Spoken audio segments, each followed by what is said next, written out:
625. Chen Qingdu glanced at Chen Pingan. Chen Pingan immediately put away that unnamed flying sword. With a thought, all the flying swords hid in the Qi Chi residence without any sword light and finally merged into one sword. Such flying swords that could ignore the obstruction of the river of time was actually very unreasonable. This was all thanks to this intrinsic flying sword. It was located in a small world created by the other intrinsic flying sword. The superposition of the two abhijnas allowed for such an elusive effect. The intrinsic flying sword that a Qi refinement warrior refined by chance was ultimately a remnant of another sword cultivator. Compared to a sword cultivator's intrinsic flying sword, the two were different in form and spirit.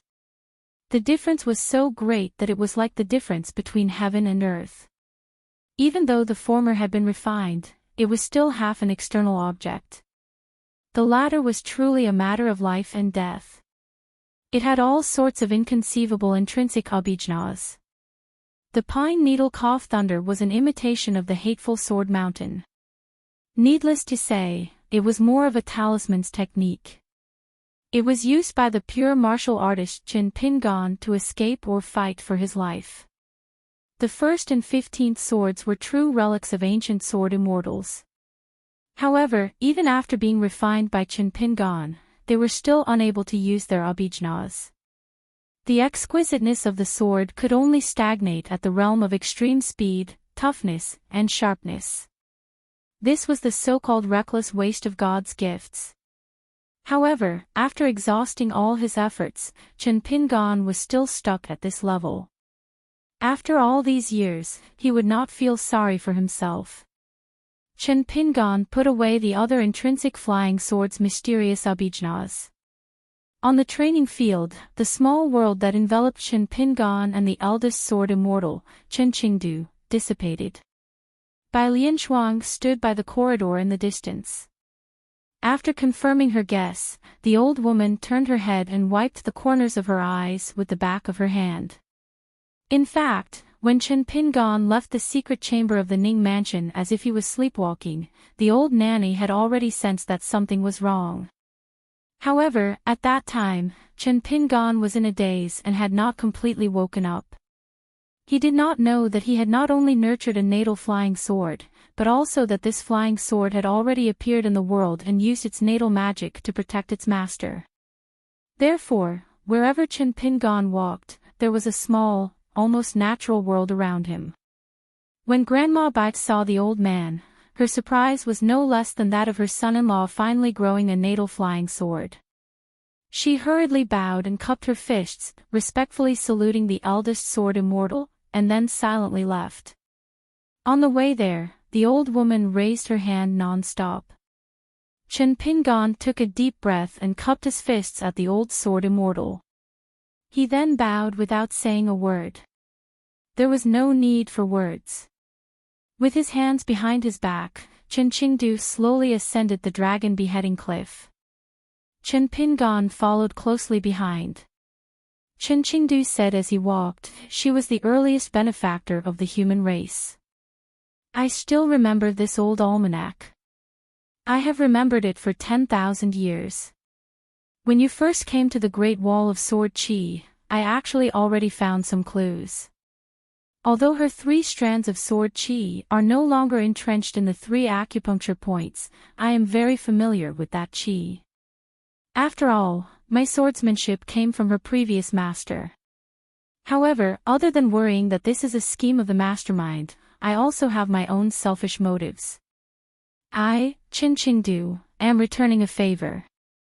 How to repay it and when to repay it, I have the final say."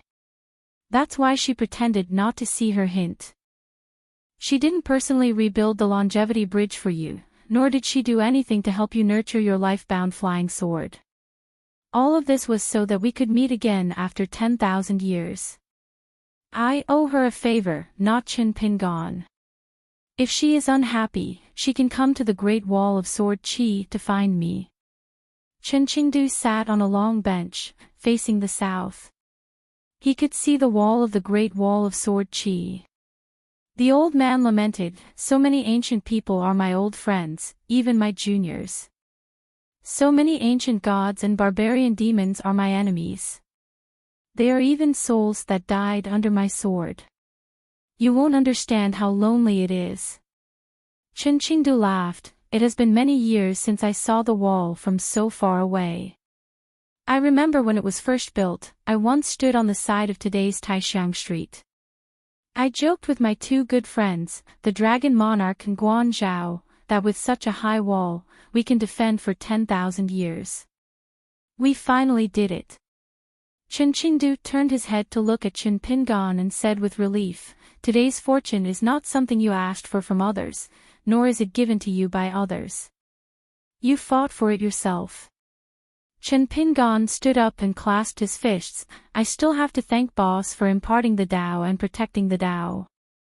Chingdu said, if you really put it that way, it is barely acceptable.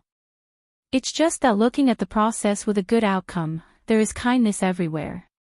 Looking back at life with a bad outcome, there is malice everywhere.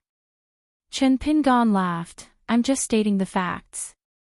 I have a lot of grievances, but I don't have the guts to nag at Sword Immortal Boss. This was the truth.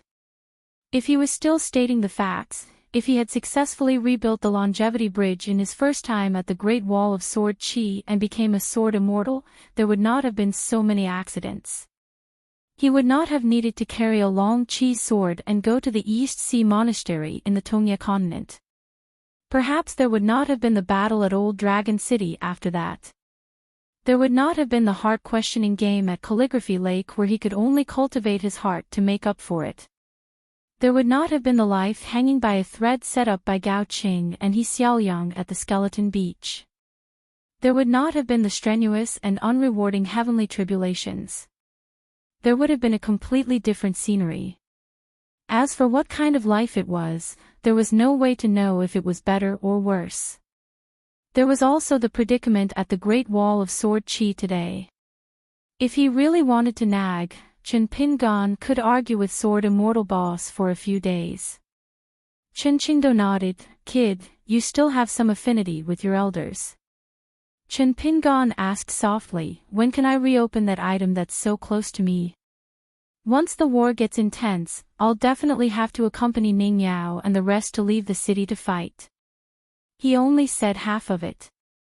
The other half was, of course, the lack of an item that's so close to me that I can't use it.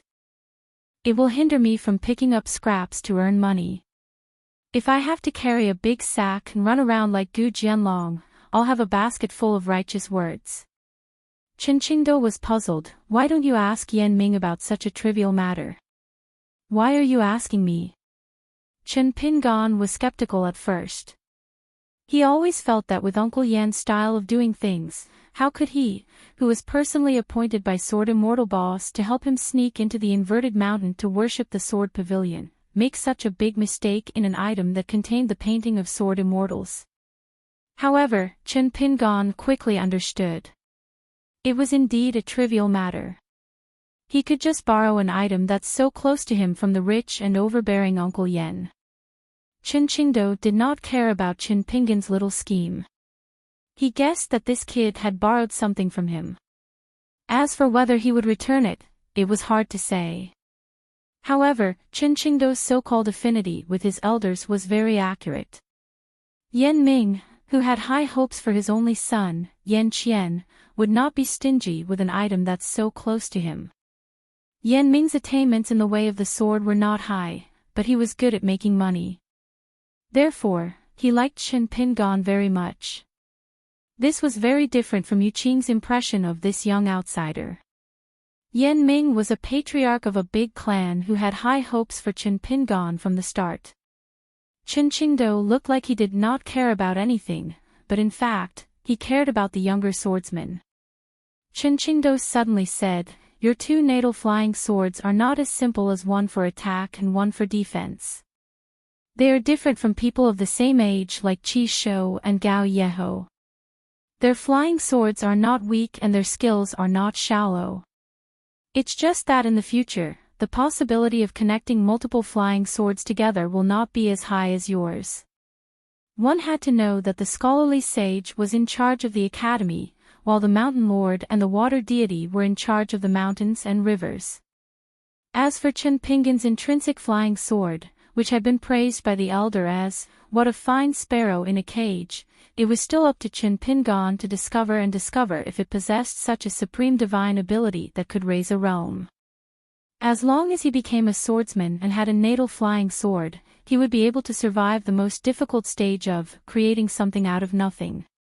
In the future, he would have the confidence to talk about high and far places and be free in body and mind.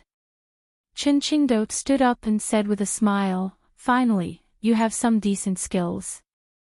Just as they were about to return to the Great Wall of Sword Qi, the old man turned his head to look at Chen Pingan and asked, "Previously, when the sword wills and the river of time washed over your body and soul, how did it feel to be so thin that your bones stood up?"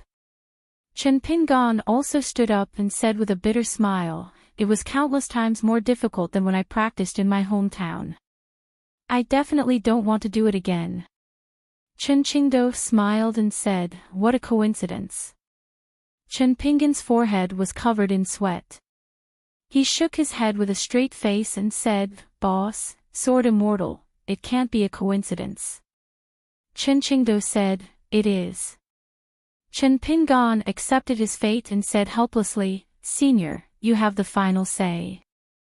Chen Qingdou laughed and said, "This time, the process of your bones standing up and body melting will be much, much slower." Chen Pingan asked with a trembling voice, "You are already a swordsman, why do you still have to do this?"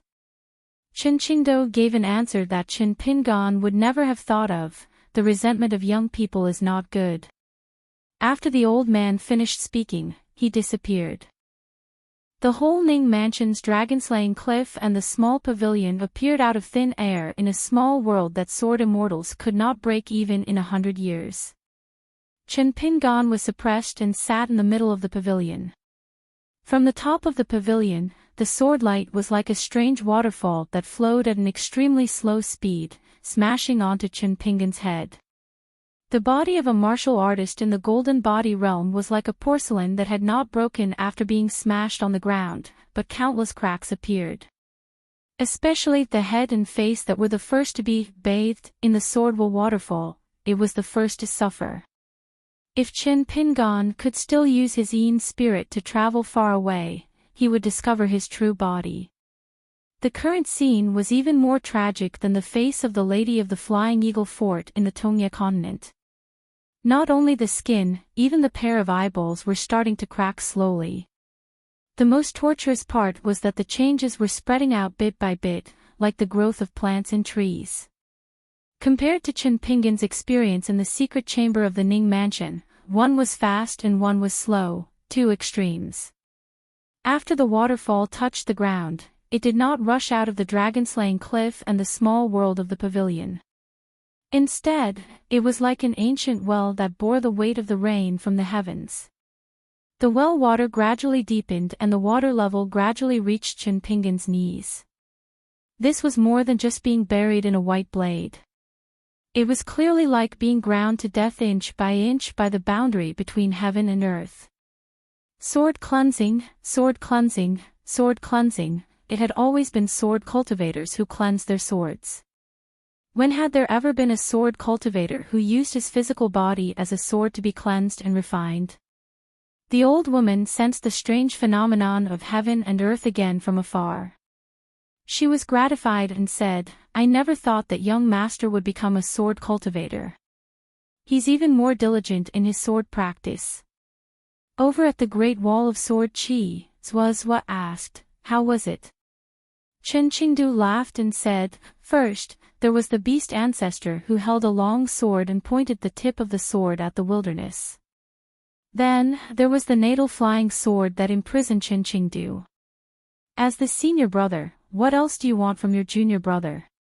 Zhuazhua's face was tense as he said, "It was eldest senior brother and youngest junior brother."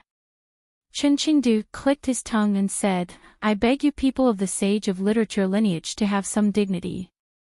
Zhuazhua was in a good mood and really did not pursue the matter this time. However, He could not help but frown and asked, since he has the natal flying sword, why didn't he immediately rush to the battlefield? Chen Qingdu said, I begged him to come. That kid has become a sword cultivator and is so arrogant that he refused to come. Zuo laughed heartily and said, it's still eldest senior brother who is a sword cultivator. Chen Qingdu suddenly said, a war is ultimately not a fight. Your youngest junior brother understands this better than you. However, there are some things that I will tell you later. This time, the demon army's attack on the city quickly created an extremely spectacular accident. On the battlefield, the physical bodies of 5 towering mountains were directly erected. They were all extremely tall mountains in the wilderness. This was the great demon Zhongguang's mountain-shifting divine art. After this battle, this Ascendant Realm great demon directly damaged his Dao foundation. It was equivalent to him withdrawing from the upcoming siege battle. He could peacefully recuperate in Commander Jiazi's tent. The price that the wilderness had to pay to move the 5 mountains was definitely not limited to the great demon Zhongguang's cultivation base. For example, the mountain gods that originally guarded the 5 mountains were all mountain lords of the upper 5 realms in the wilderness. Now, they, together with the mountain temple and the golden body, had merged into the fate of the 5 mountains. Otherwise, even if the great demons of the wilderness could move the 5 mountains, they would not be able to break through the torrent of sword qi and move it to this battlefield. Although the 5 mountains were only half the height of the Great Wall of Sword Qi, to the sword cultivators of the Great Wall of Sword Qi, it was still a huge problem. Not only did the demons advance faster and more steadily, but the 5 mountains that appeared out of thin air each had a protective spell formation that flowed with the light of treasures. Within the spell formations were the great cultivators of the wilderness who had set up the formations early on. It was as if they had given up half their lives. The great demon Zhongguang was able to successfully place the 5 mountains here not only because of his own cultivation base, but also because of the demon race's secret arrangements in the opening battle. In addition to the magical techniques and treasures of the cultivators on the mountains, they had completely cut off the roots of the mountains and rivers. In the end, they had worked together to refine the 5 mountains and hand them over to the Ascendant Realm Great Demon Zhongguang. Thus, the price was enormous, but if they succeeded, it would be the turn of the sword cultivators of the Great Wall of Sword Qi to pay with their lives and flying swords. In addition, the sovereign great demon who had once been the ruler of the Yeluo, the woman in the dragon robe who wore the imperial crown, seemed to have replaced the withered bone great demon Bai Ying and was in charge of the latest phase of the siege. She was called Yang Ji, and it wasn't as if no one in the world of wastelands didn't know her true name, but those who had the right to know were ancient existences who knew her well. Whether or not they knew her true name was meaningless, and neither side would truly fight to the death. She had already given all the rivers and lakes under her command, including the Yeluo, to another great monster. But before handing over her property, she had naturally held back some of the water from several rivers and stored it in her natal artifact. At this moment, the 5 great mountains towered above the earth.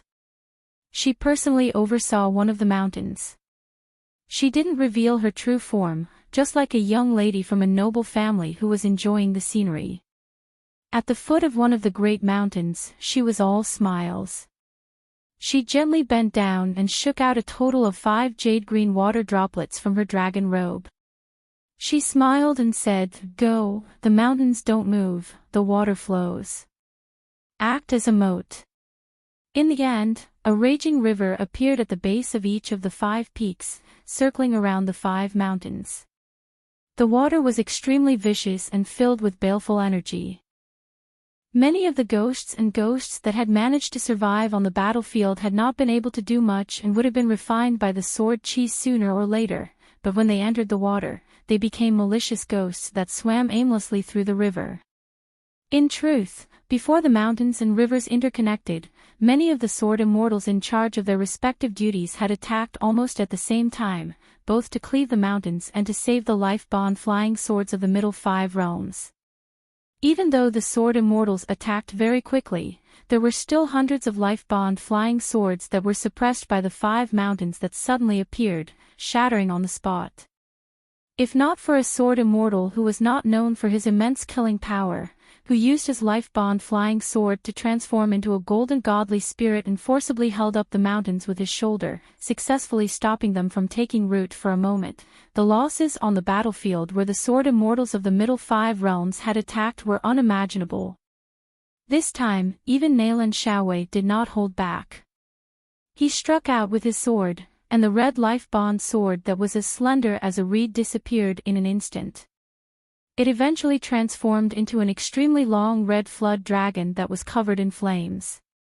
When it wrapped its body around a mountain and sank into it, not only did the mountain's rubble and vegetation were destroyed, but even the entire mountain was about to shake. Nalan Shaowei's flying sword Flood Dragon and the peak Great Demon's River clashed with each other. The Flood Dragon created countless huge waves that slammed against the mountain. Lu Ji attacked almost at the same time. Yu Qing, Yao Lianyun, and Li Tumi also attacked. Indeed, the Savage World's move was far too troublesome. Its influence on the future of the battlefield was extremely far-reaching. If they were not careful, they would give the enemy what seemed to be 5 cities as a stronghold. With the endless methods of the other great demons, it was very easy for them to attack from one point and directly turn the battlefield on the ground into a dangerous confrontation between the mountains and the city. Flying maidservants wrapped in ribbons and hugging peepers appeared around the 5 mountains. They were as tall as the women of the mortal world, except that there were tens of thousands of them. As a result, it was an additional protective formation of the mountain. They each played their peepers, and various sounds of nature rang out.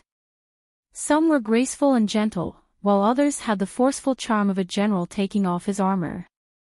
Strands of water spiritual qi were guided by the peepers, and mist rose. In the end, they transformed into jade-green threads that swept into the sky. They connected with the multicolored ribbons that fluttered in the wind, as if they had draped a green veil over the 5 mountains. Li Tumi directly confronted his sword on a mountain peak.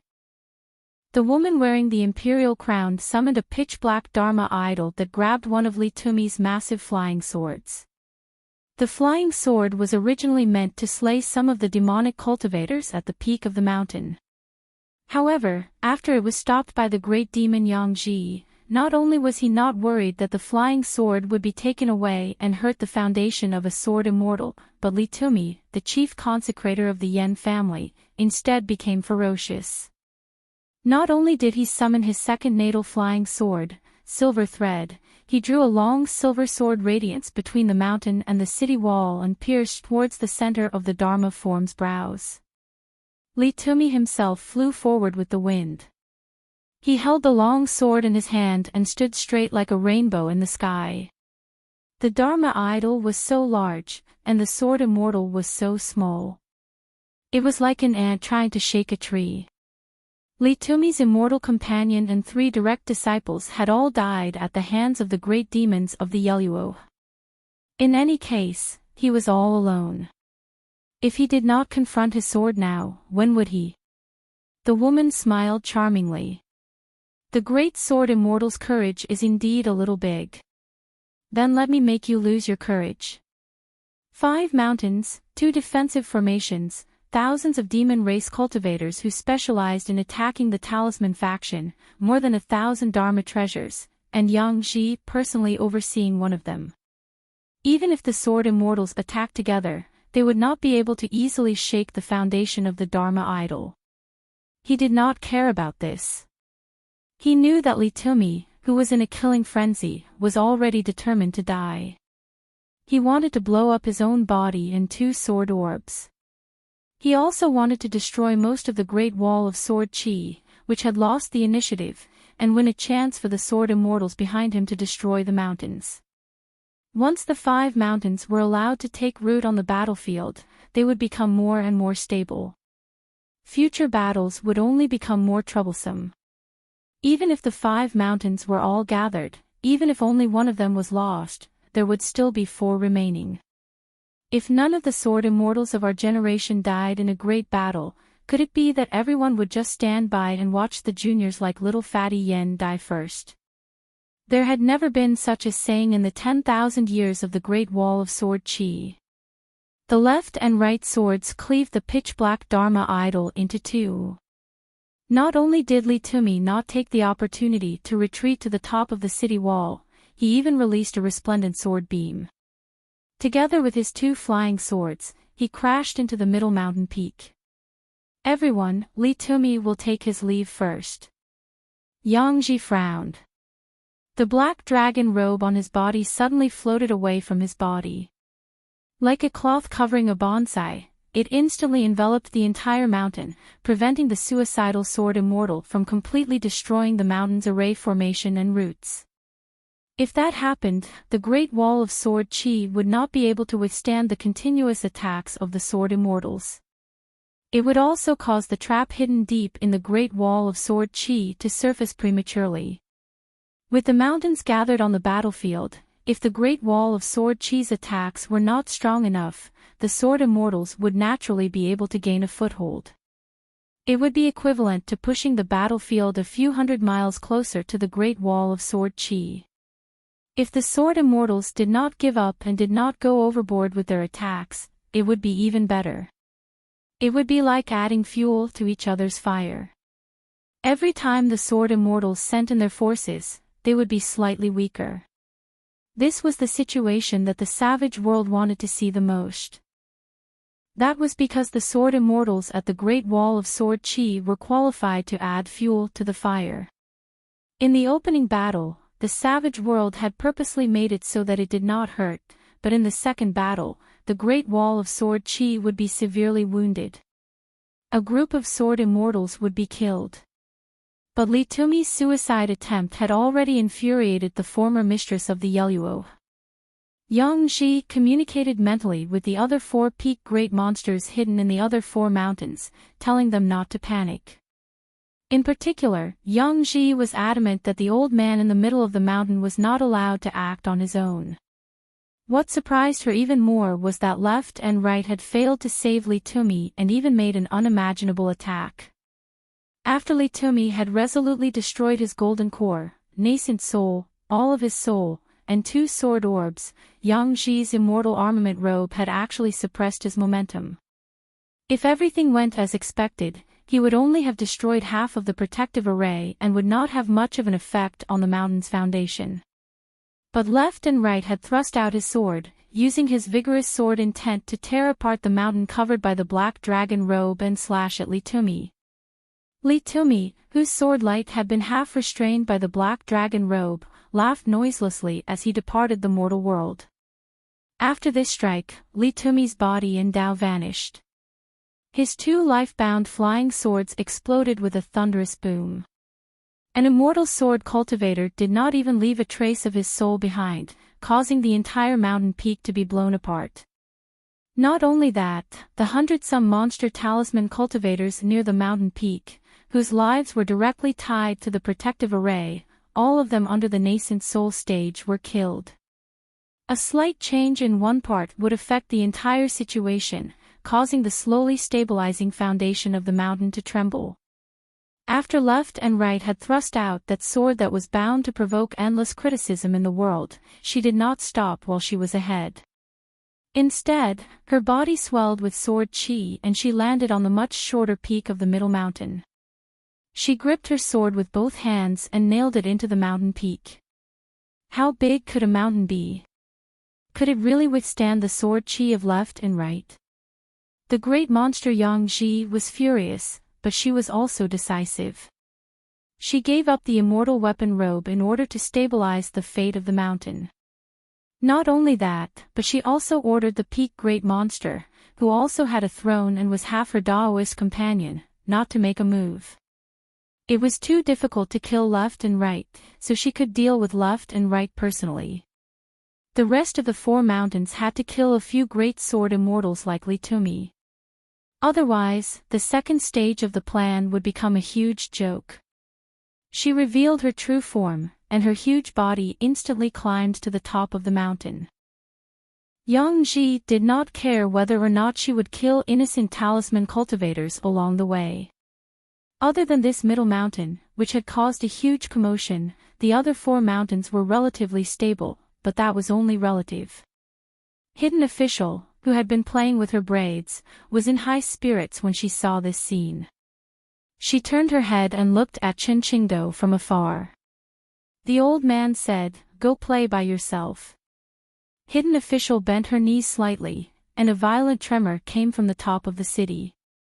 Hidden Official, who looked like a little girl, left the city. She directly smashed through a mountain. The extremely slender and short little girl, after landing, patted some dust off her head, and then began to run back and forth on the ground. She used her head to chisel through the entire mountain. Every time the little girl broke through the mountain, she would be covered in dust and grime, but she would wander around casually, looking very happy. The 2 close friends from the snowy peak continent, who did not look like sword immortals at all, looked more like fishermen and woodcutters. Sword immortals Zhang Liao and Li Ding looked at each other and smiled. If it was an ordinary step-by-step battle, it would be fine. The 2 of them would live as long as possible, and kill more beasts. They would not feel guilty or uneasy. But since the other party happened to come up with such a method, how could they let a bunch of beasts, who did not have many books in the whole world, win the momentum and monopolize the limelight?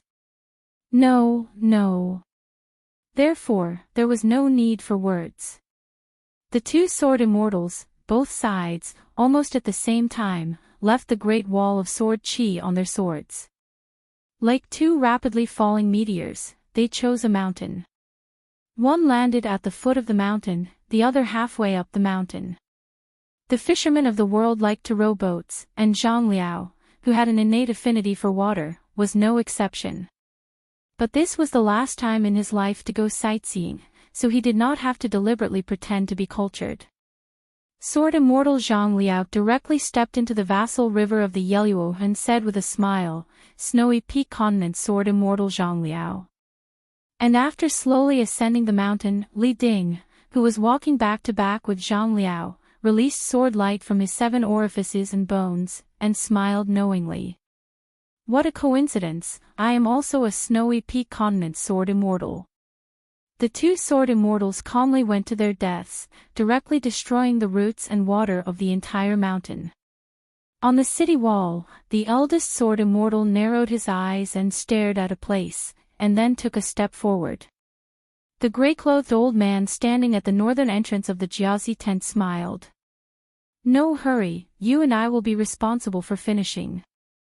As long as you don't attack, I will definitely not attack." In any case, Chen Qingdou's greatest ability is to watch the juniors die in front of him. The gray-clothed old man looked at the great demon of Middle Peak, Yang Ji, and gave her an order. The greatest trump cards of each of the 5 peaks no longer concealed themselves. Whether they were Ascendant Realm Great Demons or Immortal Realm Sword Immortals, they all left their original hiding places. As for whether the mountain could continue to take root in the battlefield, the lives of the thousands of talisman demon cultivators on the mountain, and how long the protective formation could last against the sword immortals, it was no longer important. The 4 great demons all rushed toward Middle Peak, wanting to meet up with Yang Ji, who had revealed her true body. Surround and kill. In the territory of Middle Peak, a short old man hovering on a sword appeared. He was suddenly dozens of feet tall, with white hair and eyebrows. He carried a long staff on his shoulder and slowly rose into the air on his sword.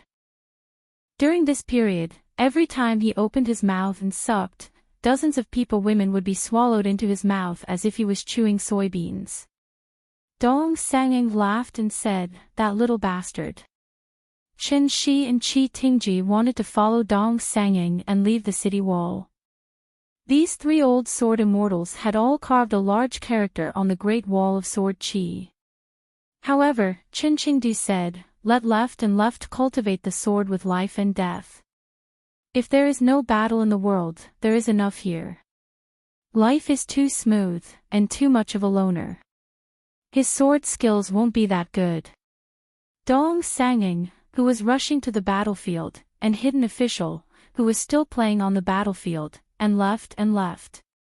They needed to confront Yang Ji and the Sword Immortal, two of the most powerful great demons in the wilderness, and the other four great demons. On the wall, Yan Ji bit his lips and remained silent. On the other side, Qin Quan and Qi Shou were fully focused on the battlefield and did not notice Qin Pingan. He was motionless, and his face was full of struggle. When Qin Pingan's out-of-body spirit could move freely, it was already too late. On the battlefield, there was an even bigger accident than the sudden appearance of the mountain. Hidden Official broke through the sword Qi with a punch and directly pierced through left and right's abdomen. If left and left had not dodged on the line between life and death, their hearts would have been smashed by the punch. Left and left had already retreated a few miles away when Dong Sanging grabbed him by the shoulder. Dong Sanging took the full force of the old man's attack and left the battlefield with left and right. Apart from a few sword cultivators, everyone else on the Great Wall of Sword Qi was astonished.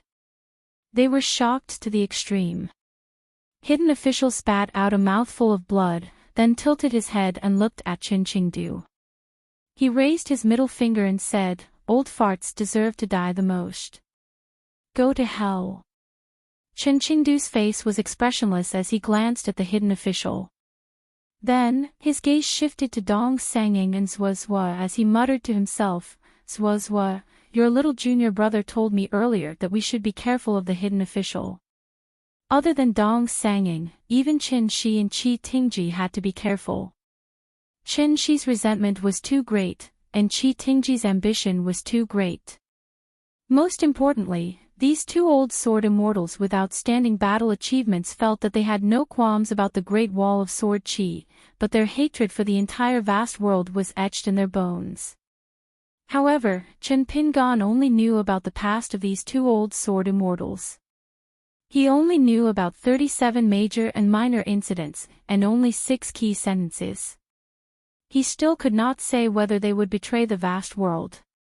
It was still up to the eldest sword immortal to decide. On the ground, Hidden Official waved her hand. The two sword immortals, Zhuan and Luo Shan, who were attacking a nearby mountain, immediately stopped and came to her side. With their backs to the Great Wall of Sword Qi, they headed towards the vast world. On the other side of the Great Wall of Sword Qi, Peng Yuanji swayed and finally fell onto the wall. This young sword cultivator's face was unknowingly filled with tears. He could not understand why this was happening. Without the pressure of heaven and earth, Qin Pingan could finally move freely. However, he did not scold Qin Qingdu for deliberately hiding the truth, nor did he visit his severely injured senior brother. The world was full of right and wrong, and the flow of good and bad was not simple. Therefore, Qin Pingan only sat where he was. He opened his folding fan and covered most of his face, only revealing a pair of eyes. He stared at the battlefield in the south and said slowly, "There's still a fight." 626. This battle was extremely short. The scale was small, and people died quickly. It was like a border army meeting on a narrow path. The wasteland world did not immediately launch the next round of attacks. Obviously, many of the key military camps did not expect this result. There were too many surprises, and they had to adjust the details of their strategy under the established framework. Instead, they gave up the remaining 3 mountains on the battlefield. The large mountain in the middle was completely shattered by the battle between Zhuozhua and Yangji. The other mountain was destroyed by the 2 foreign sword immortals of the Snowy Peak continent at the cost of 2 lives. Then, it was forcefully split apart by Lu Ji's sword light. The remaining 3 mountains were in shambles. One of the mountains was destroyed by the Hidden Officials Luo Shan and the Bamboo Nunnery Sword Immortal. This was probably the last battle achievement of these 2 traitorous sword immortals. If they met again in the future, they would exchange swords with each other. They would fight to the death with their former comrades and fellow sword immortals. On the three mountains, the few demon cultivators of the talisman lineage who were lucky enough to survive could only wait for death. Even if they escaped far away, it would be meaningless. Their lives had long been linked to the survival of the mountains. There were also some fierce and ruthless ones who were decisive. They called for their friends, gave orders, and reactivated the Great Mountain Barrier Formation. Even if they died, they would make the sword immortals of the Great Wall of Sword Qi send out as many swords as they could. Sword immortal Zhao Juqi found Qin Quan, and together they flew on their swords to a mountain. Zhao Juqi wanted to protect Qin Quan and refine the mountain as much as possible to help Qin Quan use it. Maldif *Ker, if I leave the city now, I will feel like a traitor. Qin Quan was inconsolable on the way. King Bamboo Nunnery, lowly Luo Shan, before today, you were all friends I was willing to exchange my life for. Zhao bastard, tell me, will you also stab me in the back in the future? If you will, give me a quick death. When we reach the top of the mountain, I only ask that you don't stab me like a wishy-washy woman. Let me die faster. Zhao Juqi cursed, why would Song Kaiyun like a trash like you? Qin Quan's face turned pale. Although the Great Wall of Sword Qi had won this battle, none of the sword cultivators on the city wall were happy about it. The hidden official actually betrayed the Great Wall of Sword Qi and brought the two sword immortals from the Luo Shan Bamboo Nunnery to join the wilderness. On the previous battlefield, the hidden official had severely injured the left and right guards, who had been fighting alone, with a single punch. Apart from those sword immortals whose sword hearts were sufficiently clear, almost all sword cultivators, especially the young ones, were shrouded in a haze that could not be dispelled. Chen Pingan fastened the folding fan to his waist and steered the talisman boat towards the thatched cottage. Wind Snow Temple's sword immortal Wei Jin temporarily stayed in a small thatched cottage. He sat on his left and right by the bed. His abdomen, which had been pierced by a punch, was filled with sword qi. The sword qi could not produce flesh and bones because this was simply the second round of the dangerous battle. Senior brother needed to use the sword qi to resist the aftereffects of the hidden official's punch. Otherwise, for a sword cultivator of the upper five realms who had tempered his body, no matter how serious his injuries were, it would not make Dong Sanging feel shocked and feel that something was wrong. Dong Sanging, who was guarding the door, said angrily, "Qin Qingdu, what the hell is going on? Is the hidden official possessed?" Qin Qingdu, who was standing on the wall in the distance, said without turning his head, "You are not blind. What your eyes see is the truth." Dong Sanging flew into a rage because this old sword immortal had always had a good impression of the hidden official. He felt that the hidden official was a rare kindred spirit. The old sword immortal's most valued grandson, Dong Guanpu, who was once regarded as the next candidate to become the sword immortal of the engraving sword, was very close to the hidden official in the early years. Dong Sanging had already seen the young man who floated to the ground and put away the talisman boat. He was still angry and continued to shout at Qin Qingdu, "Then you should have killed him just now." Qin Qingdu sneered, Dong Guanpu's defection to the wilderness was exposed. The entire Great Wall of Sword Qi knew about it. Did I know? Did I kill him before you guys made a big deal out of it? Chen Pingan pretended not to hear anything. Back then, when the sword immortals gathered on the city wall, the eldest sword immortal personally killed Dong Guanpu. Chen Pingan saw it with his own eyes. It was just that at that time, Chen Pingan's thinking was still very shallow. He did not really understand the Great Wall of Sword Qi. And what puzzled Chen Pingan the most was that Ning Yao said that Dong Guanpu was a good person. As a sword immortal and a descendant of the Dong clan, it was true that he betrayed the Great Wall of Sword Qi. He was a good person, but it was also true. How should he settle this score? Perhaps to this eldest sword immortal, guarding the Great Wall of Sword Qi was really just guarding the Great Wall of Sword Qi. Dong Sangeng suppressed the anger in his heart and told Chen Pingon that his senior brother would not die. Then, the Dong clan's patriarch left the place. Chen Pingon did not enter the thatched cottage. Instead, he gently closed the door.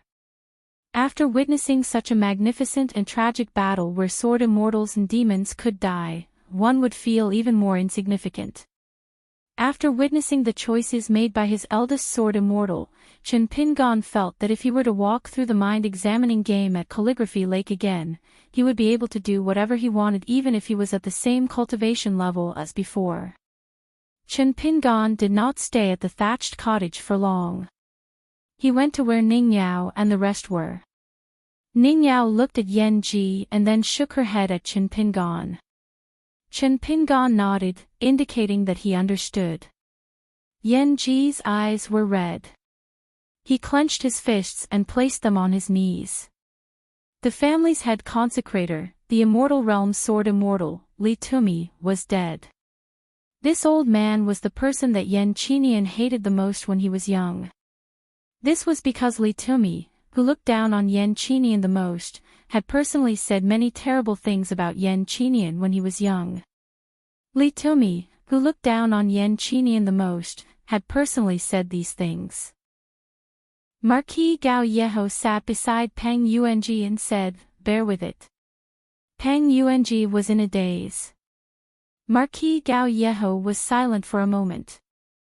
Then he said, "If you really want to know the answer, don't be so depressed. Instead, strive to ask the hidden official yourself one day.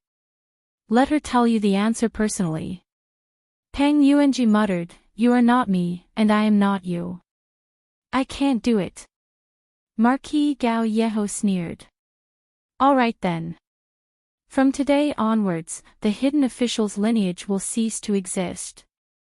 Unexpectedly, a young lady came quietly behind them. She crossed her arms and said, "I'll take over the lineage." "It's settled then." Peng Yuanji smiled sadly. He turned his head and asked, "Lu Duan, why didn't you leave the Great Wall of Sword Qi? Sword Immortal Guijia and that Chen Pingon both wanted you to leave."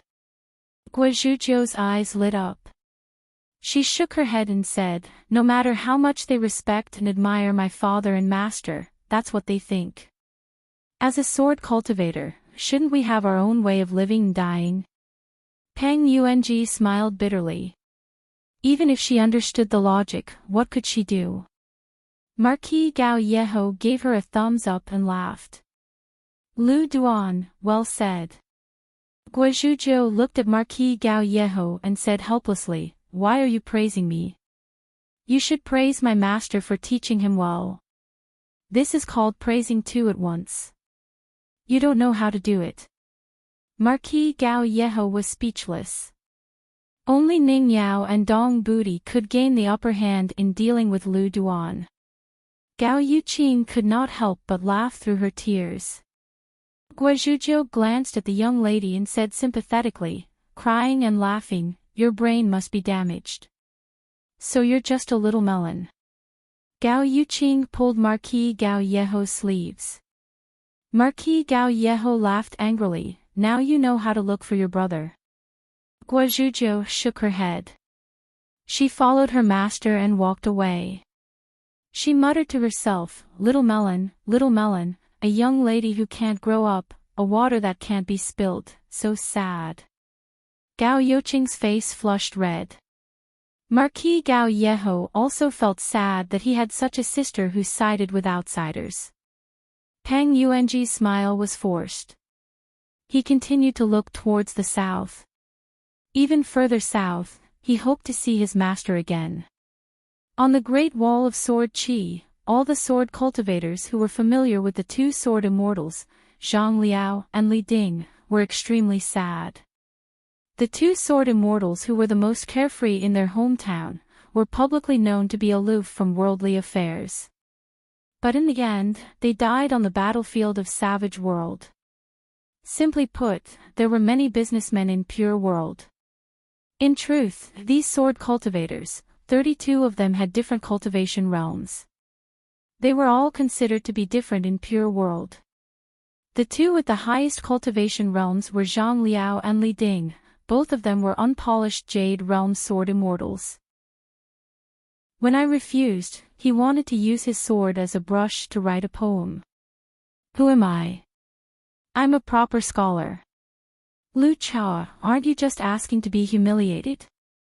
Seeing that I didn't nod and agree, that guy couldn't stop writing.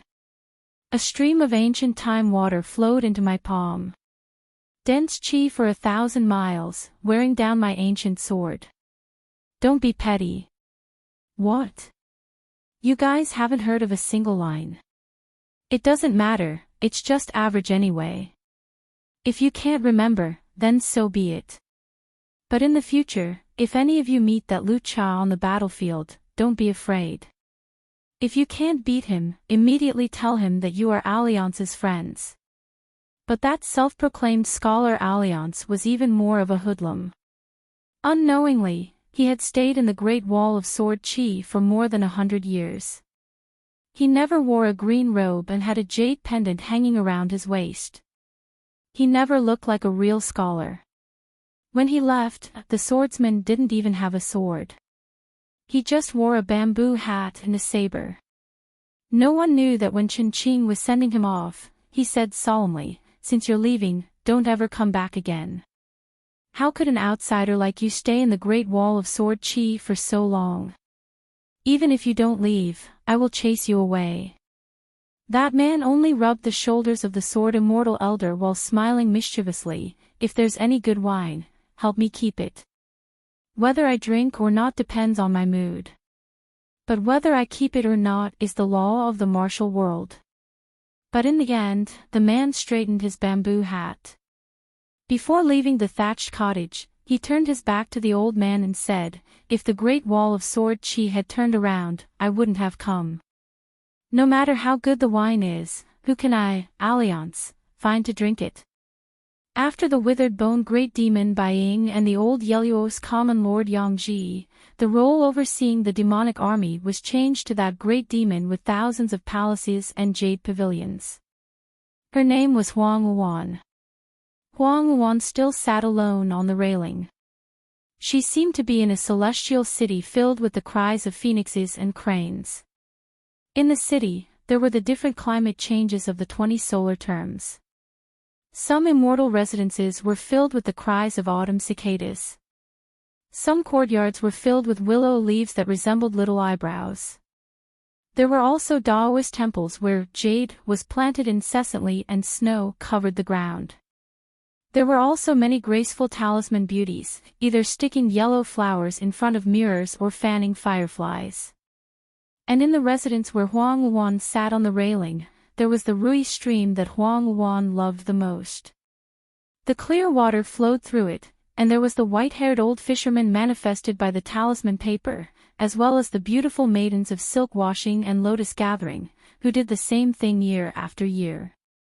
At the foot of this city on the clouds was the demonic army that had gathered and steadily advanced. They were all cultivators, and their cultivation levels were not too low. They numbered more than 50,000, and even the weakest was a grotto realm cultivator. Moreover, they had spirit artifacts and magical treasures. Thus, there was no need for them to break through the 3 sword formations of the Great Wall of Sword Chi, much less attack the city like ants. On the other side of the Great Wall of Sword Chi, there was a flood of flying swords that poured down toward the south. This time, there would also be a great river in the wasteland, formed from countless spirit artifacts and magical treasures. The light of treasures would soar into the heavens and surge toward the northern walls. You have the river of Sword Chi, and I have the great river of treasures. It would be a head-on collision between the two rivers. Since they had already decided to use half of the world's power to attack this lone Great Wall of Sword Chi, how could they not have a battle formation to show for it? They would exchange their spirit artifacts and magical treasures with their natal flying swords to see who would feel more heartache. There were no schemes or intricate arrangements. It was just a competition of resources. If that old woman Yang Ji was slightly more capable and not so useless, and could rely on the 5 mountains to stabilize their footing, the losses on the Great Wall of Sword Qi would be greater. Who would have thought that Li Tumi's and Zhuo's attacks would mess up all the arrangements? Not only were they unable to kill more immortal sword cultivators, they almost lost everything. It also caused Huang Wuan's own siege battle to be greatly affected. Otherwise, the closer the battlefield was to the city, the faster the casualties on their side would be. However, the damage to the natal flying swords of the Great Wall of Sword Qi would also be greater. 5 upper 5 realms mountain monarch deities and thousands of talisman cultivators sacrificed their lives to refine the mountains. Then, Chongguang moved the mountains and suddenly threw them onto the battlefield. The military tent remembered all the accounts clearly. If not for the hidden official's betrayal, which could be considered a great help, Yang Ji would be in big trouble. After all, the siege of the city was no longer as crude as it used to be. So many military tents were not just for decoration. Even if the cultivators in the military tents did not have high cultivation realms and there were even many young children, in the eyes of the Grand Ancestor and Tuiyue Mountain, as long as any military order was out of the military tents, even Huang Wuan, Yang Ji, and Bai Ying would have to think twice. Huang Wuan raised his hand high and waved it forward lightly. The demon army's treasures were all deployed. In the night sky, it was as if a bright river of stars had suddenly hung up. Even an ancient existence like the great demon Huang Wuan had to admit that the scene in front of him was spectacular. It was very fresh, but he did not know how many times he would have the chance to see it in the future. As long as he reached the vast world, according to the previous calculation, it would be very difficult to have such an opportunity. Huang Wuan was surprised and took the initiative to open the restriction. He turned his head and smiled, rare guest, rare guest. It was Yang Ji, who lost more than half of his immortal weapon robe. During the battle, most of the fragments were collected by this nostalgic woman. However, if he really wanted to repair it, not only would it be troublesome, it would not be worth it. It would be better to just go to the vast world and snatch a few pieces by force. Today, Yang Ji, who was wearing plain clothes and wearing a wooden hairpin, sat by the railing with a gloomy expression. Huang Wuan smiled. Why, do you want to snatch the credit from me? Yang Ji said, I'm just helping you to earn some credit. Although the great ancestor did not say anything harsh, he was obviously not too happy. After this battle, it can be considered as a gesture to the great ancestor.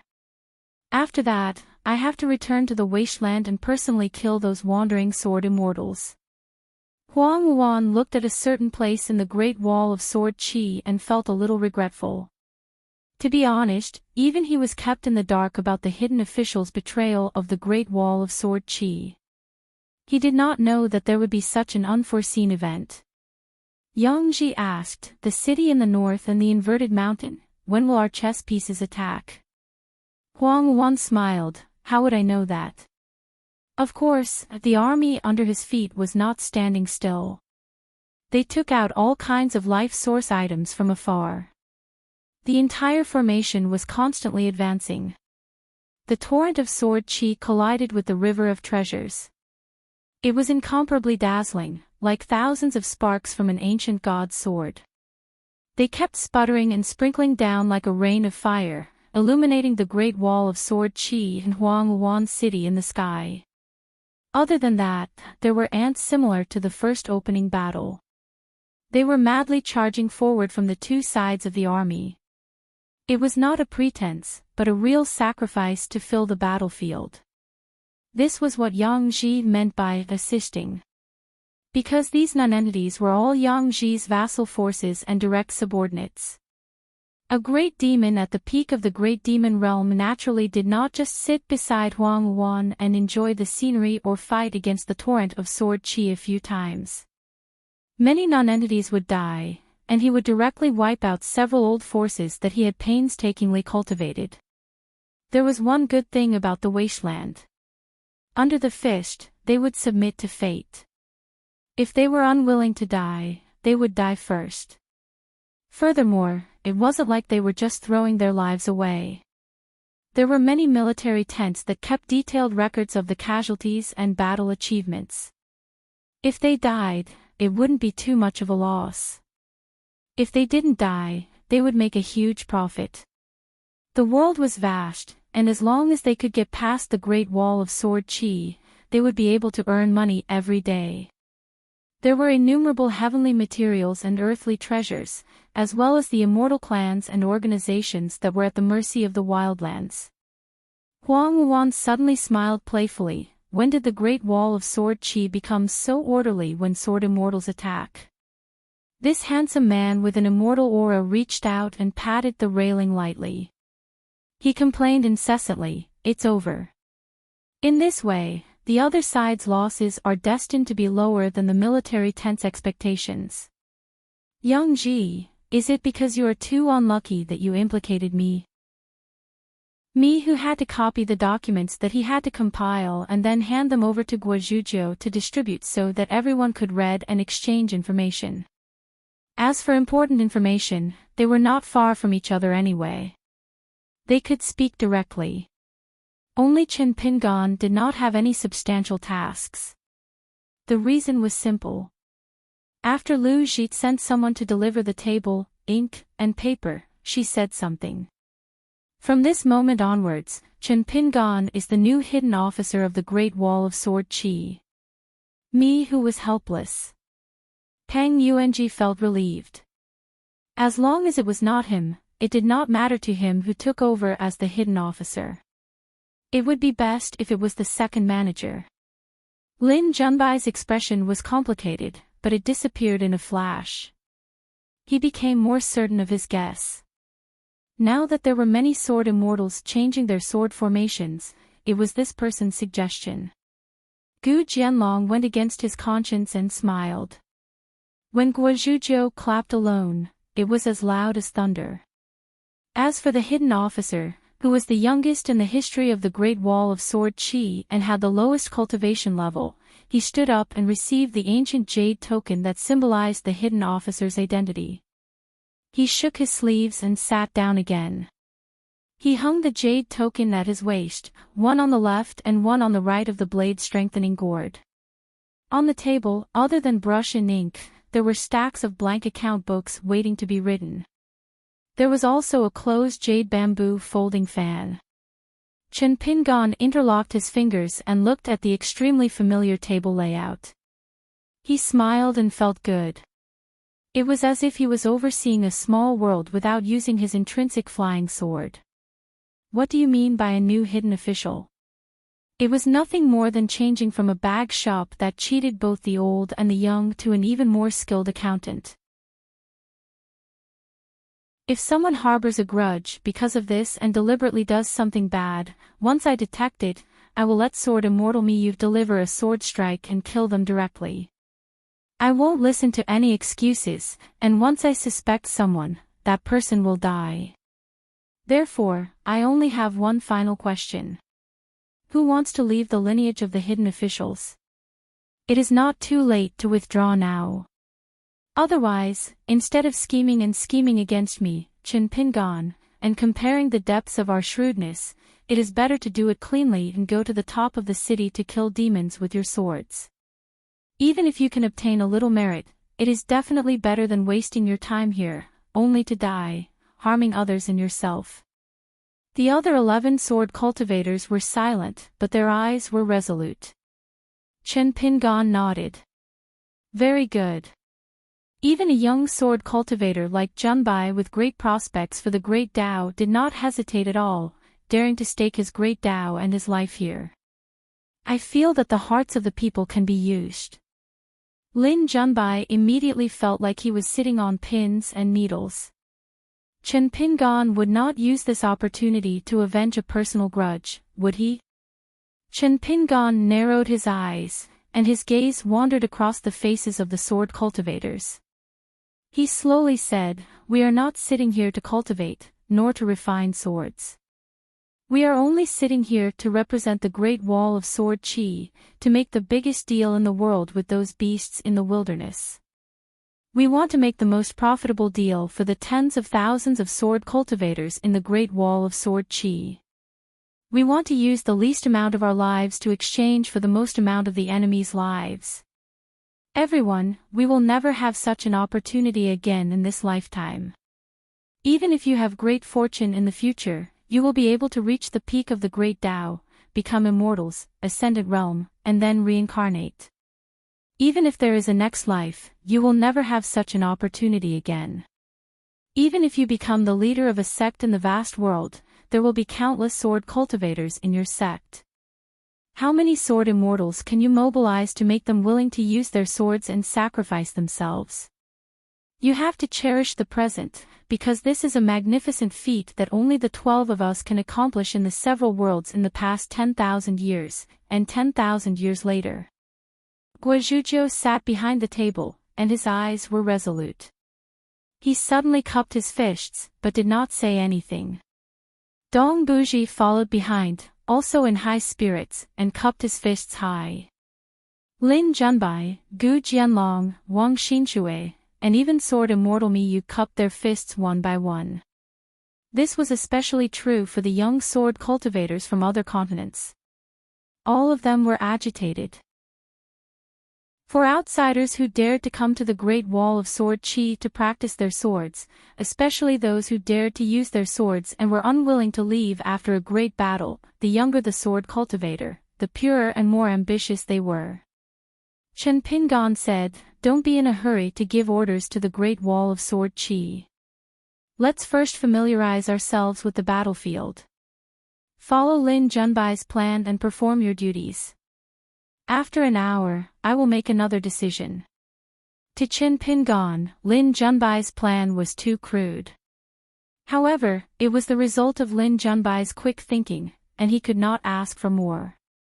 However, after an hour, or rather after this, the Great Wall of Sword Chi would deal with the 60 tents of the wilderness in the same way.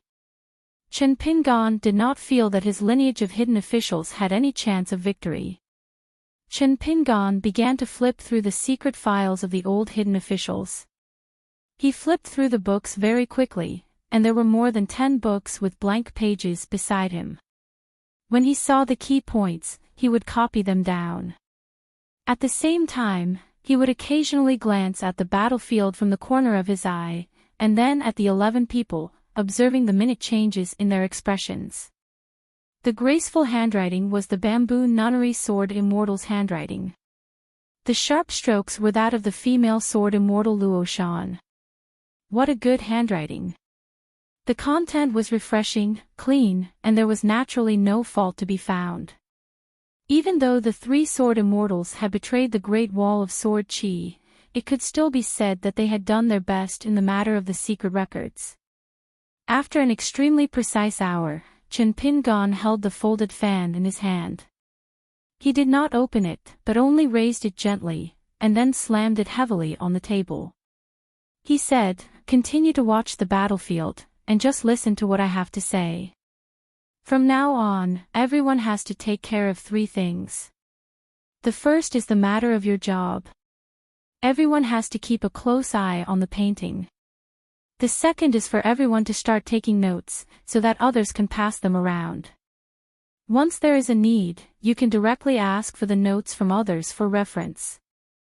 The third is for the flying swords to transmit messages to various places at certain times." Chen Pingan continued, "Let's start with the third thing. The flying swords of the hidden official's lineage are extremely fast. Other than some major strategies, which I will personally transmit to all the sword cultivators, the rest of the minor adjustments and changes of the sword formation will be done by each of you. Among them, Miyu, Dong Bubu, and Gu Jianlong are responsible for transmitting to all the native sword cultivators of the Great Wall of Sword Chi. The entire Great Wall of Sword Chi will be divided into the left, middle, and right territories. Guizhou and Wang Xinshui are responsible for all the flying swords to all the sword cultivators of the upper 5 realms." Hearing this, Miyu frowned. Because this did not seem to make sense. Logically speaking, he should be the one to contact the other sword cultivators. Chen Pingon explained, Sword Immortal Miyu, if one sword cultivator speaks to another sword cultivator, the level of cultivation is a threshold in the heart. If it is not pure enough, it is easy to cause problems. Many opportunities on the battlefield are fleeting. A stagnation and hesitation can mean that they are gone. Can you understand this? Miyu nodded. In fact, this hidden official was already very polite. Some of the things that he did not say were reasons. For example, Miyu had a bad impression in the eyes of the other sword cultivators of the Great Wall of Sword Qi. Comparatively speaking, Guozhujiu and Wang Xinxue, who had extremely low cultivation bases, were communicating with sword immortals through flying swords. It was indeed a more straightforward way of doing business. If Miyu, a sword immortal who was famous for being ostentatious, were to give orders, there would indeed be a great number of sword immortals who would not listen to him at all. Chen Pingon continued, in the future, if you have such doubts, just ask me face to face. If you can persuade me to change my mind, that would be best. Besides, Peng Yuanji is responsible for contacting the battle supervisors of the hidden officials, as well as the Confucian students' military achievement recorder. There are fewer of them, so Peng Yuanji is responsible for the sword cultivators of the Central Plains. Lin Junbai is responsible for the sword cultivators of the South Swirl Continent. Deng Liang is responsible for all the sword cultivators of the North Continent. Song Gaoyuan is responsible for the sword cultivators of the Golden Armor Continent. Xian Ken is responsible for the sword cultivators of the Drifting Clouds Continent. Chao Gun is responsible for the sword cultivators of the White Peak Continent. These sword cultivators who had mysteriously become part of the hidden officials' lineage were mostly skilled in mental calculation and tactics, as well as chess. For example, Lin Junbai and Xian Ken were both true national masters. Miyu really had a question, so he asked the hidden official directly, why don't the sword cultivators of the other continents contact the sword cultivators and sword immortals of the other continents? Wouldn't there be less stagnation? Chen Pingon asked back. Deng Liang and the other sword cultivators from other continents came to the Great Wall of Sword Qi and risked their lives. Now, they are being roped in to become the sword cultivators of the hidden officials' lineage. Doing such a strenuous and unrewarding business, aren't they allowed to earn some extra favors? His words were very direct. It was obvious that he was doing business. Lin Junbai smiled knowingly. The sword cultivators of the other continents were also a little embarrassed. Of course, at the same time, they were even more delighted. They were even more grateful to this hidden official. If they could live, who would be willing to die? If they could not die and live with a clear conscience, then it was only right for them to think about their future path. Miyu pondered for a while and figured out the crux of the matter. This sword immortal smiled helplessly and cupped his fists, indicating that he understood and had no more questions. The native sword cultivators of the Great Wall of Sword Qi were in charge of contacting the native sword cultivators. But for outsiders like Lin Junbai, there was a hidden meaning behind the flying sword transmission. It was very particular. For example, he was in charge of contacting the Hassa continent in the south of the Central Plains. The sword cultivator Deng Liang of the Snow Continent in the north was in charge of contacting the North Continent in the northeast of the vast world. It was the same for the other sword cultivators. All of them used flying swords to contact the neighboring continents. Such a favor was like the cross-continent ferry. It was the fairest and least profitable business in the world. Such a sincere favor would naturally last for a long time, and the other party would miss it for a long time. As for the sword xiu of this continent who were not locals, they had already thought highly of this group of young sword xiu who had joined the lineage of the hidden official. Naturally, there was no need for the hidden official Chen Pingon to help Deng Liang, Xianxin, and the others to add flowers to the brocade. Lin Junbai was the first to think. Since the other young sword cultivators of the other continents were chosen by the Great Wall of Sword Qi to become members of the hidden official lineage, just like what Chen Pingon had said, their cultivation levels might not be high, but none of them were stupid. Naturally, they all thought of it quickly. Therefore, the only person they needed to ask was Miyu of the highest cultivation level, the Jade Plain realm. Chen Pingon picked up a stack of books beside him. There were more than 10 books, and they all only had one title. The second matter is the most important. All of you, listen carefully. Chen Pingon took out the 2 books at the top. They were titled First Book and Second Book respectively. He explained, these 2 books record in detail the names of sword cultivators of the upper 5 realms, their life-bound flying swords, and their abilities. The first book is for sword cultivators of the Great Wall of Sword Qi, and the second book is for sword cultivators of the other continents. Each page records one person. The page number will be written at the bottom right corner. You must remember the page number and the corresponding sword cultivator by heart. Then, Chen Pingon put down the 2 books and explained the functions of the other books one by one. The second book was responsible for recording all the demons of the upper 5 realms of the wilderness who had shown their faces on the battlefield. There were also 2 books. The first book recorded all the great demons of the Ascendant Realm, Immortal Realm, and Jade Plain Realm sword cultivators in the Martyr's Palace. The second book recorded all the demon cultivators of the Jade Plain Realm apart from sword cultivators of the Jade Plain Realm. If they didn't know their names, they would give them a random name. They would write down their appearance after taking human form, their true form, their key treasures, their abilities, their general abilities, which camp they belonged to, and who they fought with. The more details, the better. The third book had no second books. It recorded all the Earth Immortal sword cultivators on their side. In particular, they had to choose which life-bound flying swords were naturally suited for the battlefield and how to match them. They had to see if they could create an effect similar to the finishing touch of the Earth Immortal couple. Chen Pingon also gave a few examples, such as the nascent soul sword cultivator Qing Quan. This special Earth Immortal sword cultivator was similar to the Jade Plain Realm sword cultivator Wu Qingpei. Ding Ben was also recorded as an Earth Immortal demon. When Chen Pingon explained this book, his tone was extremely heavy. He said that the reason he listed them was because these demon cultivators of the wilderness were the most deserving of death. They were also easier to kill compared to great demons. In the past, they were easily overlooked by the Great Wall of Sword Qi, or rather, didn't pay enough attention to them. In a certain phase of the battle, the killing power of these beasts might not be obvious. However, if one looked back at the battle situation, the longer the battle dragged on, the greater the damage these core forces could inflict on the Great Wall of Sword Qi. In the Great Wall of Sword Qi, these words can decide a person's life and death. There's no need to reason. Chen Pingon said, "It's fine if you have doubts in your heart.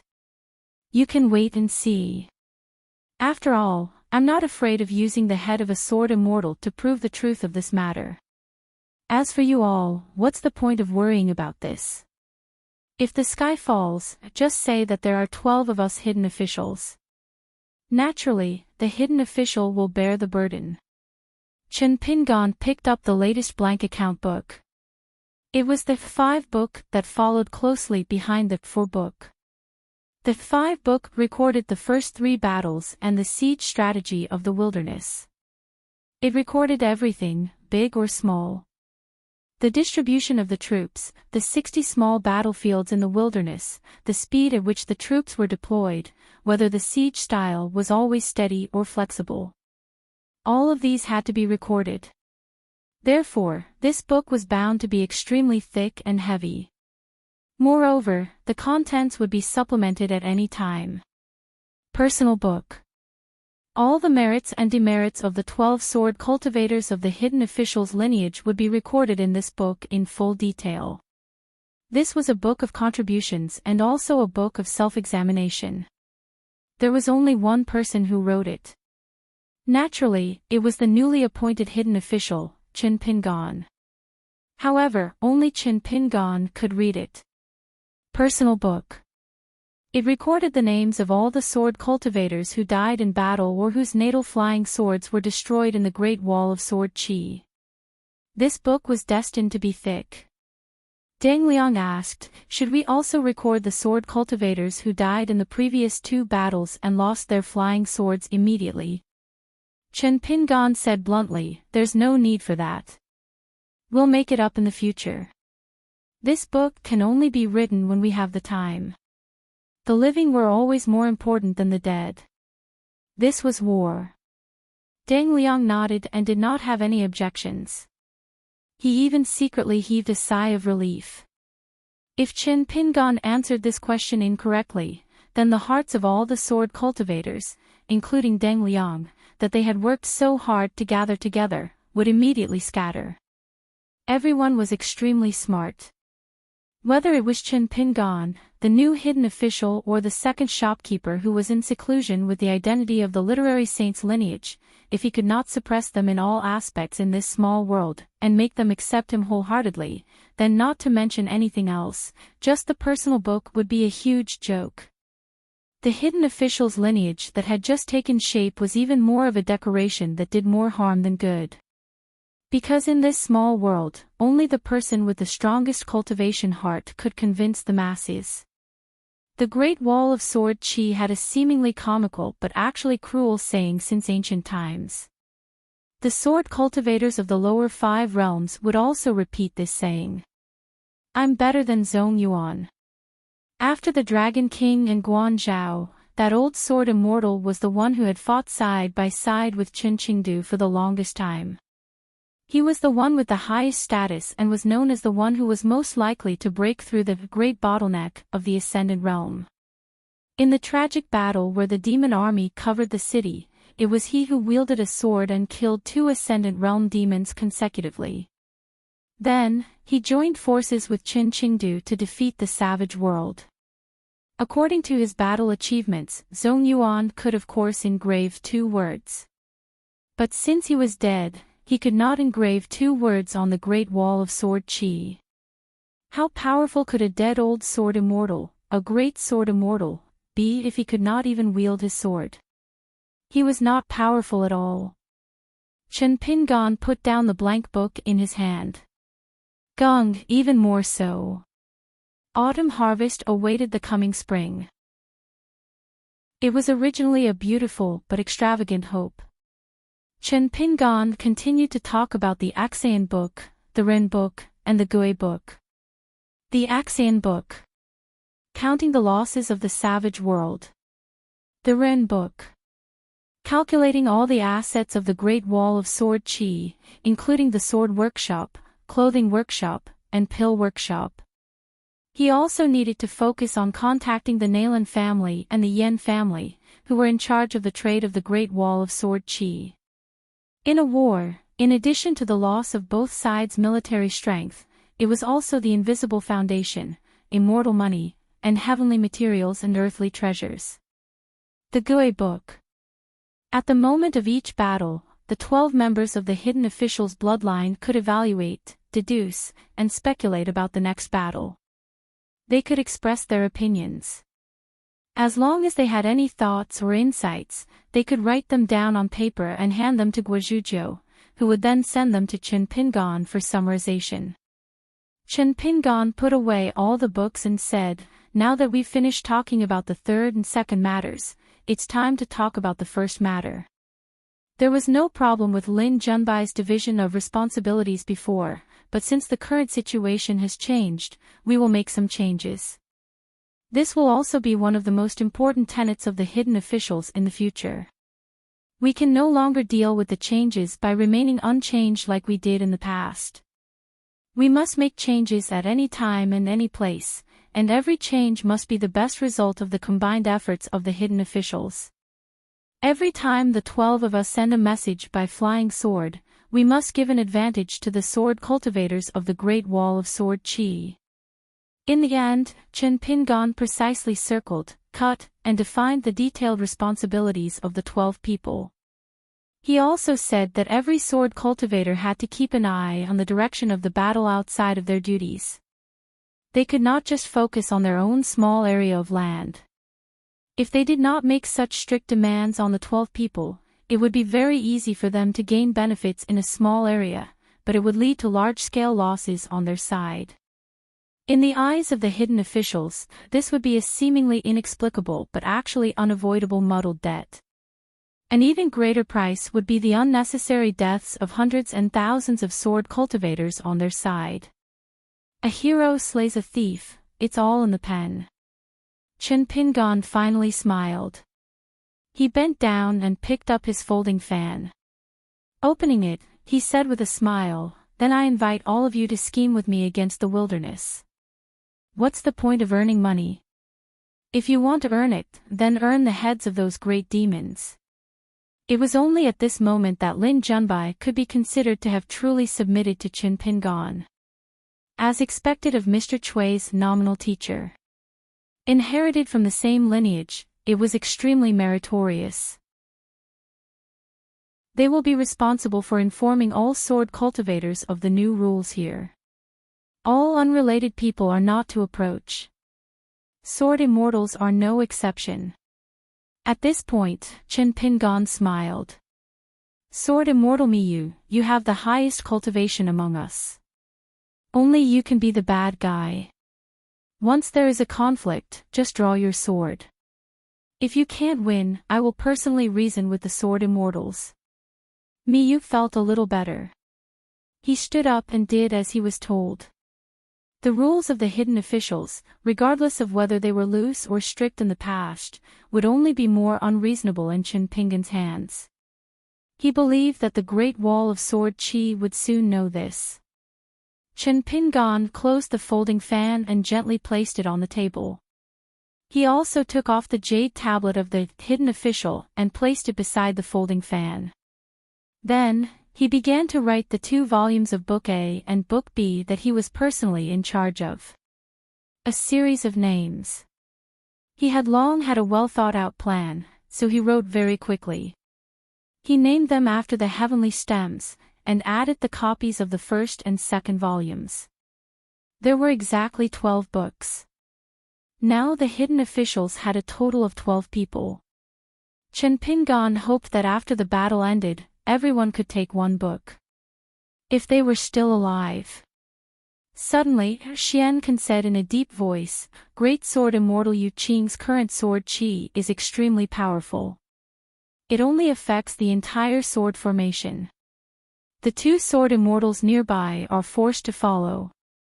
Although the sword immortals in a small area cooperate, the effects are obvious. However, the surrounding Earth Immortals, Sword Immortals and other Sword Immortals in the middle 5 realms will be much slower in drawing their swords." Soon, the other 2 Sword Immortals nodded and said, "It's true. It's true." Chen Pingan glanced at the painting and continued writing the first and second volumes.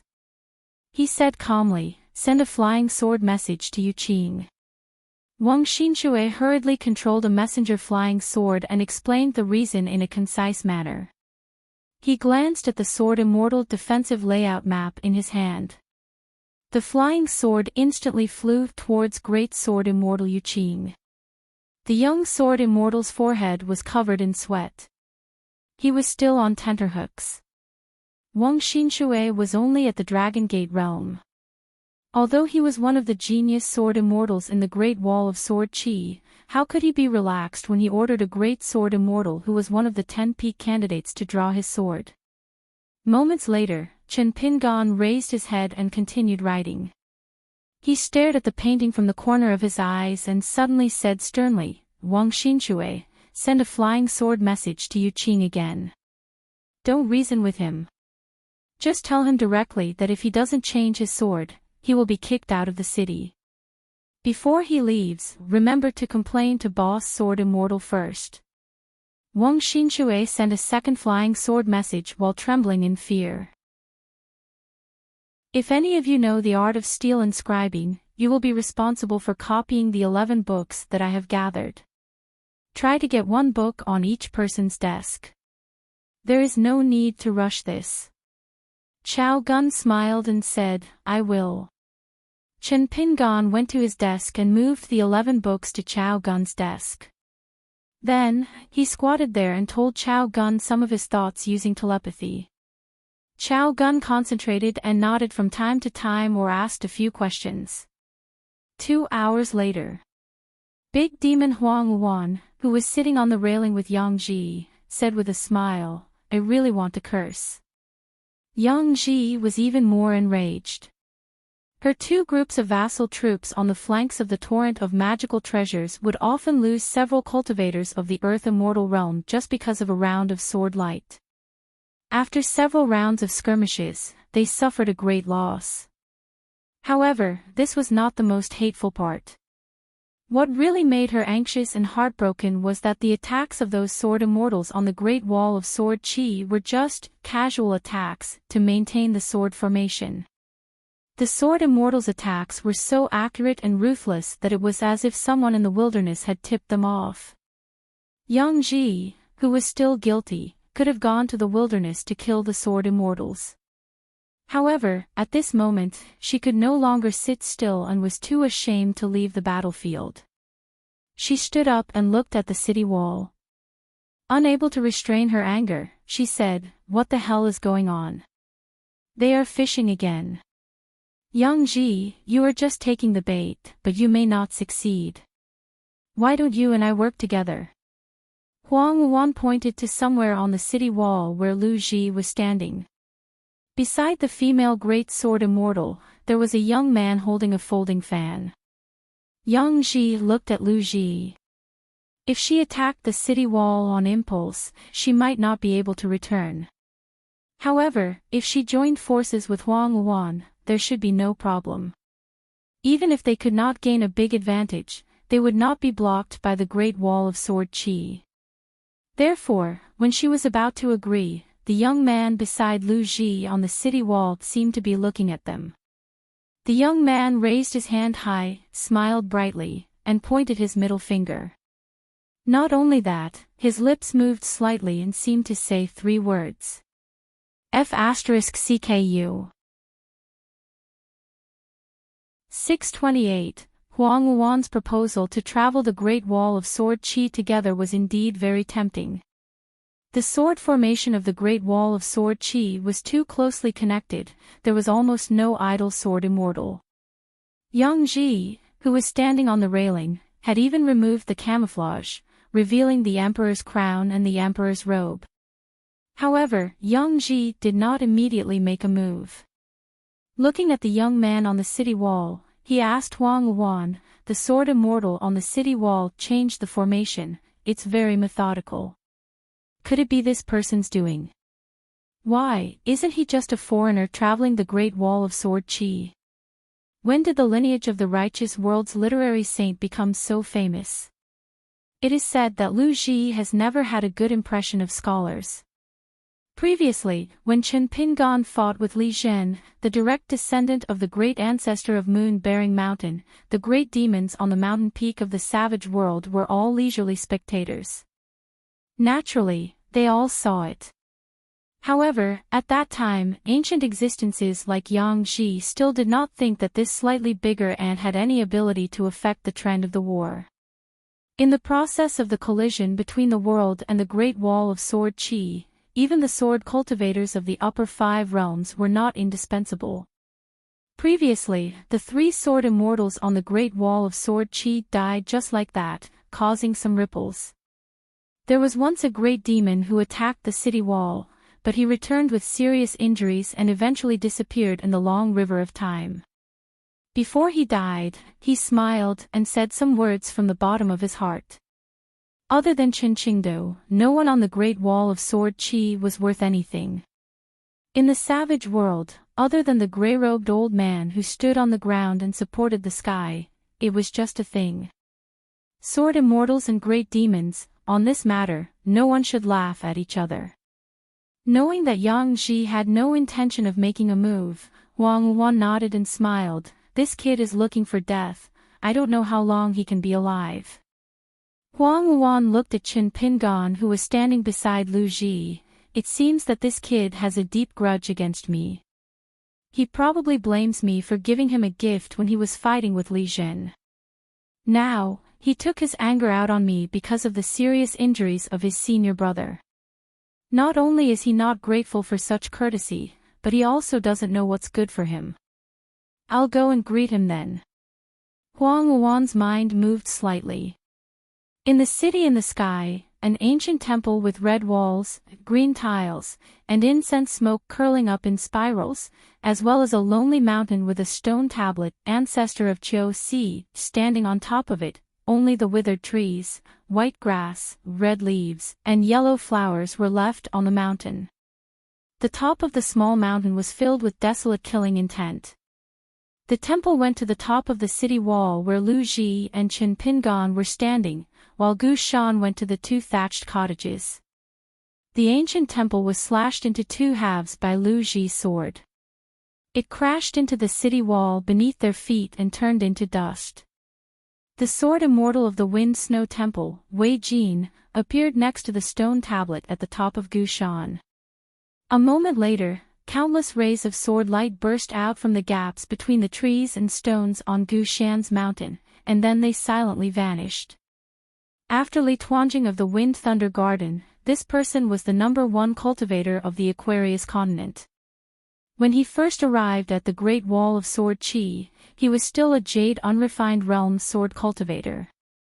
In just a few short years, he had lived in a small thatched cottage and had only participated in one offensive and defensive battle. He had practiced the sword with the old sword immortal and his neighbors, and yet he seemed to be on the verge of breaking through the bottleneck and becoming an immortal. Yang Ji bid farewell to Huang Wuan.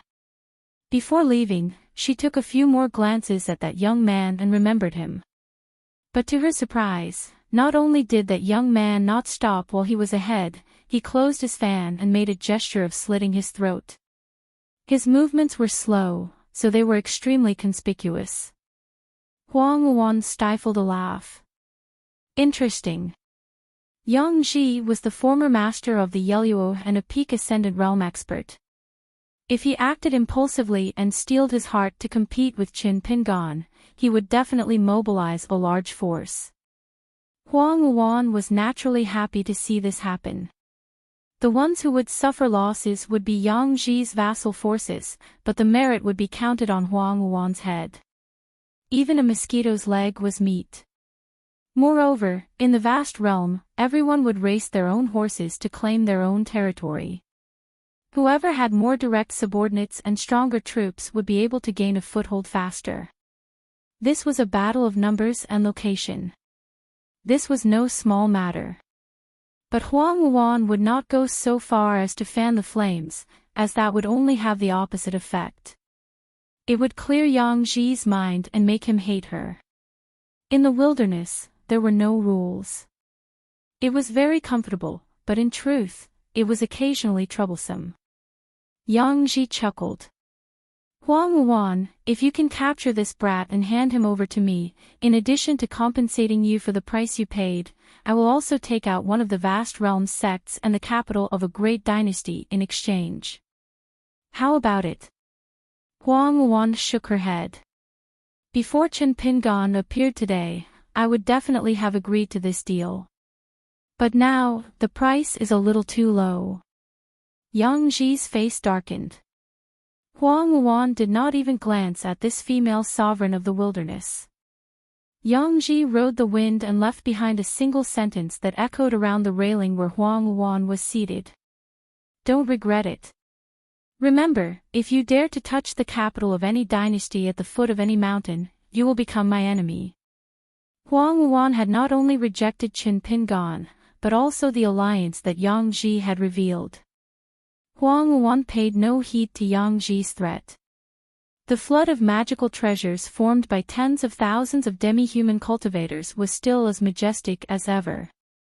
However, compared to the orderly waterfall of sword aura, the former appeared slightly disorderly. Almost all of the sword immortals had begun to give up on the word pleasure when they attacked.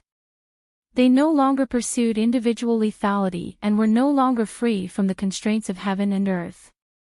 Instead, almost every sword attack was filled with a sense of utilitarian calculation. How to protect the sword cultivators of the middle 5 realms while attacking the formation, how to cooperate with other sword immortals who were extremely far away to destroy a certain key treasure. How to withdraw the sword from the formation while sneakily flying to the 2 sides of the flood of magical treasures to cut off the heads of some demi-human cultivators of the earth immortal realm. Huang Wuan naturally felt some heartache, but it was not too much of a headache. The ones who really needed a headache and had to solve this urgent problem were the military tents in her camp. As for the 14 of them attacking, the gray-robed elder had set a small rule in private. When they were bored, they could go to the city wall for a walk. However, it was best not to use all of their strength, especially their natal supernatural powers and trump cards. It was best to use them only when the world was vast. The sword workshop standard long sword in Lu Ji's hand could not withstand the collision between Lu Ji's sword will and the entire temple. After she withdrew the sword, it instantly collapsed and disappeared. She and Chen Pingon stood on the wall and turned to look at the young man who was fanning himself. Does the hidden official want to die so much, or does he not intend to go out of the city to fight in the following battles? I listened to the great sword immortal's orders and guarded the formation here. It's the sword cultivators of the hidden official's lineage, not Chen Pingon. Think carefully, don't let your emotions affect your decisions. There was nothing much to say about the nature of the big demons in the wasteland. Whether it was Chen Pingon killing Li Zhen, or whether it was Wen Qianjian or Wen Qianjian, those beasts did not feel anything. Because the wasteland never cared about right or wrong, but when it came to personal grudges, the higher the level of the beasts, the clearer they would remember it. Therefore, Chen Pingon's actions directly made 2 big demons his mortal enemy. Chen Pingon gently tapped his head with his folding fan. The female big demon actually refrained from attacking, which was a bit regretful. Otherwise, Lu Ji would only have to be responsible for stopping the big demon Yang Ji for a moment, and the 3 sword immortals who had already been informed by the hidden official's flying sword would attack. Yu Qing, Yuan Qingshu, and Wu Qingpei would use their own supernatural powers to cut off the big demon's path of retreat. As for who would kill the big demon at that time, of course, it would not be a single great sword immortal, but a vast number of sword immortals. Before ascending the city wall, Chen Pingon had already instructed Guo Zhujiu and Wang Xinshui that once a big demon approached the city wall, they were to immediately inform all the local sword immortals to surround and kill it. The current Great Wall of Sword Qi seemed to have the sword immortals performing their own duties, which created the great situation of the waterfall of sword Qi suppressing the flood of magic weapons. However, once the flying sword of the hidden official's lineage was sent out, there would be dozens of sword immortals who would have to immediately turn their swords around. Even if it would cause damage to the sword formation, all the sword immortals would have to obey the order. Chen Pingon smiled and said, "When you have too many lice, you won't itch. When you have too many debts, you won't worry. You'll get used to it. Huang Wuan and Yang Ji, as long as you act impulsively, you might become a pair of lovebirds that die together. They're not a celestial couple, they're like celestial couples." There was one thing that Chen Pingon did not reveal. The more secretive one of the 2, hidden official, flying swords went directly to the eldest sword immortal. Once a great demon approached, other than a large group of sword immortals drawing their swords, the eldest sword immortal had to directly order Qin Shi and Qi Tingji to draw their swords and kill it. Under the watchful eyes of the crowd, the sword immortals had already drawn their swords to intercept it. He extended the folded fan on the table and pointed at the ruins of the 5 mountains depicted on the scroll.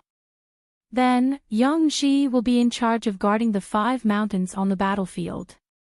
Compared to Bai Ying, who needs to communicate with the 60th camp at all times, Yang Ji clearly doesn't need to make as many last-minute changes. Those 5 mountains have 5 great demons hidden, and their purpose is to intercept and kill our immortal realm's sword cultivators. This has little to do with Yangji himself, and it's a strategy that the beasts have decided on long ago. Next is Great Demon Huang Wan. It's clear that Yangji is the most straightforward. Even if the Yeluo and that mortal enemy Great Demon are scheming against each other, in our view, their schemes are still superficial. Thus, Yangji is the most likely to act, even more so than Huang Wan. If he succeeds, whether it's Huang Wan or Yangji dying on the walls, as long as one of the peak great demons dies right before the eyes of all the sword cultivators, the Great Wall of Sword Qi will profit immensely. The repercussions of Xiao Chua's defection can be smoothed out by us, the new sword cultivators of the hidden official lineage. I'm betting on this what if, not that Yangji's brain isn't big enough, that he doesn't know what's important, but that he's a criminal, that he can't control himself, that Huang Wan will add fuel to the fire.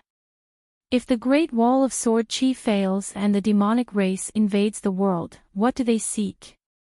Naturally, it's the Great Tao that the great demons seek. Who do they seek it from? Through the strength of the army. Through the merit of sieging the city. Of course, but the most crucial point is what Mount Tuiwa said. To be more precise, it's a personal preference of the demonic race grand ancestor. It's a pity that Yangji didn't take the bait. He's extremely cautious. From this, one can see just how pragmatic the great demons of the world of wastelands are. This is something that I and everyone else present need to learn from, and it's also something that we need to warn our opponents about. That's why we can't take it for granted. At this point, Chen Pingan's eyes were sharp as he repeated the last sentence. That's why we can't take it for granted. Chen Pingan's face was immediately full of smiles. That's why in the 4th and 5th battles, which great demon will be in charge, how the wasteland's general offensive will feel, whether it's fast and slow, and whether it's well versed in the art of war, or if it's just foolishly sending itself to its death, we can actually predict a few things beforehand. However, the other party has a total of 60 military tents and is even more meticulous than us. This little bit of prediction doesn't mean much, but it's better than nothing. On the southern wall, Lu Ji didn't know whether to laugh or cry. These words were clearly said by the hidden official on the city wall. Previously, when he was observing the situation, he felt that he didn't have a chance to say more to her. In the end, she had to listen even if she didn't want to. Her impression of Qin Pingan didn't improve. Nevertheless, Lu Ji's impression of the hidden official improved imperceptibly. Lu Ji looked at the battlefield in the south and then turned back to look at the small world where no one used their swords. When she turned back again, there was a slight smile on her face. Those sword cultivators were probably the young people that the sword immortal boss looked forward to the most. Lu Ji, and many of the sword immortals today, might have been such young people in the past. Chen Pingan looked at the crowd and restrained his expression. He put on a shocked expression and said doubtfully, "At this point, you guys still don't have any thoughts." I only know that Qi refinement warriors of the lower 5 realms will exhaust their spiritual energy if they don't stop attacking. I really didn't know that the more you use your brain, the slower you become. As the only sword cultivator of the upper 5 realms, Mi Yu was the calmest one. It wasn't that his realm was high, but he felt that since there was nothing for him to do, if the hidden official was really dissatisfied and wanted to settle scores, it would be Lin Junbai and Xianxin, these young but evil little bastards with a belly full of evil tricks, who would take the lead. Deng Liang said in a low voice, "The next formation of the demon race's army is all sword cultivators. Our change of formation this time is actually us feeding the swords to the enemy and letting them learn the sword. For example, how the sword immortals use their swords in exchange for the greatest lethality of the entire sword formation at the cost of the sword immortals withdrawing their swords. How to gather the best sword immortals to use their swords and strive to kill the enemy earth immortal sword cultivators without warning will definitely be learned by the enemy. Even if the enemy only learned the embryonic form of the formation, if we don't have a countermeasure in the next exchange of swords between the sword cultivators, our losses will definitely increase sharply. Chen Pingan pointed his folding fan at Lin Junbai and said with a smile, "Junbai, speak your mind." Lin Junbai immediately had a draft in mind and said with a smile, "The general situation is like this.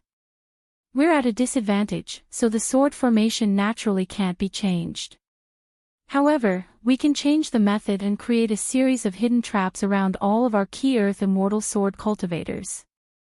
All of the sword immortals on our side will have an additional responsibility, which is to guard the formation for a certain Earth Immortal sword cultivator. Not only that, the formation won't be blindly defending. That would be meaningless. Everything we do is to fight back. Because what we're going to target next is no longer the enemy's Earth Immortal sword cultivators, but the enemy's true top combat power, the sword immortals." Chen Pingan nodded. If they couldn't kill that Yang Ji Huang Wan, it wouldn't be a loss to exchange for a few enemy sword immortals to make up the numbers. Chen Pingan had actually been waiting for Deng Liang and Lin Junbai to say these words. Once someone made a breakthrough, the others would fill in the gaps and follow up in the blink of an eye. Gu Jianlong looked at the confrontation between flying swords and magic treasures on the painting, then flipped open a book on the table. He nodded and said, "Then we need to quickly flip through this third book and try to pick out 10 to 20 of our Earth Immortal sword cultivators as bait." The writing of the third book was originally Wang Xinshui's responsibility. I reckon that it won't be solely Wang Xinshui's responsibility in the future. Apart from this, we can also conduct a demonstration and test of our sword immortals to try out more possibilities. Peng Yuanji, you can think about how to adjust the positions of the great sword immortals on the first official book and who to coordinate with to attack. As usual, I'll be the bad guy for the plan you came up with." Peng Yuanji nodded and said, "No problem." Chen Pingan said slowly, "According to the progress of the war, it will take at most half a month before all of us reach an extremely awkward state. We will feel that we can't make bricks without straw. At that moment, we will be extremely familiar with every sword immortal and Earth Immortal sword immortal in the Great Wall of Sword Qi. What should we do when the time comes? Understand more about the Cave Abode Realm, Sea Viewing Realm, and Dragon Gate Realm sword immortals in detail. You can understand them, but that's definitely not the main point. The main point is still the Southern Battlefield, in the second official book and the second official book. Especially the second official book that's so thick that it doesn't seem to have a final page." Chen Pingan's tone became heavier. "Everyone here, we sword Xiao of the hidden official lineage are destined to disappoint everyone. It all depends on each person's cultivation heart, more or less. Because none of us are perfect, and everyone can make mistakes. Every small mistake we make can't be covered up by right or wrong. Once a mistake occurs, it will lead to a disaster on the battlefield where thousands of people will be killed or injured. Previously, because we have racked our brains and done our best to come up with strategies, the chances of victory for the Great Wall of Sword Qi, and the little bit of military merits that we have painstakingly accumulated, will be forgotten by our own people. Then, they will either run over and scold us, or they won't say anything, but their eyes will be filled with hatred. But the most terrifying thing is silence, the silence of many people." Miyu, who had always felt that he was the most superfluous existence, could not help but say, "Then let's prove to them that they are not wrong, but we are even more right." Chen Pingan opened his folding fan and fanned himself non-stop. "Who dares to say that we sword immortal Miyu are superfluous? Who is it? Step forward, I'll spit in his face." Other than Miyu's awkward expression, everyone had a playful smile. Miyu said with a fake smile, "Lord Hidden Official, I have to thank you." Chen Pingan waved his hand, "Brother Mi is the stabilizing force of our hidden official lineage. Don't be so courteous and estranged." Gu Jianlong nodded, "Fair words. With the reckless Gu Jianlong taking the lead, very soon, there were many voices that sounded like the hidden official lineage. Seconded. True. Agreed. No objections. Chen Pingon closed his folding fan and gently placed it beside his hand. Let's start earning money. On the surface of the fan, there was a small inscription. If one did not look at it carefully, it would look like a blank fan.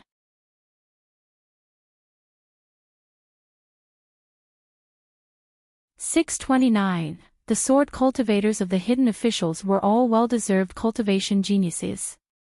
There was only one reason why they did not have a high level of cultivation, and that was because they were still young. Therefore, they were not unfamiliar with the phenomenon of the yin spirit traveling out of the body. However, it was rare for a third-realm qi cultivator to have the yin spirit traveling out of the body. It was even stranger to be able to travel out of the body for a long time in the Great Wall of Sword Aura without leaving any trace. However, this kind of strange thing happened to Qin Pingon.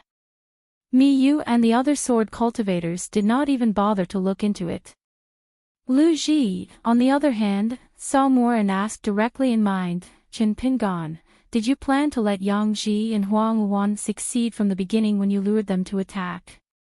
Chen Pingon drew circles in the third book and helped Wang Xinxue to pick out 20 Earth Immortal sword cultivators from his side. At the same time, he replied to Lu Ji through mind ripples, "Ordinary fishing bait will attract big fish when it enters the water. Even if the big fish is dragged ashore in the end, will the bait be enough to keep it? You said it yourself, an old beast who has lived to Yang Ji's age will not be stupid. Of course, I will be the first to stop their retreat. Otherwise, the situation of the sword cultivators on our side will not be stable." Lu Ji frowned and said, "Once the yin spirit collapses, the foundation of the great Tao will be damaged. As a hidden official, why do you have to do this?" Chen Pingon smiled and said, "A third-realm cultivator's yin spirit in exchange for one or two great demons at the peak of the ascendant realm in the wilderness is a very good deal." Lu Ji hesitated for a moment. She did not like Chen Pingon's beating around the bush, so she said directly, "Please be honest with me." Chen Pingon was silent for a moment. If the hidden officials want to establish themselves, it is not enough to rely on those invisible battle achievements. The biggest problem of the hidden officials is that they hide behind the scenes.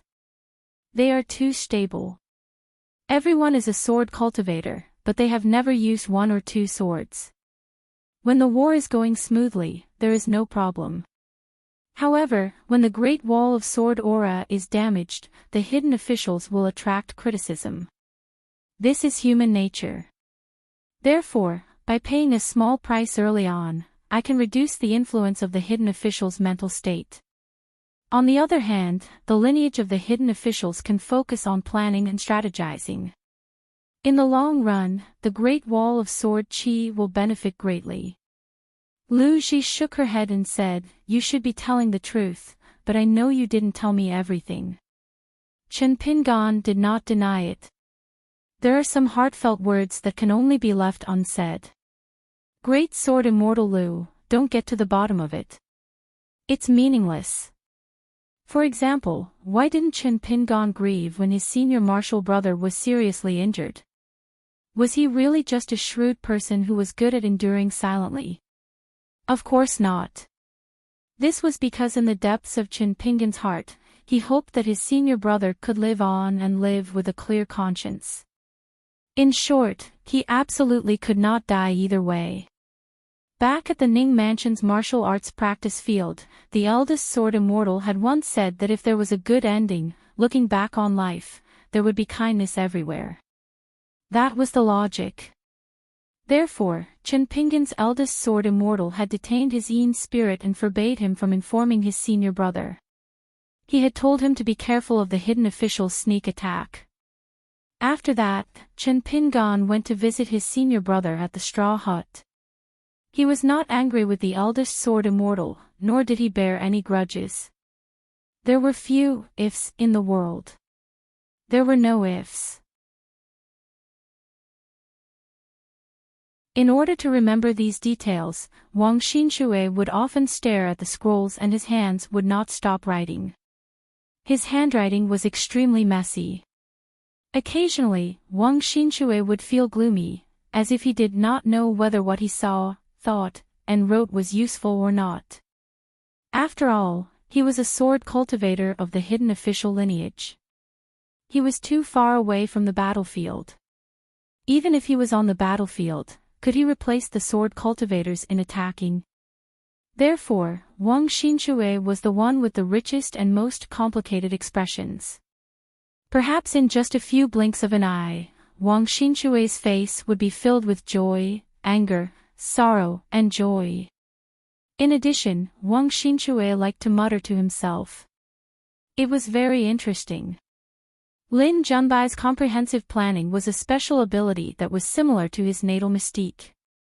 As long as he had enough information and intelligence to support a battle, Lin Junbai would almost never make a mistake. Guizhuzhou's imagination of accidents, the worst-case scenario, was always one step ahead of others. She could even think one step further. Therefore, after Dong Buji and Lin Junbai worked together to compile the Sword Immortal's heart calligraphy, Chen Pinggan's real body sat down. Other than clearly asking Xianxin to write the record of the battlefield alone, he also asked Wang Xinshui, Guizhuzhou, and the others to each write a book of essays. The 12 books that Chen Pinggan had outlined previously were all named after the heavenly stems. The following books could be named after the 12 earthly branches. The heavenly stems and earthly branches were all present. The sword cultivator was in the middle. This could be considered a good omen. Dong Buji suddenly said, "What I'm afraid of is that the sword cultivator formation of the wilderness will only use the stupidest method to advance. They only care about their own cooperation and don't think about anything else. They won't be greedy for battle merits. Our follow-up plans will fall through. The most troublesome part is that as long as we don't earn anything, it will be a loss. If that's the case, how can we solve it?" Chen Pinggan raised his head and laughed softly. "It can be solved. In the Battle of the Great Wall of Sword Qi, we're used to being bold and heroic. Actually, it's not too good. On the battlefield, when we're in it, the beasts of the wilderness are all sacrificing themselves. Beside them are all comrades who have died in battle. Then, we shouldn't treat them as puppets without any education and emotions. After the Battle of the 13th, the demons attacked the city twice. Looking back, they were all well-prepared training exercises. Now that the wilderness has 60 military tents, what does this mean? It means that there are countless people watching every battlefield. The human heart is something that can influence others. Therefore, to prevent the worst-case scenario of the enemy's sword formation not losing while remaining stable, there are 3 things we can do. First, our sword formation should learn more from Qi Shou and slaughter the enemy. Second, if we can kill those who can't be killed, we shouldn't kill those who are seriously injured. The more they are dead, the better. After we retreat from the battlefield, these wounded will become a natural source of resentment. Third, we should pick those who like to quarrel and quarrel. For example, seniors Xiao Qing and Qing Quan. I think they're very suitable. When we attack, we should curse the heavens and earth, especially the sword cultivators of the wilderness. For example, we should curse Q Sword, saying that their attack on the city is actually a return to the ancestral home. Sword immortals must curse these words. Young sword cultivators with louder voices, the lower their cultivation levels, the better. If we do these 3 things well, we can't tolerate the most valuable sword cultivators in the wilderness. You can forget about entering the bureaucracy, the literary world, or the jianghu. Gu Jianlong was grief-stricken. Looking at the situation, he was going to be made fun of. Chen Pinggan said, "If Sword Immortal me hadn't given that answer, I would have regretted bringing up that topic. Everyone, we're sitting here and doing these things. It's not that we have to do this. Not only foreign sword cultivators like Xian Kan, but even natives like Dong Budi and Pang Yuanji shouldn't be carrying such heavy burdens. If you're not careful, your Dao heart will be crushed.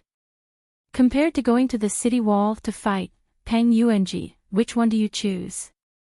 Pang Yuanji said honestly, fight. Wang Xinshui was about to speak. Chen Pingan smiled and said, Xinshui, you have something to say.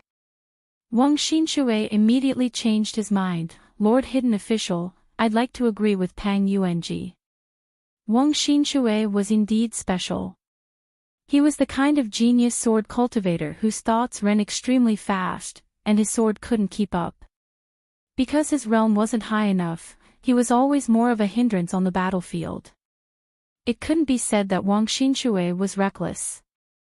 In fact, every suggestion he made was just right. However, Wang Xinshui himself couldn't speak with the sword, and so could his friends. That was why Wang Xinshui had the title of one of the newest 5 absolutes of the Great Wall of Sword Qi. I can fight before, but I'll fight after. Fortunately, there weren't too many casualties. However, Wang Xinshui had mixed feelings about going to the battlefield. He wasn't afraid of dying in battle, but he felt uncomfortable. His heart was in turmoil. Chen Pingan smiled, that's enough with the pleasantries.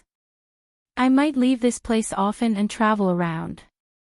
If you have any resentment, remember to hide it well. Also, you won't have the chance to fight outside the city, but I can. I can only be envious. Deng Liang, who was calm but didn't lose his spirituality, asked, the son of a rich family doesn't sit under the awning. This is a ridiculous saying in the Great Wall of Sword Qi. However, on our side, Lord Hidden Official, please think twice before you act. Even if you really have to leave the city to fight, remember to conceal your whereabouts. We, the Hidden Official, don't have Lord Hidden Official to hold the fort. We're reduced to having to change our commander in battle. This is a taboo for military strategists. Thank you for your kind intentions. Speaking so bluntly should be the rule of us hidden officials. Behind closed doors, we're all family. It's a good thing for family members to say nasty things. Chen Pingan said, however, those who can kill me, like Yang Ji and Huang Wan, wouldn't dare to take the risk. As for the other beasts, they don't have a good memory. If they don't believe in heresy, they can come and try me. Deng Liang recalled the female sword immortal Xie Songhua's success in one strike, and didn't say anything else. Chen Pingan stood up, I'll go and have a chat with the 2 seniors, Nailan Xiaowei and Yan Ming. Chen Pingan grabbed the jade token of the hidden official and hung it on his waist. He wanted to find the 2 fellows to talk about the cross-continent ferry on the inverted mountain. This wasn't something that the hidden official's flying sword could explain clearly in a few words. It required a face-to-face discussion. There were some things that could only be said with the identity of the hidden official. Walking on the horse path, Chen Pingan, who looked dispirited, muttered to himself, among all the knowledge in the world, only the night fairy is the most difficult to deal with. Miyu looked at the back of the young man, and some inexplicable and strange thoughts arose in his heart. If Chen Pingan's traveling yin god was said to be the hidden official's lineage, it was Qi. His words and actions gave people a sense of danger and surprise.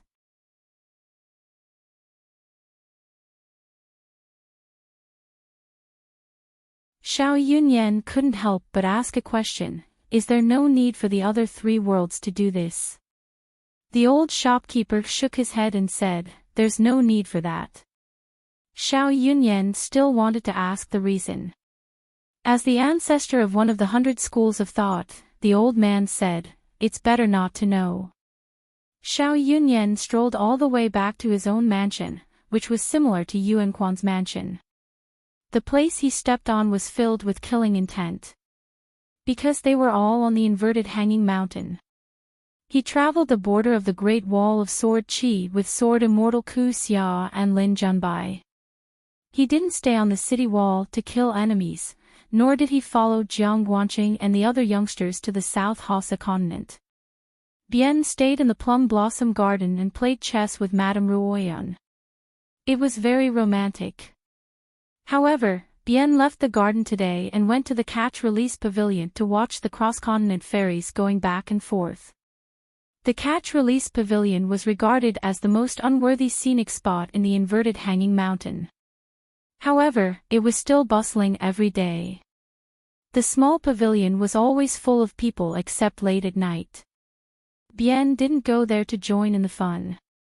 He sat on the railing of the white jade viewing platform by the cliff outside the catch-release pavilion and muttered to himself.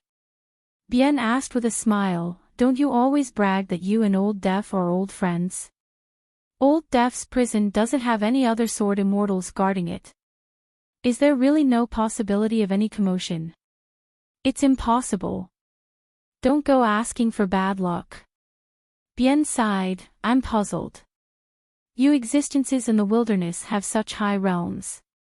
Why are you still so stubborn? Scheming and going around in circles. Can this be considered cultivation of the great Tao?"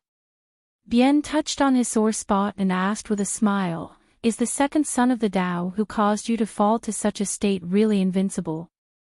If you don't fight with him, you won't understand how terrifying this stinking bull's nose is."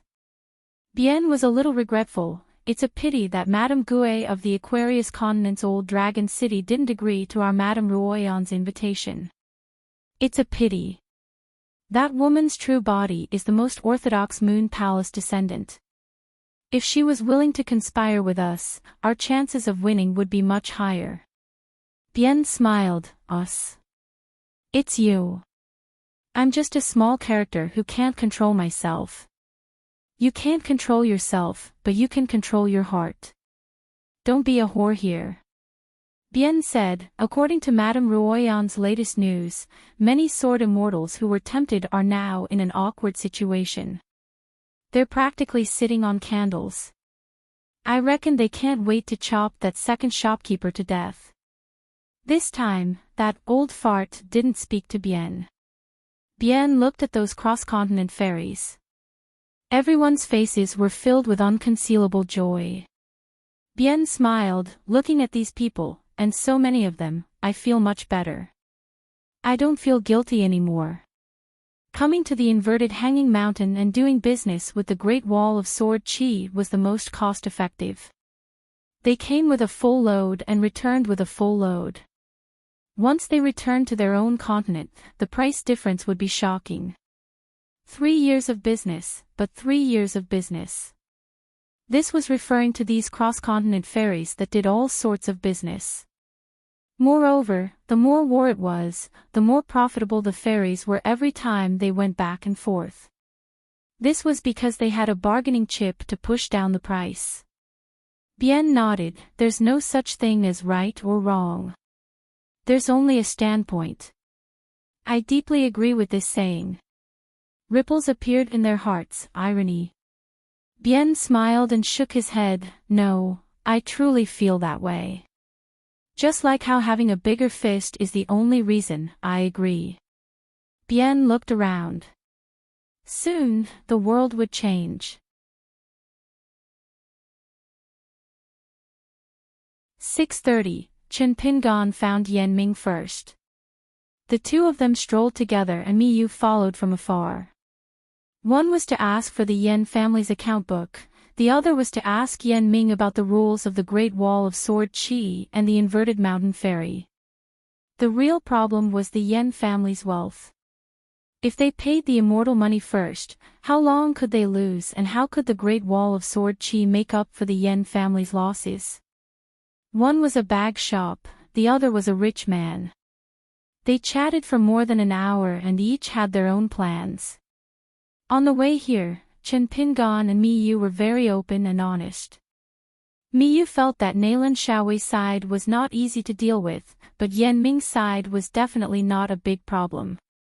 Firstly, Chen Pingan was already a hidden official, and he was appointed in a time of crisis, so he had great authority. Secondly, Chen Pingan had a very good relationship with the Yan family's young master. Yan Ming should sell everything he had to help support Chen Pingan. Thirdly, and also the most important reason, Chen Pingan's words were effective on the Sword Immortal side. Chen Pingan bade farewell to Yan Ming and went to find Yan Ming. The Yan family and the Nalan family were the two golden signboards of the Great Wall of Sword Qi. The top three families, Dong, Chen and Qi, controlled the clothing, sword and pill shops. The three of them were not rich, so Yan Ming and Nalan Ming were the true gods of wealth. Miyu asked, did it go smoothly? Chen Pingan said self-deprecatingly, there was no problem with the general direction, but there were a lot of problems with the details. I thought that it would be easy to deal with the two seniors, but it seems like it was even more difficult. Miyu teased, aren't you calling me Uncle Yen for nothing? Then, this unpolished Jade Realm Sword Immortal who liked to drink wine and lie in the sunset was a little angry. Isn't this Yan Ming too ungrateful? He doesn't give any face to the hidden official. I can understand the logic of one's glory and one's loss. What is this Yan Ming hesitating for? Is it because he lost his arms in his early years, was unwilling to climb the city and killed few demons, so he is even more afraid that the hidden official will steal his wealth? Miyu was not afraid of Yan Ming, who had fallen to the nascent soul stage. He had a lot of immortal money but he could not use it on his intrinsic flying sword. Such a pitiful worm was even worse than sword cultivators who worked hard to kill demons and nurture their swords. Chen Pingan shook his head and said, how can it be so simple? Yan Ming was very good at calculating. Since the general direction had been agreed, it was not a bad thing to grind the details. I'll just look for him a few more times. Speaking of which, Yan Ming's actions show that he doesn't think that the hidden official is more valuable than the immortal's money. He is the one who is truly responsible for the Great Wall of Sword Qi. Miyu asked softly, hidden official, do you really not have any complaints? Chen Pingan said, it's more about enjoying some comfortable things. For an immortal like me, Sword Immortal, it's hard for him to make rapid progress in his realm. Even the slightest bit of suffering will be beneficial. Miyu was speechless. There was still resentment. He just couldn't do anything to Yan Ming, so he pitted himself. However, Miyu could stand these face-to-face words. What he couldn't stand were some sword immortals who smiled and greeted him politely. For example, Li Tumi, or those who didn't even bother to look at Miyu. For example, Great Sword Immortal Yu Qin, who had a good relationship with his brother Mi, who never said anything unpleasant to Miyu because he didn't say anything. Those blunt knives that seemed to be wrapped in silk were the most abrasive to the sword heart. Chen Pingan said with a smile, it's hard to talk behind closed doors. Don't take it to heart, Sword Immortal Mi. When they arrived at Nalan Shaoi's place, the old Sword Immortal said to Chen Pingan, I never care about money. Let's talk to Nalan Saihuan. Chen Pingan then went to Nalan Saihuan, a female sword cultivator in the nascent soul stage. Her realm was not high, but she was good at managing and making money. This time, Miyu was really angry. Old Nalan is so arrogant. Chen Pingan was silent. As for Miyu, he only dared to grumble after the incident. When he saw Nalan Shaowei, he didn't even dare to breathe. The two found Nalan Saihuan. She was a beautiful woman with exquisite makeup and a graceful figure. There was a white jade hairpin in her hair bun, and the end of the jade hairpin was carved with a lifelike little dragonfly. The woman's face was green and her eyebrows were slender. She wore a thin gauze shirt and a pair of red brocade shoes. She was recognized as a great beauty in the Great Wall of Sword Qi. She looked like a pampered lady, but when she arrived at the city wall, her sword was fierce and ruthless, just like Qi Shou. Miyu's thoughts were complicated, and he deliberately looked indifferent. Nalan Saihuan and Miyu were of the same generation.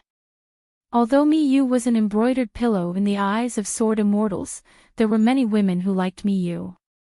The women who couldn't get what they wanted scolded Miyu more fiercely than men. This Nayland Saihuan was one of them. Before Miyu became a sword immortal, his life was unbelievably smooth. This was why Miyu had the catchphrase, since ancient times, deep affection can't be kept. In fact, it wasn't that Miyu couldn't keep anyone, but it was the affectionate women in the Great Wall of Sword Chi that couldn't keep Miyu. Miyu looked at people. What Chen Pingan saw was Nayland Saihuan and her family's gold and silver mountain. Chen Pingan went straight to the point and his first sentence almost made Miyu lose his composure. Mrs. Nayland, your patriarch and I have reached an agreement. The old sword immortal is very righteous. He gave up the family's interests to help the Great Wall of Sword Chi through the difficulties. However, when the old sword immortal came, he reminded me that Mrs. Nayland is in charge of the Nayland family, so I better inform Mrs. Nayland. After that, Nayland Saihuan restrained her mind and began to talk about the follow-up and details with the hidden official who had received the old ancestor's imperial edict. The two returned to the hidden official's side on the horse path. Miyu didn't know whether to laugh or cry. He asked softly, when Nayland Saihuan and Nayland Xiaowei talk back, won't the hidden official be exposed? Chen Pingan said, asking for a sky-high price and sitting on the ground to pay. It depends on your ability. If Nayland Xiaowei doesn't want to listen to me, then let Nayland Saihuan talk. In the end, Chen Pingan joked, if Mrs. Nayland wants to punish me, I think me sword immortal alone is enough to stop her. But if Nayland Xiaowei personally slashes me with his sword, brother me must protect him. Miyu smiled bitterly, isn't there Lu Ji? It's not my turn to arm wrestle with old Nayland. Whether it was Nayland Xiaowei or Lu Ji, they were among the top 10 sword immortals of the Great Wall of Sword Chi. Miyu usually saw them. Even if he didn't have to take a detour, he still felt ashamed and full of awe for them. Miyu's friends were mostly sword cultivators in the middle 5 realms, and most of them were romantic. There were only a few sword immortals in the upper 5 realms. Along the way with Chen Pingan, only one sword immortal in the Jade realm greeted Miyu. His name was Lai Ji. In the matter of cultivation, he and Miyu were brothers in the same boat. He belonged to the kind of Jade realm that was not good enough when he was young. In the vast world, this might be the biggest regret of sword immortals, but in the Great Wall of Sword Chi, it was a public joke. It was said that Lai Ji couldn't bear to sit still and was talkative. He once had the nickname Magpie. But the young people in the Great Wall of Sword Chi didn't think that Lai Ji could have such an outrageous nickname. Lai Ji often went to drink with Miyu to relieve his boredom. At this time, when Lai Ji saw Chen Pingan, he smiled and called him Mr. Hidden Official. Chen Pingan, who was walking away with his sleeves folded, smiled and nodded. He reached out his sleeve and cupped his fist in return. After walking away, Chen Pingan joked, Sword Immortal me has a lot of friends. I've benefited from it. Miyu glanced at the southern wall. Like Pang Yuanji, he wanted to use his sword to kill demons. In the next few days, other than guarding the hidden official, Chen Pingan often called Miyu to discuss matters with others. They were all important figures. For example, the sages of Confucianism and Buddhism, who were at the two ends of the Great Wall of Sword Chi. Chen Pingan wanted to ask about the inner workings of the Battle of Timing. During this time, Miyu noticed that Ning Yao was wearing the immortal weapon ranked robe, Golden Wine. He even forged a new sword case with 2 long swords. One of them was the Sword Immortal that Chen Pingan used to kill Li Zhen. What a good name. It was no wonder that the young secluded official would occasionally chat with Gu Jianlong and Wang Xinshui at the desk. He said that he was extremely talented in naming. If naming was the only cultivation of the great Tao in the world, he should be at the beginning of the immortal realm. Pang Yuanji mentioned that the hidden officials had collected secret records for thousands of years. They had already categorized the Summer Palace and the Winter Palace into different categories. There were so many of them that it was impossible to move all of them to the horse path. It would be very convenient to search and read them over there. Especially the Summer Palace, which was the most important.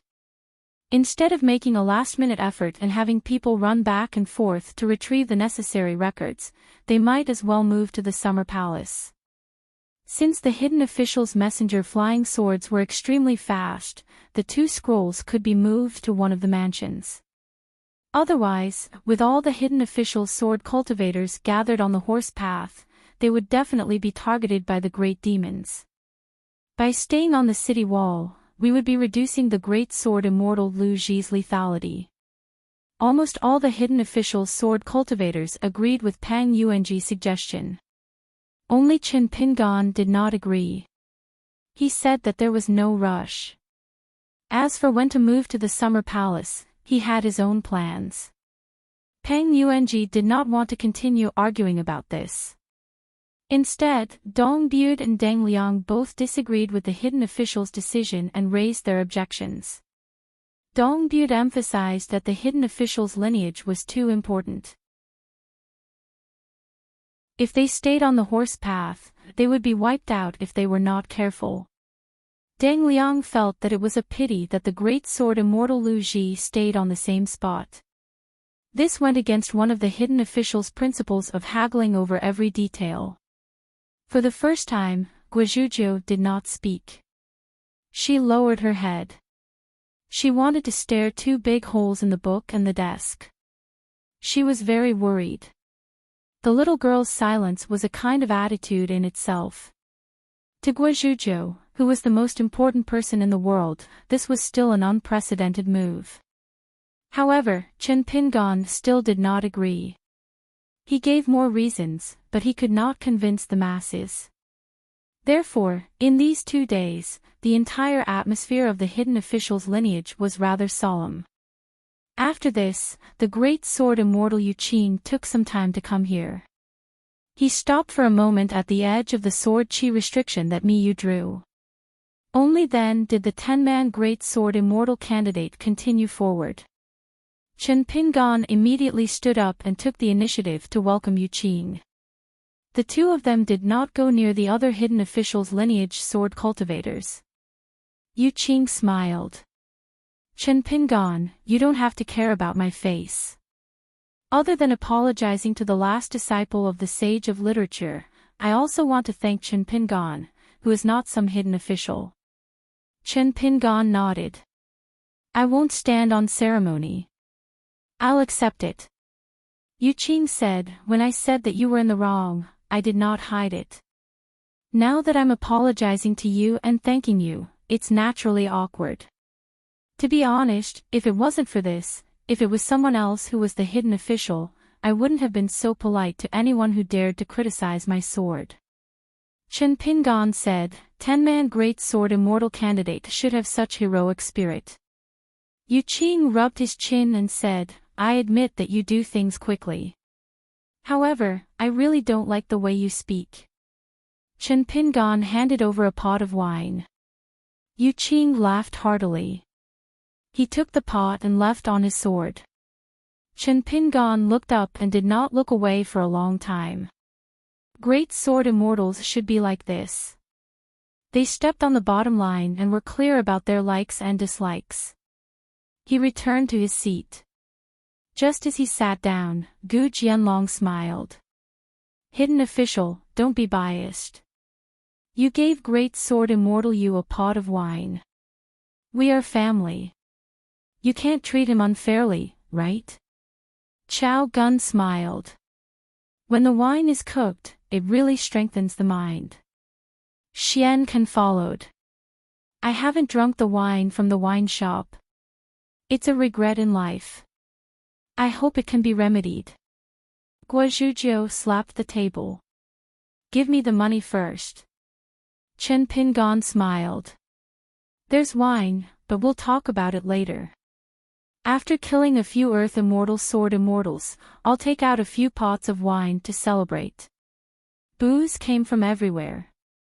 Gu Jianlong and Wang Xinshui were the most enthusiastic.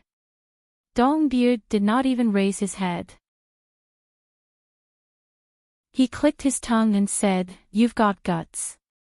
Gu Jianlong immediately said to Wang Xinshui, "Xinshui, what's wrong with you?" Wang Xinshui said innocently, "I'm learning from you." After such a comical scene, the gloomy atmosphere from before improved slightly.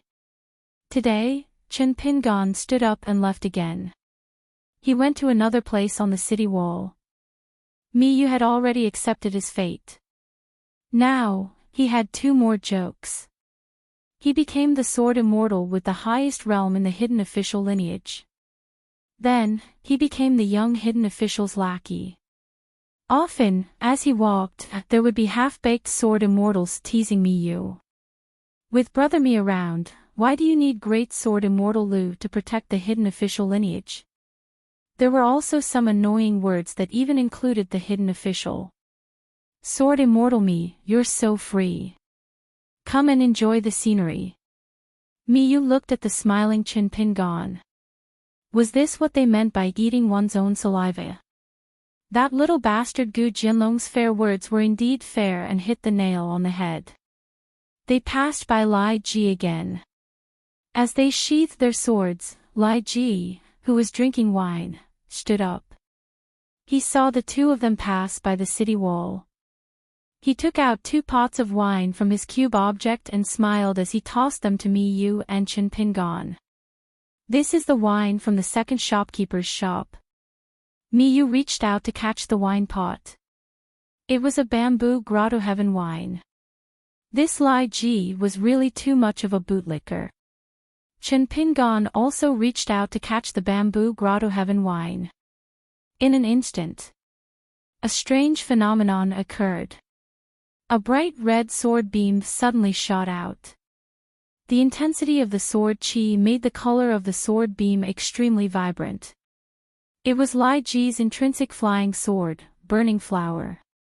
It was aimed straight at the heart of the new hidden official, Chen Pingon. Miyu felt like his guts were about to explode. He crushed the wine pot and instantly summoned his intrinsic flying sword, Rosy Sky, to block Lai Ji's flying sword. Even if he could not block it completely, he had to buy a chance for Chen Pingon to react. No matter how serious his injuries were, it was better than having his chest pierced by Lai Halberd. A sword immortal's flying sword could injure others, but if the sword chi lingered in the enemy's acupuncture points, it would be even more troublesome. Lai Halberd and Miyu were looked down upon by other sword immortals, but Lai Halberd had attacked with all his strength at close range, and Chen Pingon had been caught off guard, reaching out to grab the pot of wine. Miyu could only pray that Chen Pingon did not die. Miyu's intrinsic flying sword was late. He was still able to hit the tail of Burning Flower with the tip of his sword, causing the tip of the sword to tilt and deviate slightly from the heart. At the same time, Miyu took a step forward and unsheathed his sword. He was about to slash at Lai Ji, who was charging forward with his flying sword. Miyu's sword was of high quality. It was naturally a gift from his elder brother, Mi Hu. As for Lai Ji, he did not have a Dao companion or a teacher. His sword was just an ordinary sword. Lai Ji's Burning Flower flying sword was slightly altered by Miyu's flying sword. Chen Pingon formed a seal with 2 fingers. Without the protection of his robe, he was wearing the green robe of the Ning residence and the standard robe of the clothing workshop. Especially the robe inside, the light of treasures flowed and rippled. Finally, it condensed into an illusory golden talisman. It was the sword-locking talisman. However, he was too close to Lai Ji. This time, Lai Ji unsheathed his intrinsic flying sword and did not hold back. The flying sword charged forward and the 2 swords clashed. After the sword light exploded, a dazzling light bloomed in front of Chen Pingon. Just the splashing of the Burning Flower flying sword blasted the talisman into pieces. The burning flower flying sword sank into the golden sword-locking talisman. Cracks appeared on the talisman, crisscrossing. The flying sword clearly wanted to break the talisman in one go. With the help of the sword-locking talisman, Chen Pingan unsheathed a shrinking talisman and retreated dozens of feet. The only thing that Chen Pingan could do was to unsheath another talisman to escape. The two intrinsic flying swords of the unpolished Jade Realm Sword Immortals followed almost at the same time. However, the burning flower flying sword was only for killing. In order to pursue extreme speed, the burning flower flying sword pierced Chen Pingan's heart by an inch. This was the flying sword immortal's close combat attack. The more ruthless method was that Li Ji did not put away his flying sword. Instead, he used his Dao foundation to shatter the intrinsic flying sword of the sword cultivator. Mi Yu's sword landed on Li Ji's shoulder. With a slash, the tough body of the unpolished Jade Realm sword cultivator was split in half. Li Ji's Yin spirit left his body and went forward. He abandoned his true body and used the sword workshop sword to chop off the head of the new hidden official. After the intrinsic flying sword exploded in the young hidden official's body, Li Ji's Yin spirit was also affected by his own method. The relatively weak wandering Yin spirit seemed to be bathed in the splendor of Li Ji's last attack. Man and sword, Dao and life, disappeared together like smoke. Mi Yu withdrew his intrinsic flying sword. The sword in his hand did not return to its sheath for a long time. This was because Mi Yu knew that he was done in by the crazy Li Ji. From this moment on, whether he would be thrown into Old Death's prison depended on whether his elder brother Mi Yu's immortal realm was strong enough. Lu Ji hurried over on her sword. Her face was ashen. She did not even look at the dazed Mi Yu. She gritted her teeth and said, "You are really a good-for-nothing." Lu Ji immediately formed a sword seal and tried to gather the remnant soul of the young hidden official. She tried her best to find a chance of survival for Chen Pingan. However, it was meaningless. Li Ji's attack was too decisive. Lu Ji turned her head to look at the thatched cottage far away. She asked her eldest sword immortal telepathically. Chen Qingdou said, "Let Chou Miao choose 3 sword cultivators to enter the hidden official's bloodline with him." Lu Ji said angrily, "That's it."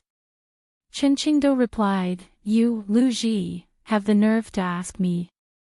Lu Ji said angrily, "Do I have to accompany Chen Pingan from the beginning to the end? What about the safety of the other hidden official's bloodline? What about Mi Yu? Kill him." Chen Qingdou said, "We'll talk about it later." Lu Ji suppressed the murderous intent in her heart and brought Mi Yu back to the hidden official's bloodline. Seeing the younger generation, Lu Ji hesitated for the first time. Then she said, "The hidden official was killed by the traitor Li Ji. Li Ji is also dead. Mi Yu is a suspect and is temporarily detained. Chou Miao will bring 3 people into the hidden official's bloodline. Leave the city immediately and move to the Summer Palace." Guizhuzhou laughed, "Great sword immortal Lu, you really know how to joke." Lin Junbai and the others did not believe it either. They looked at each other. Lu Ji sighed, "That's it. Take care of yourselves after you leave the city." Lu Ji then left. Guizhuzhou asked with a smile, "Great sword immortal me, Lu Ji is gone. Don't continue to joke. Otherwise, I'll be angry." Although the little girl's face was full of smiles, tears were already welling up in her eyes. As she spoke, she frowned and couldn't say another word. Lin Junbai's feelings were extremely complicated. It was not easy to be the hidden official. The unpolished Jade Realm Sword Immortal Li Ji's position in the first book was actually very far back. He was only a few pages away from Mi Yu. But it was also because of this that Li Ji could be the accident. As for why Li Ji would do this, only God knew. There were too many old affairs and grudges in the Great Wall of Sword Chi. Almost no sword immortal story had a happy ending. Dong Bujuan's face was pale. Obviously, he could not accept this strange result. Gu Jianlong and Wang Xinxue clenched their fists. They could not accept this. Xian Can and the other sword immortals were also speechless. Soon, a young sword immortal male arrived. He was a little over 100 years old and was in the unpolished Jade Realm. He was known as the most stable unpolished Jade Realm sword immortal in the 3,000 years of the Great Wall of Sword Chi. This person's cultivation path was solid and he climbed up step by step. Chou Miao. He had once followed Alliance into the heart of the wilderness. There was a nascent-souled female sword immortal beside Chou Miao. She was naturally charming. Her name was Luozhini. She was about the same age as Chou Miao and was extremely beautiful. She was the favorite of many sword immortals in the Great Wall of Sword Chi. There was also a golden core sword immortal. The young man Su Ning had 2 natal flying swords, white chain and mountain color. They complemented each other. The young sword immortal of the Dragon Gate realm, Chang Taiqing. Compared to Qi Shou and Gao Yeho, these dazzling little mountains. The sword immortals led by Chou Miao spent most of their time cultivating in the woods on the southern wall.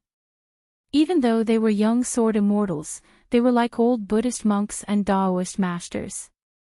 Their sword hearts were withered.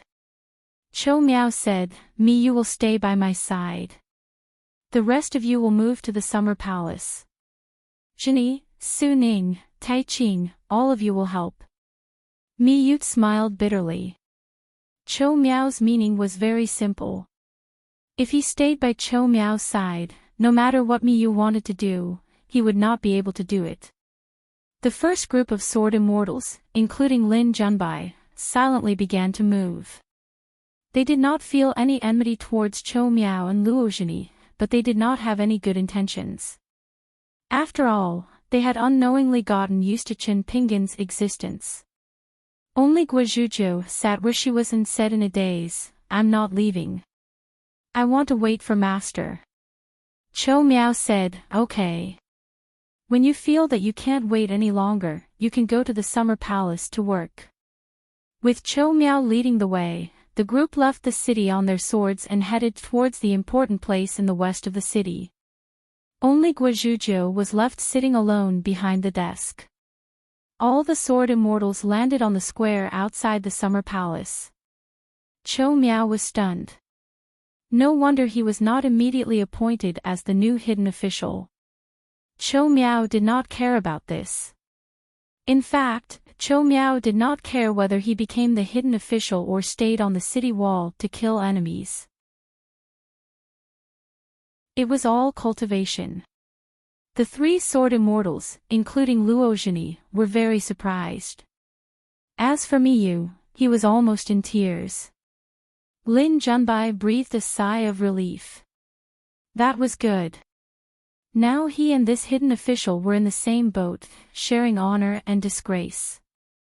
Compared to the unknown Chou Miao, Lin Junbai was more willing to work with this guy in front of him.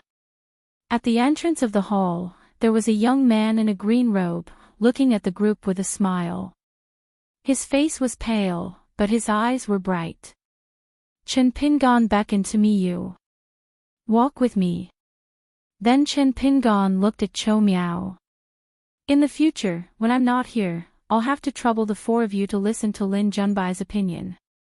Chou Miao nodded and said, "No problem." Chen Pingan looked at Gu Jianlong. Gu Jianlong immediately understood. He praised Chou Miao, the famous and solitary young sword immortal Chou Miao, "You're magnificent. The sun and moon can be our witness." Luozhini frowned. Chen Pingan had already led Mi Yu into a corridor, strolling to somewhere else. Everyone entered the main hall and soon found that all the secret records and files of the Cold Palace had been moved here. Other than the entrance, there were 3 walls of books in the main hall in an orderly manner. Many of the secret records and books were pasted with notes so that it would be convenient for people to pick and read them. At first glance, it was obvious that it was the work of the hidden official. The notes were written in small regular script and were neat and orderly. Chen Pingan was silent. Miyu had mixed feelings and did not speak. Chen Pingan took off the blade-strengthening gourd and took out a bottle of bamboo sea grotto heaven wine, handing it to Miyu. Miyu said bitterly, "I'm afraid of this wine." Chen Pingan smiled. There are thousands of kinds of people who drink wine, but only wine is the best. There's no harm in drinking it. If you have any questions, just ask. Miyu asked, "What's the matter?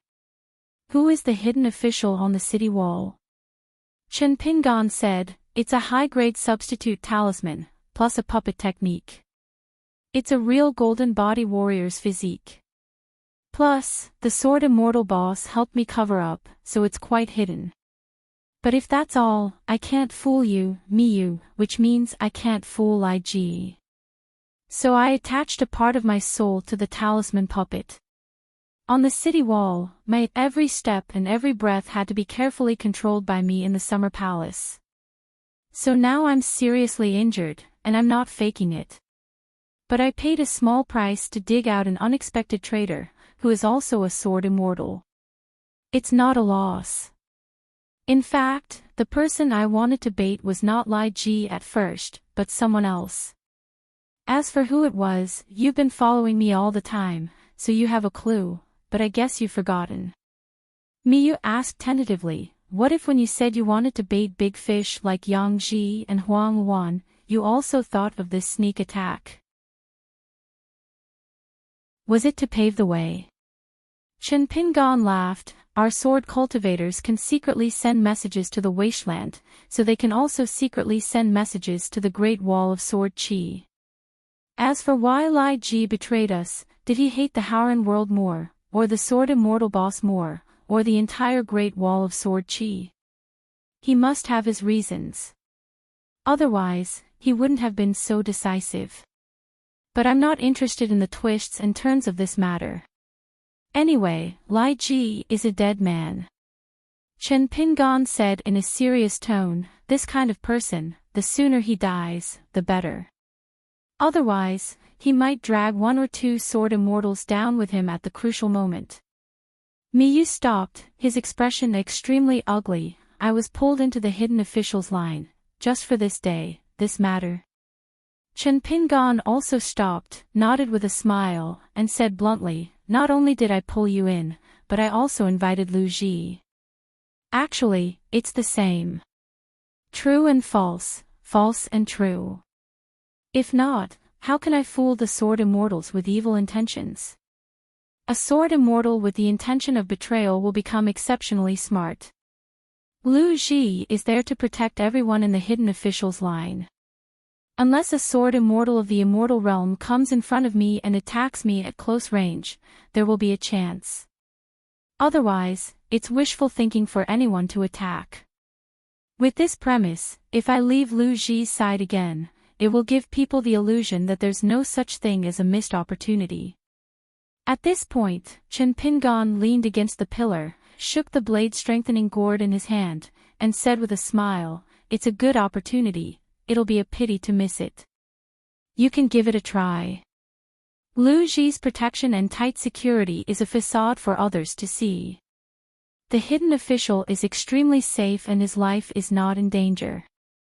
After leaving Lu Ji, the absence of the Jade Plane Realm Miyu by my side is also a hint that I must have. Otherwise, the assassin will worry that I have nothing to fear and feel that there's a trap. Not carrying a sword of immortal weapon grade, and not wearing a golden wine robe of immortal weapon grade, is a reasonable move. Then, without the robe and the sword immortal Miyu who's protecting him, the hidden official's real reliance is only the Great Wall of Sword Qi and his own golden body realm martial artist physique. Miyu took a big gulp of wine, but still did not speak. Chen Pingan said, "With the death of the hidden official, the people's hearts will inevitably become lax. Our sword formation will be affected, this is human nature. Therefore, we can fish better from now on. Compared to killing a sword immortal, this is the result I want the most. Miyu stared blankly at this young man. Chen Pingon smiled and said, actually, I've thought about a lot of things. Most of them are just thoughts, they're useless. Miyu was never good at thinking about those big and difficult things. Even his brother Mi, who had been worried about the stagnation of his cultivation for many years. On the contrary, Miyu was more open-minded. Therefore, Miyu only asked the question he wanted to know the answer to the most.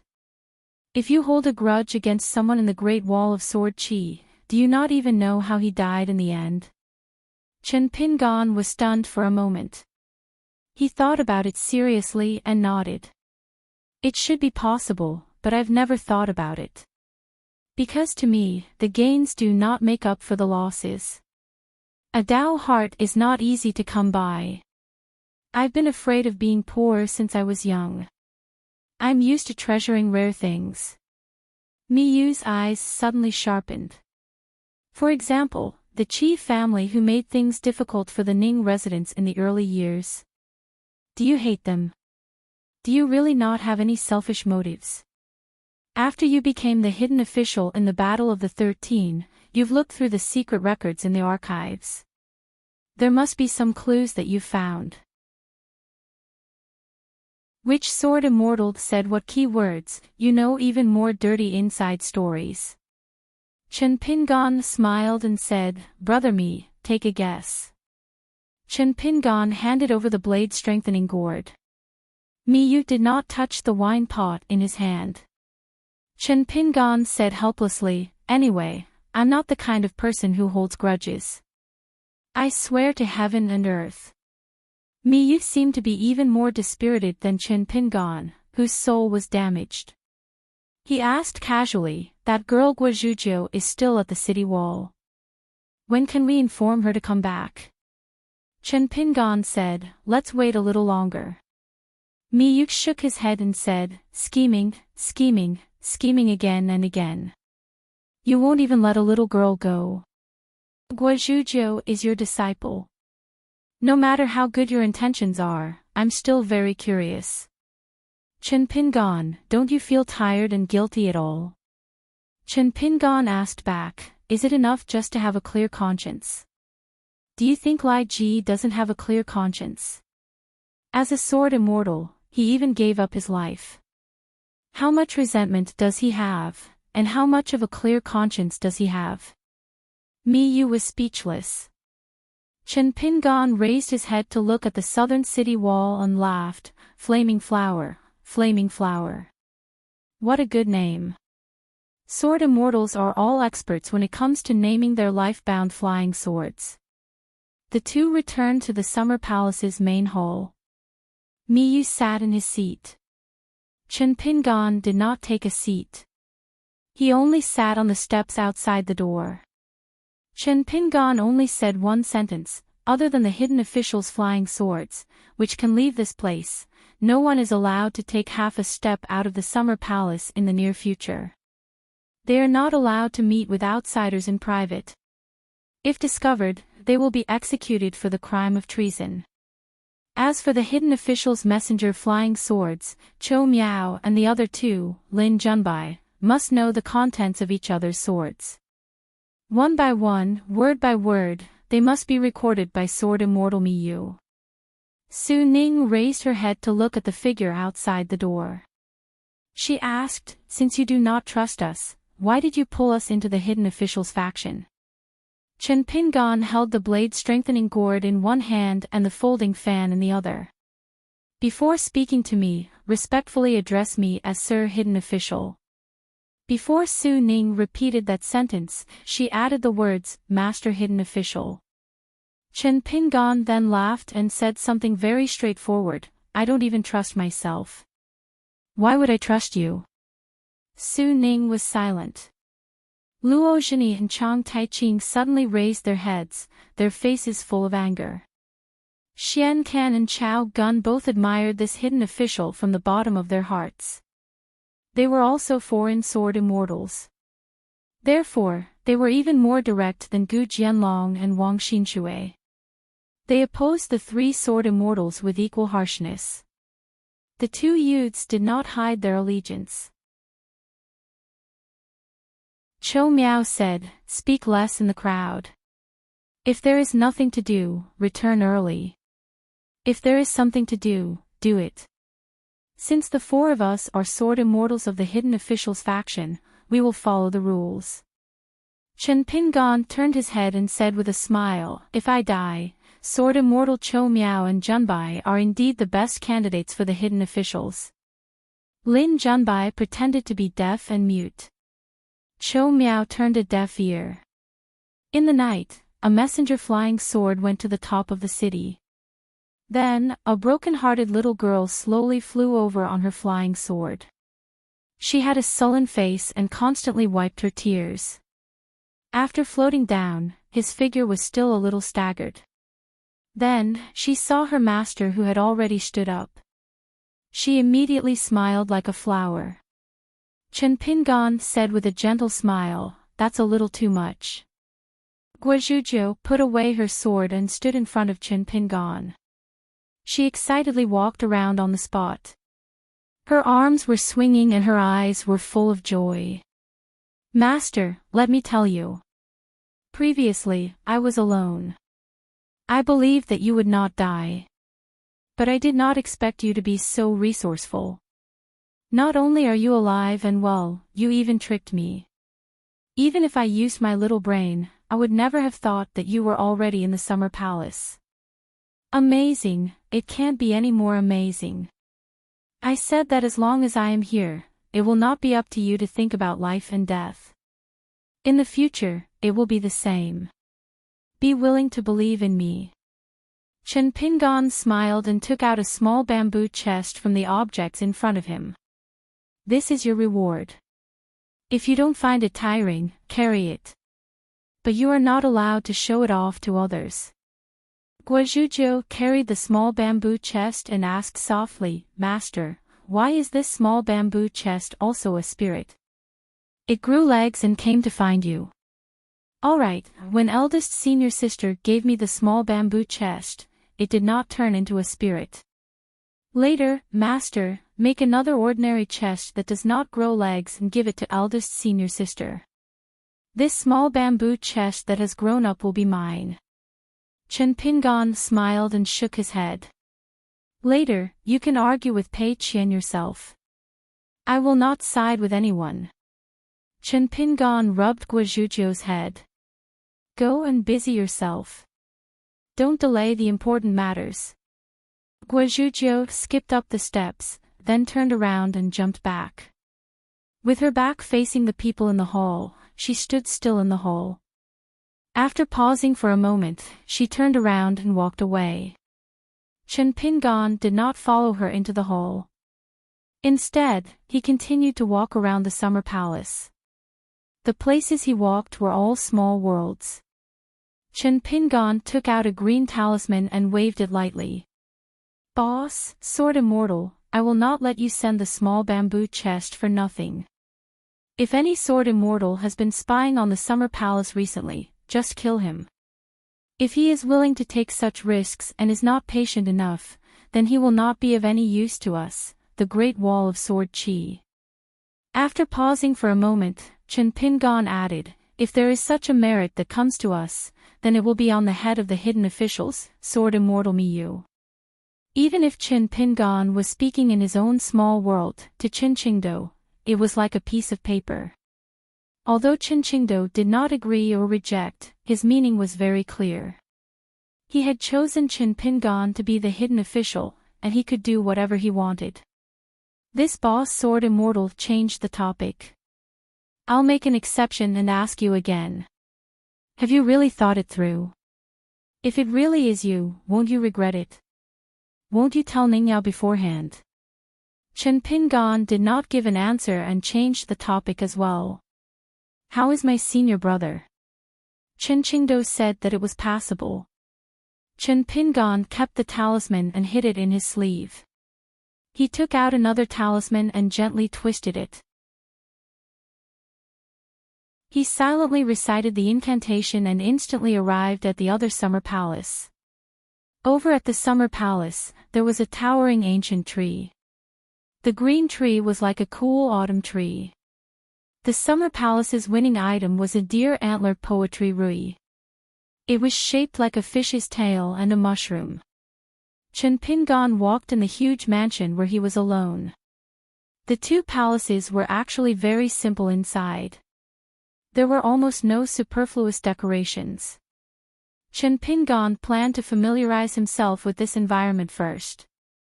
Before leaving the deathly silent mansion and returning to the summer palace, Lin Sanjiu and Luo Ruoxin left. Chunpingan muttered to himself, "I've thought it through. I'll do it."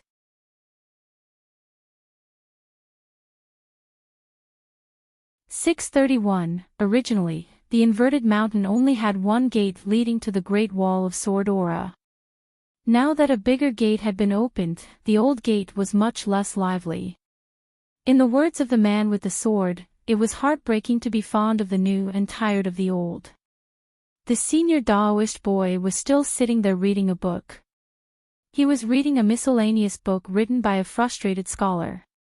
He reached out and grabbed a handful of moonlight and placed it beside the boy and the book, as if he was holding a firefly to reflect the book. Previously, he had been disgusted by the white-clothed youth whose head had been clamped by a door and kicked by a donkey.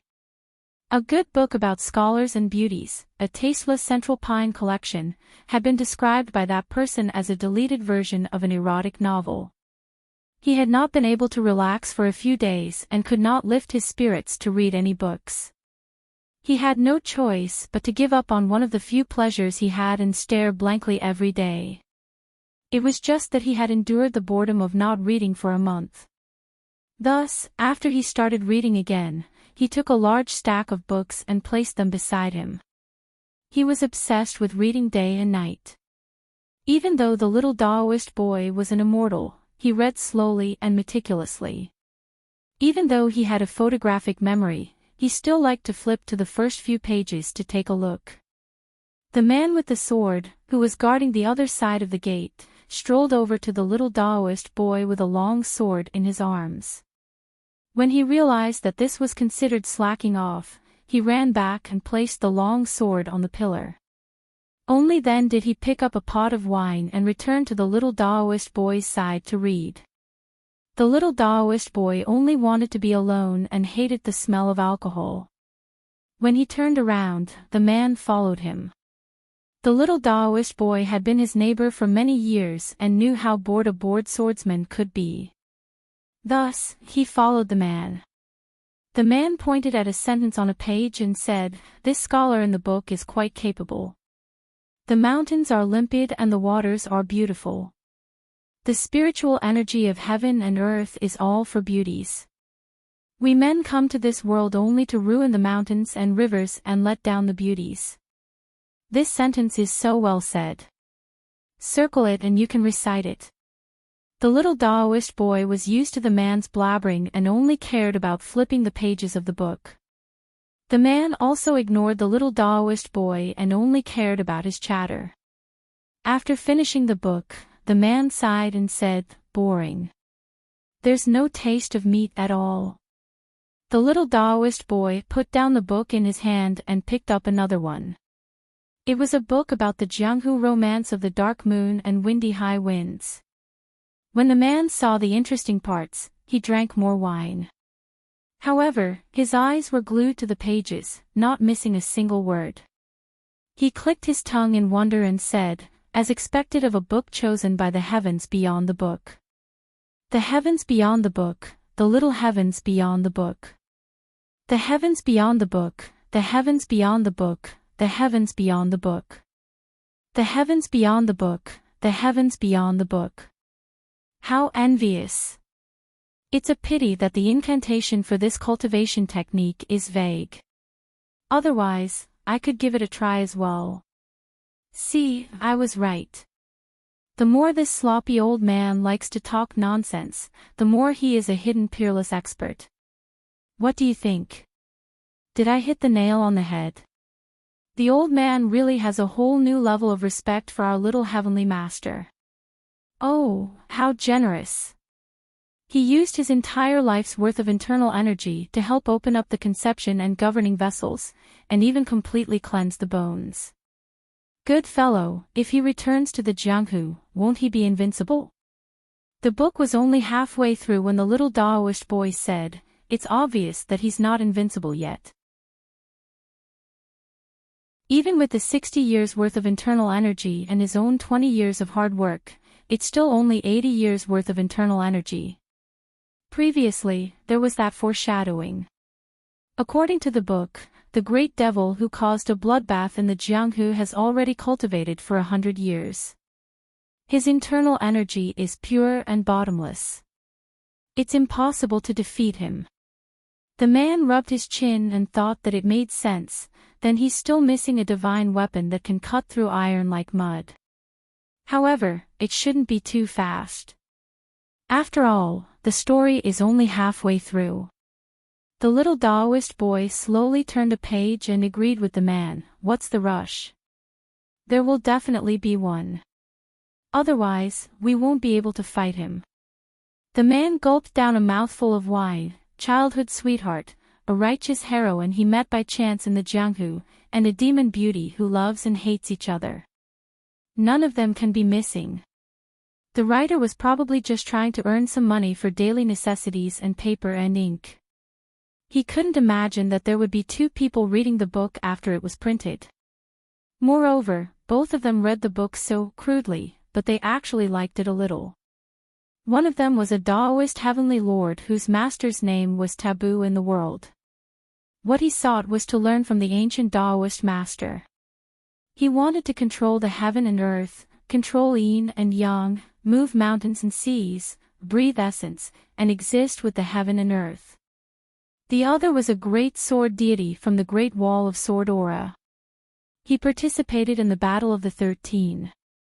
Not only did he make friends with heroes in his life, he also had a female sword deity as his confidant. However, the little Daoist boy, whose master and family background were extremely prestigious, left his hometown to train and sharpen his Daoist heart. As for the man, he was considered a felon among felons. He could only guard the door behind them year after year. The little Daoist boy closed the book. The man was anxious. "What?" The little Daoist boy said, "Slow down. This book is not bad. Read it slowly." There was a scene in the book. It was not about the mountains or deities, but about the people of Jianghu. With just a few strokes, the little Daoist boy, who had never really been to Jianghu, felt like he was looking at a painting. The sky was clear after the rain. Mist formed on the water, hazy and eternal. In the middle of the lake, there was a colorful boat with a hero standing at the bow. It broke through the water without any obstacles and gradually approached the pavilion. Along the way, the reeds rustled. In the pavilion, there was a white-robed guest waiting with wine. The man sighed and leaned back. He asked casually, "Daoist Jiang, what kind of place is the Qingming world?" The little Daoist boy answered casually, "There are many customs and rules. It's about the same as the vast world." Because of the immortal supreme treasures on the mountain, there were as many as 3 half-immortal weapons. Many earth immortals had already died, and many old bastards of the upper 5 realms had gradually surfaced. If it weren't for the restriction of the Confucian Academy, these old immortals could only stand behind the scenes. Otherwise, they wouldn't have just used puppets to compete and be so amiable. Whether it was on the mountain or below the mountain, spending so much money to fight back and forth was a good thing for the Mountain Water Cave, a business sect that was second to none. The Jade Forest sect was rich because sword immortals were as common as clouds in the North Continent, causing immortal sects to change very quickly. When the general situation changed, the immortal coins would naturally roll along with it. Using the abacus, rolling the beads, was money. As for the Jade Forest Sex Lu clan, they were an anomaly and could do business with anyone. Many of their transactions were no longer in the category of money. What they earned was the change of dynasties, the change of rulers of immortal clans and clans. The most frightening part was that the Jade Forest Sex Lu clan's biggest goal in doing business with anyone was to ensure that the other party could earn money. Even more frightening was that this matter was really done by the Jade Forest Sex Lu clan, and became an unshakable family rule that was passed down from generation to generation.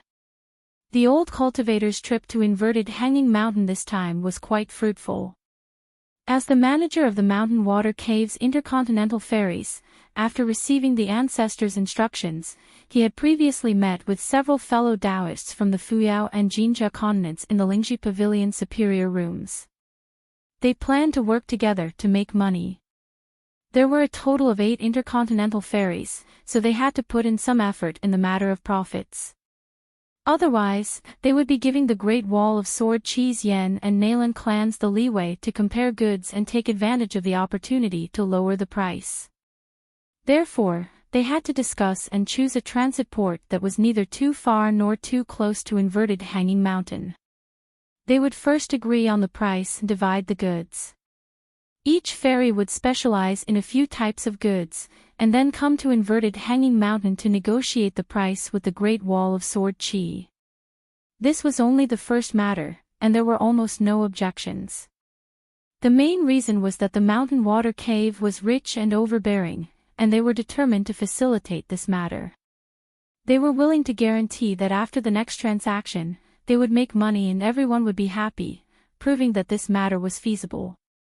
In the future, they would follow this rule to travel inverted Hanging Mountain, but as long as they lost money, the Mountain Water Cave would compensate them with their own money. Generally, they did not interfere with each other's business. Privately, there were also some conflicts of interest. An old cultivator's direct disciple came to the observation deck. He wanted to say something but hesitated. The old Yuanying smiled and said, "If you have something to say, say it." The young man asked, "Master, in the past, our Shanshui Grotto's ferries had promised the Great Wall of Sword Chi that we would be allowed to pay on credit. After the battle ended, we would pay the agreed interest. Why did the old ancestor want us to join forces with the other ferries of the Shanshui Grotto and the Great Wall of Sword Chi to reject this?"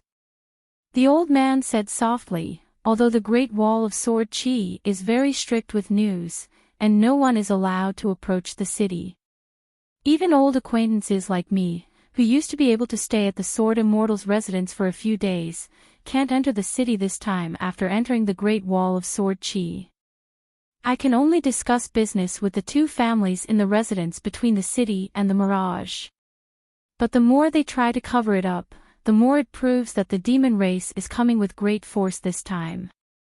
The Great Wall of Sword Chi will suffer greatly in this battle." The young man smiled and said, "The 2 sword immortals, Yan Ming and Nalan Saiwan, are proficient in this Tao.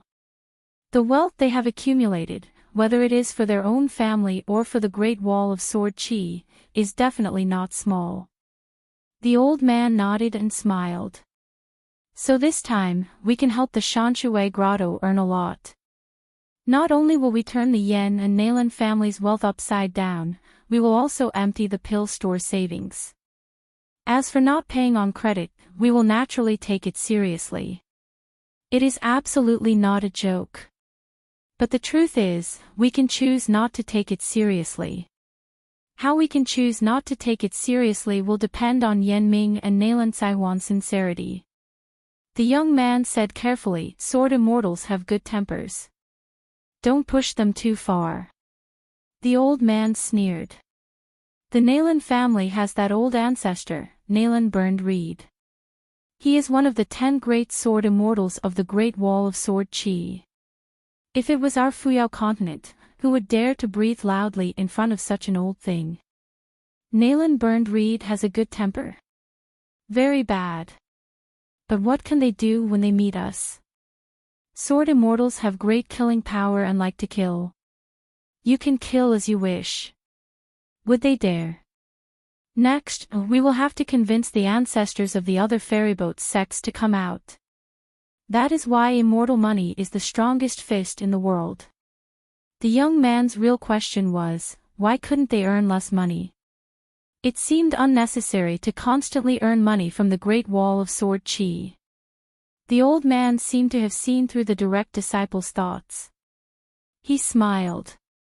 Your cultivation is all right, but in business, you are really stupid. You have no perception. You can earn money, but you want to earn less. Do you really think you can earn big money in this life? As long as you think that, you can forget about becoming someone like our old ancestor. Don't even think about it. You are not even fit to carry the old ancestor's shoes. Finally, the old man said, "Kid, don't meddle in other people's business. It is already amazing that you can live your life well. When you become an even more important ancestor of the Shanshui Grotto, at that time, you will have the qualifications to talk about earning less money. But I can be sure that when that day comes, you will only want to earn more money than me." Thinking back to today's thoughts, even you find them laughable. Why? The old man answered his own question. Because your ass is sitting on the seat of the Shanshui Grotto's ancestral hall. The youngest golden core earth immortal in the history of the Rain Dragon sect, Fu Ku, left the ancestral mountain on the island where the Rain Dragon sect was located. He went to a vassal island to meet a good friend. The Rain Dragon sect did not have any cross-continent ferryboats because they did not need them. The sect had more than 20 vassal islands of various sizes. There were ferries everywhere, and all of them were vassal immortal sects of the Rain Dragon sect. There were tens of thousands of direct disciples, outer sect disciples, and servants.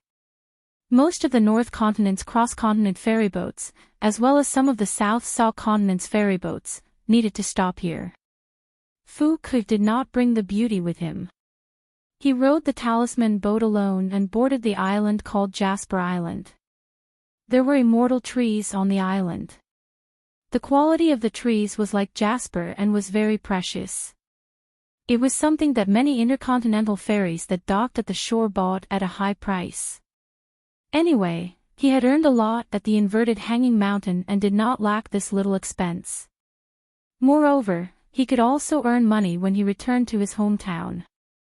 Jade Island was located in the northeast of the Rain Dragon sect, so in the early years, there were often old rain dragons that traveled between the Flood Dragon Gully and the South Continent. If one was lucky, one could even see a dying dragon that had fallen into the sea. However, the Rain Dragon sect and the Flood Dragon Gully were considered close neighbors. They had always been kind to these dragon-type creatures that followed their instincts to summon rain. Once an exhausted flood dragon floated in the sea and could not return to its nest, there would even be great cultivators who would help it float to the Flood Dragon Gully. However, in recent years, it was not so common anymore. This was because there was a sword immortal at the Flood Dragon Gully who was extremely skilled in swordsmanship and had a bad temper. He did not distinguish between right and wrong, and for the sake of reputation, he destroyed most of the lair with his sword. Some of the experienced elders on Jade Island said that this kind of sword immortal only had a realm but did not know how to conduct himself. He was a typical example of a person who did not deserve his position. Regarding this rumor, Fu Ku was actually the most qualified to speak a few words of truth. However, he did not want to spoil the fun of half of his own family. Fu Ku's talisman boat did not land directly at his friend's private residence. Instead, it landed at the mountain gate on the shore of Jade Island. Then, it slowly moved forward. Along the way, he took the initiative to greet others. Those who spoke to Fu Ku, regardless of whether they were men or women, were flattered and felt honored, even if it was just a polite exchange. To Fu Ku, this was a small matter, but it could kill two birds with one stone. One was to help him deepen his approachable image. The other was to help his friend gain some face. Whether it was on the mountain or at the foot of the mountain, there was not much difference. Face could be exchanged for money. Fu Ke's friend, Yu Fujing, was a cultivator of the lower 5 realms who did not have any reputation in Aquarius continent. He was an old friend of Fu Ke's. In their early years, both of them were born in similar realms. He did not expect that Fu Ke, who was almost at the end of his rope, would have such a great fortune of the Great Tao just because he wanted to take a look at Inverted Hanging Mountain. He did not see Inverted Hanging Mountain. Instead, he stayed in the Rain Dragon sect midway. He soared to the heavens in one step and became the son-in-law of an immortal family. 2 fairies threw themselves at him one after another. His great fortune was truly envied by others. His luck with women was not shallow. It was enough to make others envious. This news was quickly spread to Aquarius continent with the help of the fairy from Old Dragon City's Osmanthus Island. Fu Ke immediately became an existence that many wild cultivators admired. Even immortal masters of records were jealous of. Therefore, Yu Fujing came to try his luck. Previously, he only hoped to get some divine money from his good friend Fu Ke's fingernails. It was similar to a few small coins to help his friend. Yu Fujing was satisfied. He did not expect Fu Ke to be so loyal. After Yu Fujing left the fairy, he fearfully went to the Rain Dragon sect. He did not dare to set foot on the island.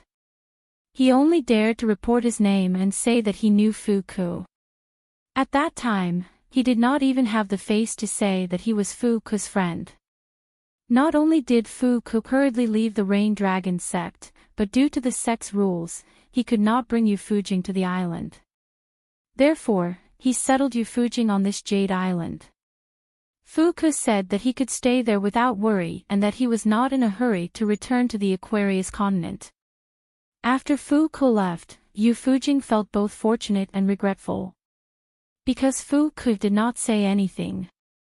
Unexpectedly, one day later, the disciplinary cultivator of the Jade Island's ancestral hall personally came to him and asked if he was willing to become an inner sect cultivator of the Jade Island. Although he was not a direct disciple of the ancestral hall, Yu Fujing was already moved to tears. One had to know that although the Jade Island was one of the vassals of the Rain Dragon sect, there was an old nascent soul immortal overseeing it.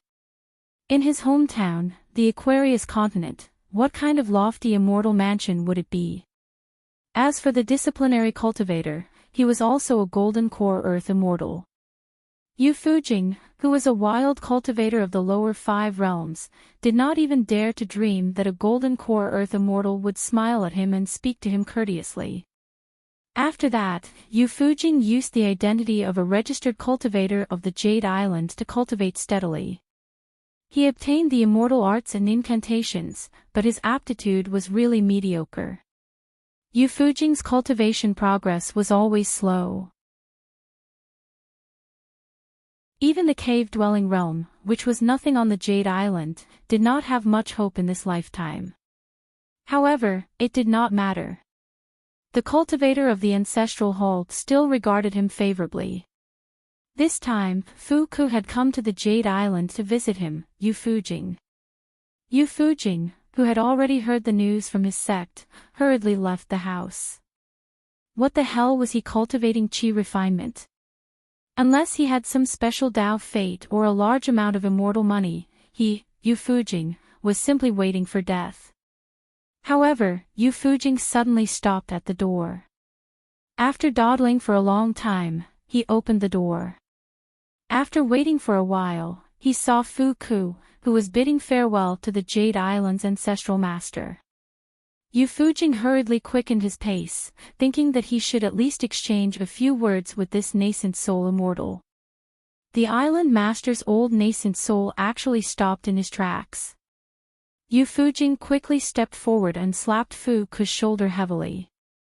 He jokingly scolded him for forgetting his brother after getting a wife. Fu Ke smiled and did not say a word. Yu Fujing immediately bowed respectfully to his sect's ancestral master. The old nascent soul and Yu Fujing exchanged a few pleasantries. It was nothing more than diligent cultivation and hope for the great Tao. Yu Fujing held his breath and listened attentively. After the old nascent soul left with a smile, Yu Fujing pulled Fu Ku into a private mansion. It was not big, but it was still a private mansion. The Jade Island had a strict hierarchy. Other than the young geniuses who were the future pillars of the ancestral hall, Yu Fujing was the only one who had a private mansion in the lower 5 realms. Yu Fujing pulled Fu Ku to drink. Fu Ku took out 3 jugs of immortal wine brewed by the Rain Dragon sect. He shared 1 jug with Yu Fujing. As for the remaining jug, Fu Ku smiled and said that his master loved wine. He could give it to him later. Yu Fujing smiled and gave him a thumbs up. Righteous. Fu Ku smiled and said, "You can drink the wine, but remember not to get drunk. This jug of wine has a strong after effect. If you like to drink it, even if I don't come myself, I'll get someone to send it to the Jade Island." Yu Fujing joked, "You're so arrogant. Fu Ku, are you looking down on your friends in the lower 5 realms now that you've become an earth immortal?" Fu Ku said helplessly, "What nonsense are you talking about? It's because I've reached a small bottleneck and need to go into seclusion for a while. I can't leave." Yu Fujing drank a mouthful of wine and stepped on a chair. He looked out of the house and sighed. "I never would have thought that I'd be sitting here with Fu Ku drinking this expensive immortal wine." Fu Ku smiled and said, "The great Tao is unpredictable. Let's drink, let's drink." Yu Fujing drank quickly, and Fu Ku couldn't stop him. Yu Fujing was originally filled with gratitude towards Fu Ku. However, as Fu Ku ascended step by step, he gave others the impression that he was almost perfect. Thus, he had some thoughts in his heart. It would be profitable. Fu Ku abandoned his wife as if this karma had never existed. After ascending the mountain, he returned with the beauty and became a direct disciple of the Rain Dragon sect's ancestral hall. He completely forgot about it. Of course, Yu Fujing wasn't threatening him. He didn't dare to threaten Fu Ku, who was both a friend and an earth immortal. Therefore, at the wine table today, Yu Fujing seemed to be careless and let it slip. It was just a casual sentence mixed in with reminiscing about the past. Fu Ku put down the wine jug. Yu Fujing then gave himself a slap. "Look at this stupid mouth of mine. Fu Ku, don't think too much. I won't say anything about this matter to outsiders." Fu Ku smiled. Then, Yu Fujing died on the spot. Fu Ku picked up the wine jug and continued to drink slowly.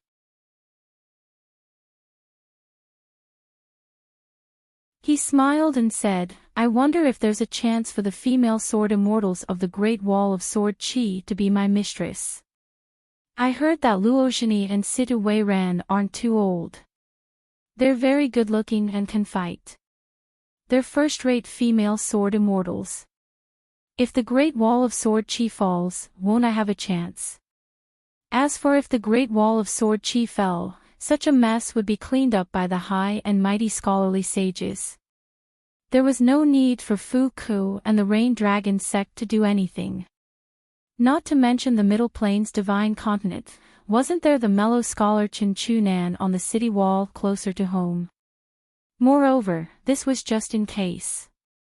The sword cultivators of the Great Wall of Sword Qi were really interesting. The vast world's Qi cultivators were all afraid of death. On the other hand, the Great Wall of Sword Qi seemed to be afraid of living. They were doing things that sought death.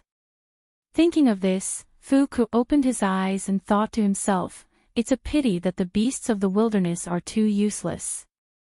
A bird flew past the talisman boat. Fu Ku glanced at it and laughed. The Shi family said that the boat and the bird dreamt together. We immortals should ride the boat in the clouds and dream together with the bird. Luhua Island could only be neighbors with the Rain Dragon sect, which was known for its domineering behavior, and not become a vassal. It was impossible for them to not have some ability. In the past 1,000 years, the Rain Dragon sect had only suffered a little at the hands of that sword immortal. The other cultivators who passed by, even if they were earth immortals or immortals of the upper 5 realms, were all taught a lesson by the Rain Dragon sect. In any case, they did not have a good ending.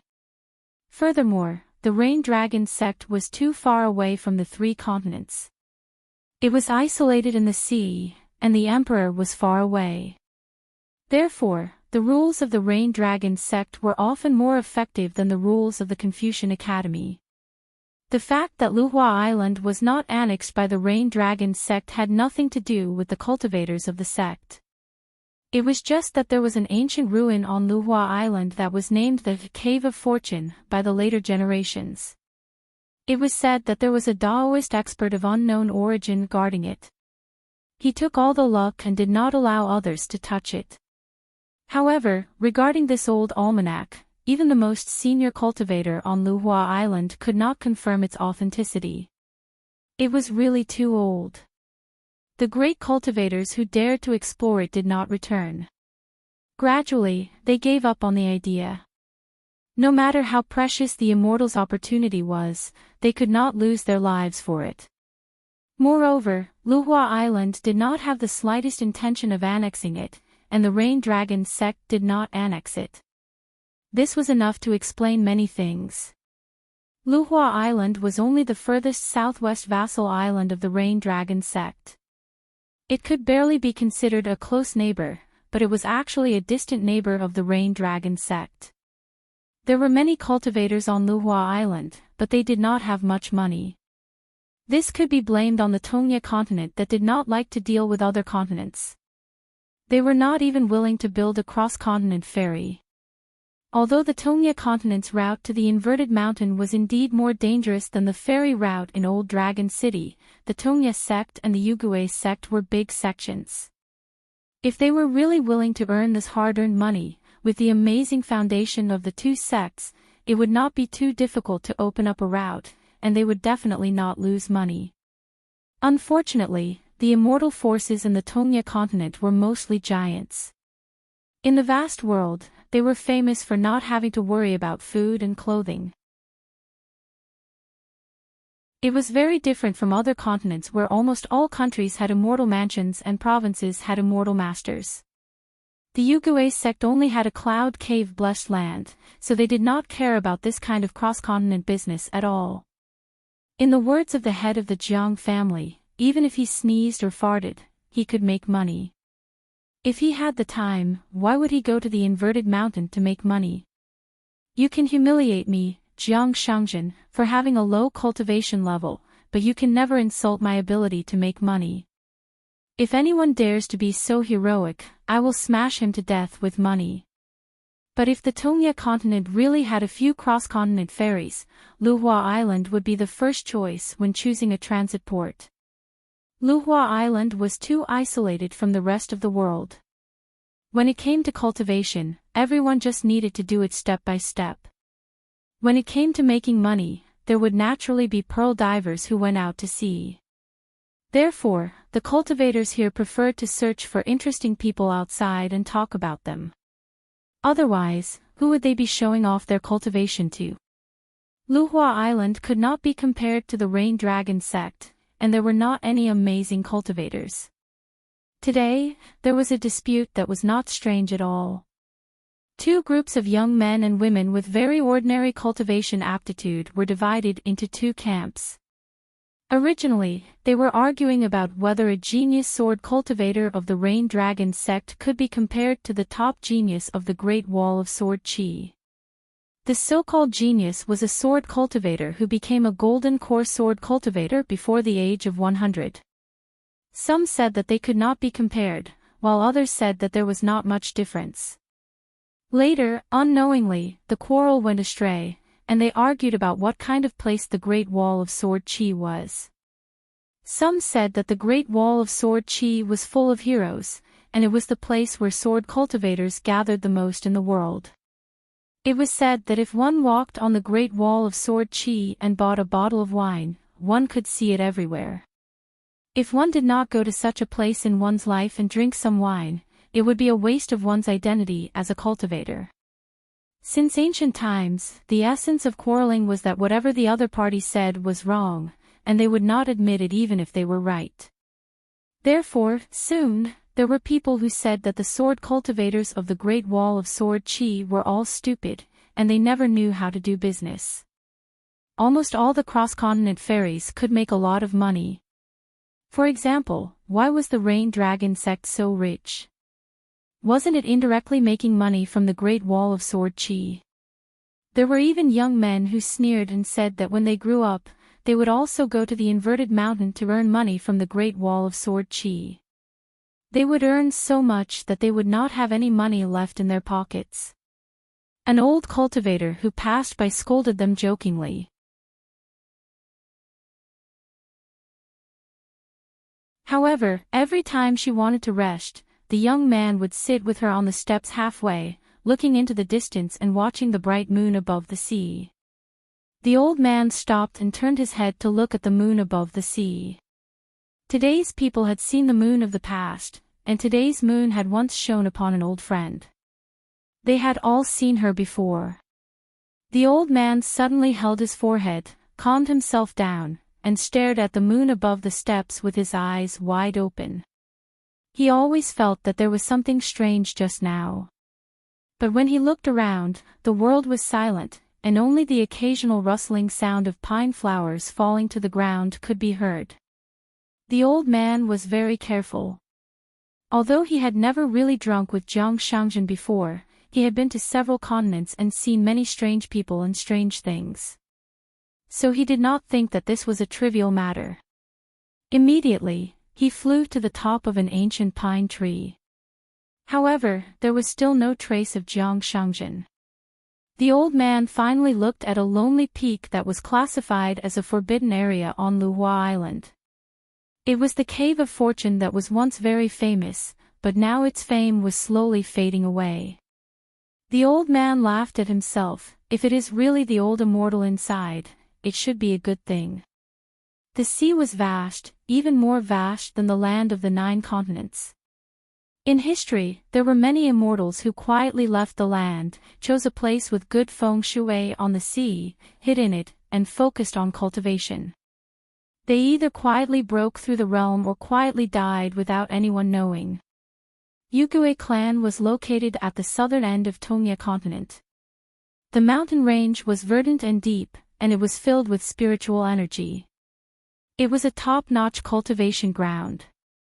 Among them, the Xinzhuan mountain had the reputation of being extremely high. In addition, there were many talents in Yugui clan, and there was never a shortage of talents. The only thing they were worried about was that there were too many talents in each generation, and how should the ancestral hall avoid favoritism? From the old ancestor Sun Yuan, to the slightly younger Jiang Shangjin, and finally the first person of the younger generation, Wei Ying. As for the talented cultivators who were about the same generation as Jiang Shangjin and Wei Ying, if they were not overshadowed by these two people, in fact, if they were from other clans, they would be much more famous on the mountain. On the top of a mountain called Joey Peak, there were continuous palaces, surrounded by fairy chi, and fairy birds circled around. It was not a small cave, but it was even better than a small cave.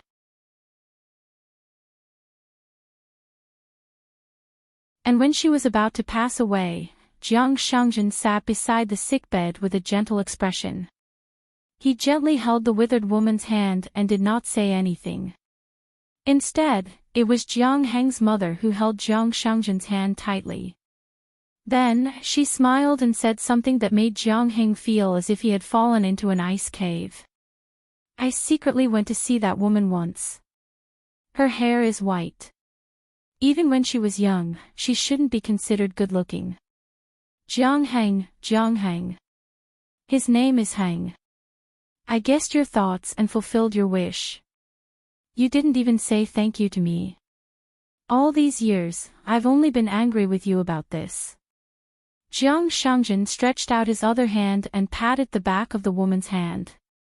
He smiled softly and said, "Then did you know that when you were secretly looking at her, I was secretly looking at you?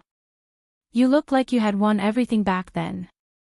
You were so silly and beautiful." The woman nodded and left the world with a smile. Jiang Heng sat on a chair beside the bed and sobbed incessantly. Then, Jiang Shangjin turned his head and said with a smile, "You cried your mother to death. Do you want to cry your father to death too? This is not what a filial son should do." The child was so frightened that he kept quiet out of fear. He immediately sat up and did not move at all. At that time, Jiang Shangjin said something that Jiang Heng could only firmly remember but did not understand at all. "If you can't be yourself, learn to lie to yourself first." It's not that easy to be Jiang Shangjin's son. However, putting aside the unforgettable fear of his father, Jiang Heng actually lived very well in Yugui clan. It could even be said that other than Wei Ying and a few others, no one else could compare to young Master Jiang. At this moment, Jiang Heng followed Wei Ying's line of sight and looked at the divine seal peak. He asked with a smile, "You can't forget that Sui Yu?" Wei Ying shook her head. "Yes and no. I still can't forget her, but it's not that I'm obsessed with her. What makes me angry the most is that she would rather die than come to Jiui Peak as a guest." Wei Ying leaned against the railing and no longer looked at the divine seal peak. She looked at Jiang Heng and laughed softly. "Uncle Jiang knows the thoughts of these women the best." Jiang Heng leaned against the railing, unwilling to talk about this topic. The matter of his name was a source of amusement for many old ancestors of Yugui clan. In addition, there was the matter of Lotus Blossom Blessed Land. Yugui clan had a seat in the ancestral hall. They could not win against his father in a battle of wits and strength, so they liked to vent their anger on him, Jiang Heng. Anyway, those people saw it more clearly. They all knew that Jiang Shangjin never gave Jiang Heng any hope, let alone high hopes. Jiang Heng changed the topic. Looking at the situation at the Divine Seal Peak, the old sect master will definitely be able to reach the Ascendant Realm. Wei Ying smiled and nodded.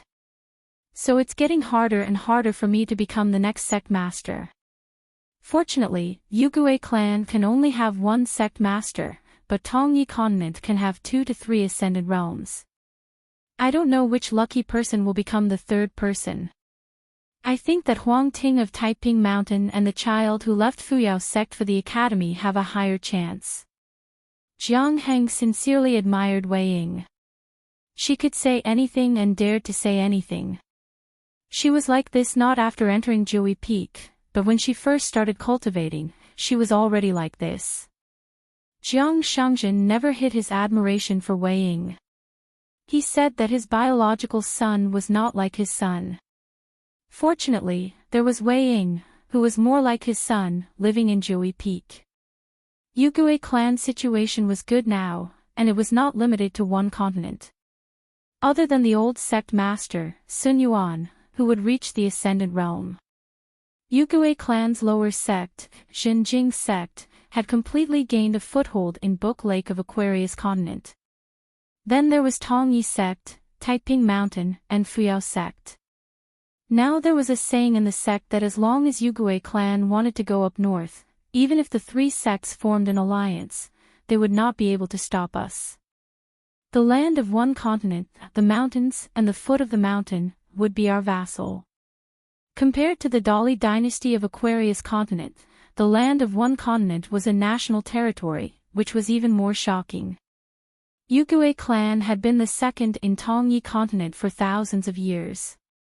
Then, without doing anything, they became the leader of Tongyi sect. Moreover, after thousands of years, it seemed that even if Yugui clan continued to do nothing, they would still be able to sit firmly in the top position. The old sect master of Yugui clan, Sun Yuan, was probably smiling in his dreams. It was really Tongyi sect's 8 lifetimes of bad luck, and they could not blame others for taking joy in their misfortune. First, the Ascendant Realm ancestor, Du Mao, died inexplicably. Not only did he die, but he also implicated a small grotto heaven. Du Mao did not even leave behind all the fragments of the glazed golden body to his own sect. In addition, the Sword Immortal's attacks were too meticulous and far-reaching. It hurt the Dao hearts of almost all the cultivators of Tongyi's sect, and there was only a difference in depth. Later, Yugui clan's Jiang Shangjin held a banquet on the Sea of Clouds at the edge of Tongyi sect's territory. In the past, if Du Mao, the ancestor of resurgence, was still alive, there was no need for Du Mao to personally make a move, and Jiang Shangjin would have fled in a sorry state. Then, an ancestor of the Upper Five Realms defected and took the sect's treasure with him to seek refuge with Yugui clan. In the end, he accompanied Jiang Shangjin to the Aquarius continent to choose a lower sect and expand the territory together. However, there was no news of him in recent years, and it was said that he had gone into seclusion.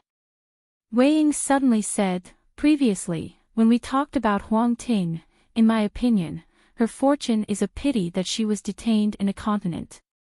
If the sword cultivators of Tongyi continent were less narrow-minded and were willing to walk the Great Wall of Sword Qi, even if Tongyi continent was destined to not become the North Continent, they would have gathered the luck of one or two immortal realm sword immortals. If my words were effective, from today onwards, sword cultivators would go to the inverted mountain. The mountain is deep and the dew is heavy. Every time they go down the mountain, they can more or less return with the dew. The ants move, and the sword Dao luck of Tongyi continent accumulates year after year, and naturally, it will be abundant. Of course, these traveling sword cultivators must be kept in the dark, because only by being sincere can they succeed." Wei Ying said helplessly, "If she were to stay in Jade Gui's sect, I would be willing to help her compete with Huang Ting on the sword Dao." Jiang Heng did not know if the so-called luck was figured out by Wei Ying herself, or if old sect master Sun had revealed a heavenly secret. However, Jiang Heng naturally would not ask. There was no need to ask when he already knew. As for how the woman of unknown origins came to Jade Gui's sect, and why Wei Ying thought highly of her, Jiang Heng did not care. Wei Ying finally said slowly, "Extreme misfortune leads to bliss, and when the moon is full, it will be a loss. It must be observed." Jiang Heng looked into the distance. Languid said with a smile, "I'm just a muddle-headed person waiting for death. The great cause will be left to brothering to think of. An old horse by the side will fall asleep when the reins are untied. It definitely has no strength to beat a whip."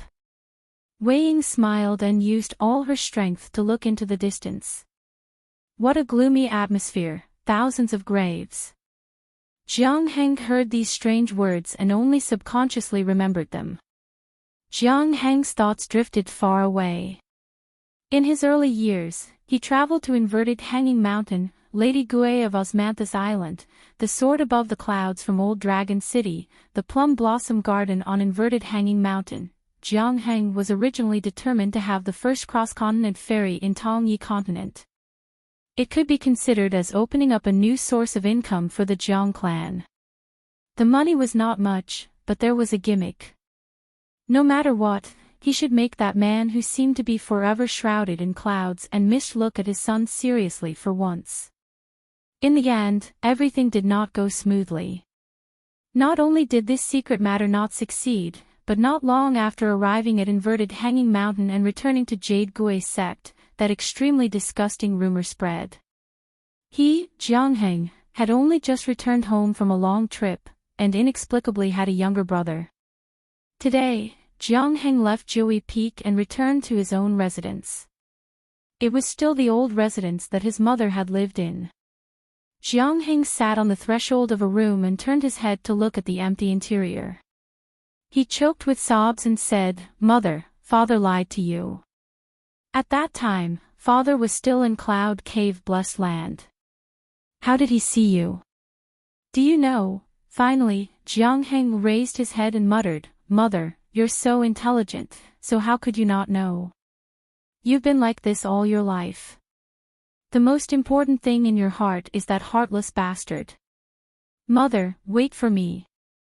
One day, I'll make him apologize to you personally. I'll definitely do it. From that day onwards, I'll no longer be Jiang Heng. I'll be called Jiang Beihai. Suddenly, an extremely familiar voice that made Jiang Heng fear to the bone sounded not far away. Good son, it's not filial to speak of your father like that. You'll die. Jiang Heng's entire body tensed up.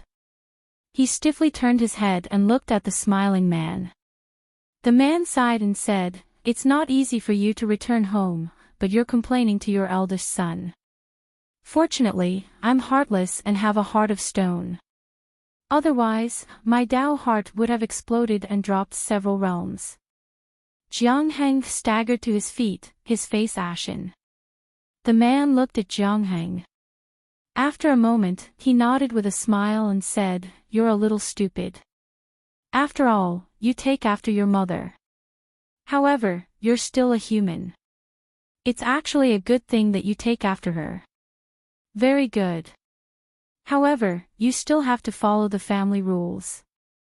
I won't bicker with you today. You've grown up, and as your father, I haven't taught you anything, so I can't scold you. In the future, you just have to remember one thing. If the father is not kind, the son must be filial. Then, strive to be respectful to your brothers. No one can make me worry." Jiang Heng, whose mind was a mess, could only nod woodenly. Jiang Shangzhen turned around and left. He clicked his tongue and said, "How did I give birth to such an ugly child like you? Just looking at you makes me feel bad. You've let your parents down. If you see me again in the future, lower your head and speak to me." Only then did Jiang Heng dare to wipe the sweat and tears off his face. It was as if he had just walked through the gates of hell. If the man's words today were heard by outsiders, they would only pity Jiang Heng's situation. But in fact, compared with the words that the man had said in the past, it was already considered good words. After Jiang Shangzhen left the mansion, he went directly to the ancestral hall of the Xinzhuan Peak to welcome the old sect master who had successfully reached the ascended realm. In fact, Wei Ying should have a seat in this ancestral hall regardless of realm or status, and her position would definitely not be at the back. It was just that Jui Peak was too special, so there was no seat. The rigid rules passed down by the ancestors were unreasonable. And the rules of the ancestors had always been greater than the sky. After entering the door, Jiang Shangzhen, whose mood had been spoiled by Jiang Heng, immediately felt better. He liked these old Wangzhangs. In fact, it was not the beautiful words that even the immortals on the mountain were envious of, but only the first 3 words. The Yu family is poor.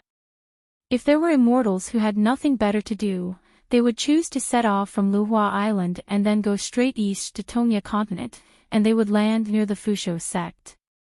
The ancestral mountain of the Fusho sect was called Chuishang, and it was surrounded by clouds all year round. In the past, it was as famous as Taiping Mountain, which was also located in the central part of Tongya continent, but it was roughly one in the west and one in the east. It was similar to the north-south confrontation of Tongya sect and Yugui sect. The Fusho sect was proficient in immortal questions and answers, but although it was a Taoist immortal mansion, it was not among the 3 branches of the Beko Keikyung building in the Qingming world.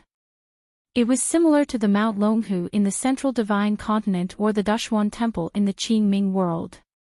It was just that before the great change that almost affected the entire Tongya continent, Fusho sect was still slightly better than Taiping Mountain in terms of reputation. The 2 sides had accumulated hatred for a long time. After 2 great demons caused trouble, one severely damaged Fusho sect, and the other greatly damaged Taiping Mountain's vitality. Taiping Mountain and Fusho sect, who had gone through thick and thin together, naturally abandoned their former hatred and became allies. The cultivators of both sides went down the mountain and fought side by side for many years. Now, their relationship was much better. In the middle of the night, a young man and woman ascended the Fusho sect, which had been sealed off for many years. Before the mountain was sealed off, Fusho sect had moved the Yelling Heaven Street halfway up the mountain to the foot of the mountain. This unusually bustling street had become a sad place for the sect master of Fusho sect, Ji Hai. This was because if he looked at it, he would be reminded of his Tao companion who had personally built this street. On the Yelling Heaven Street, a young man in a scholarly robe bought some small items. As long as the price was more than 10 snowflakes, he would not buy anything. Beside the man was an extremely beautiful woman with a sword on her back. However, no one dared to cause trouble. The reason was very simple. The sword she carried was the style of Taiping Mountain sword. And there was only one such beautiful woman of Taiping Mountain. She was the nascent soul sword immortal with great fortune, Huang Ting.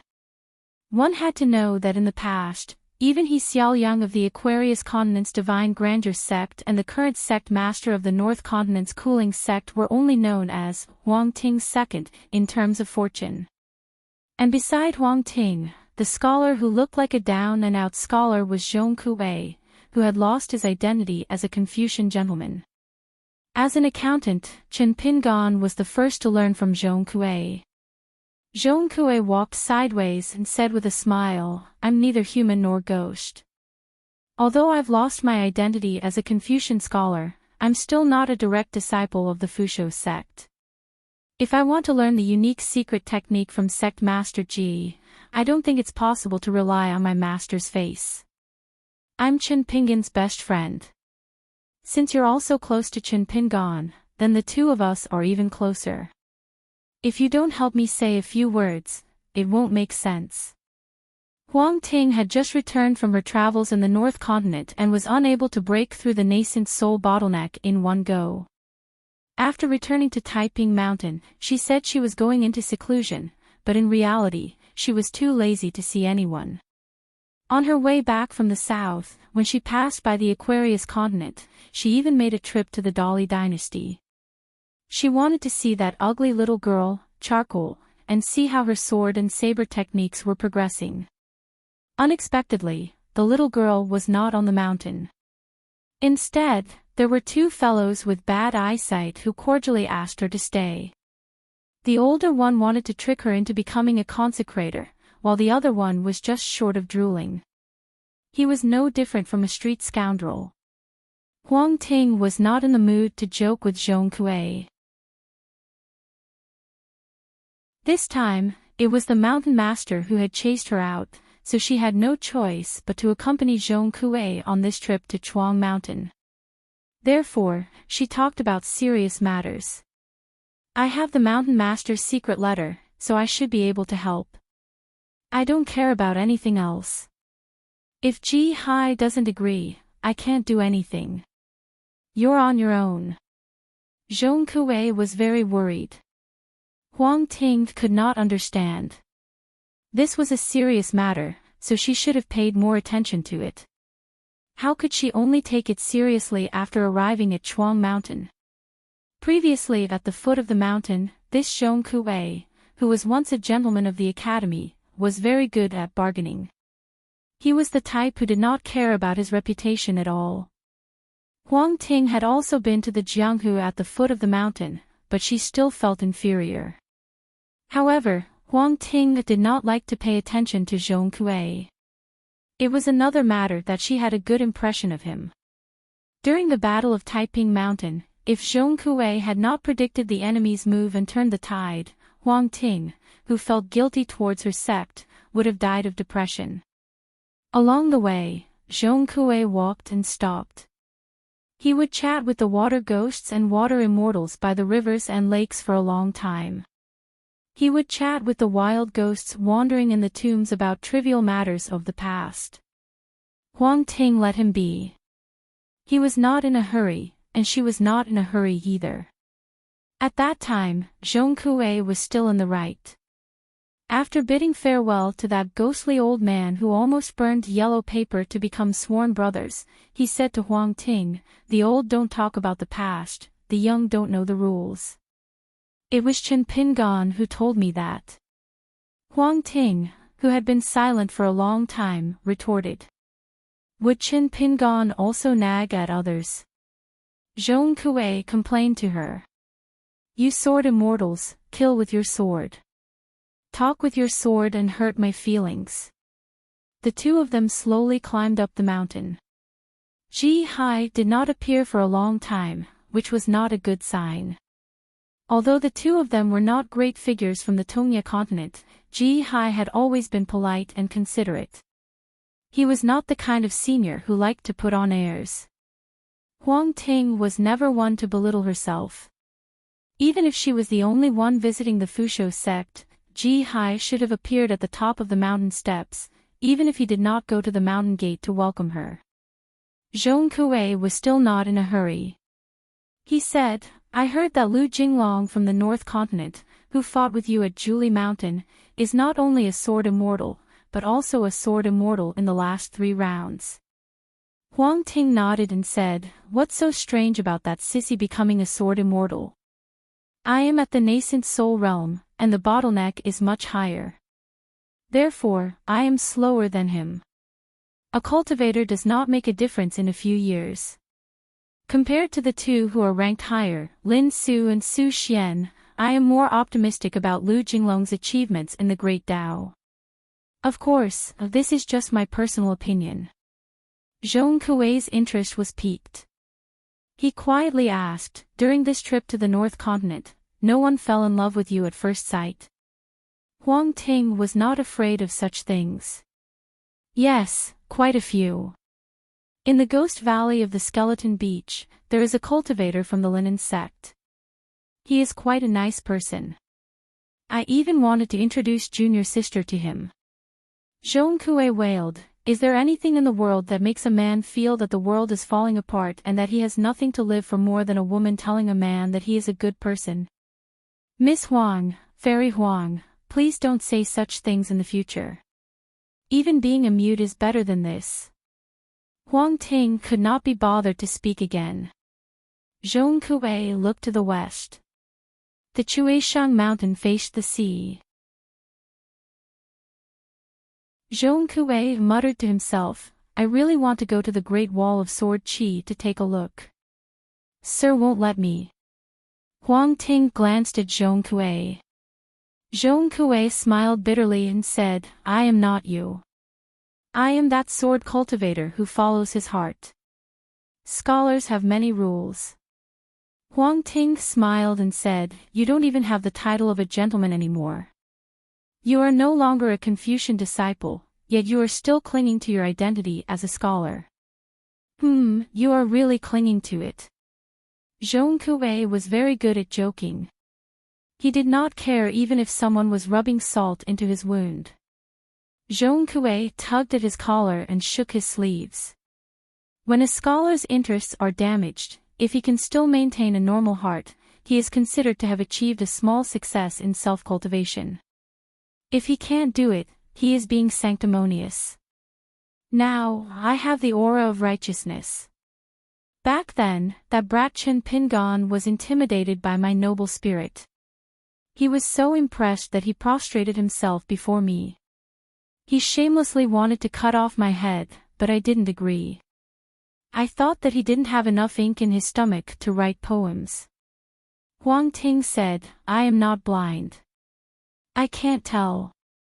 Zhong Kuei looked up at the peak of Chuishang Mountain and felt a little sad. It was said that in the early years, there was an expert who passed by this place and gave Ji Hai an inauspicious prophecy.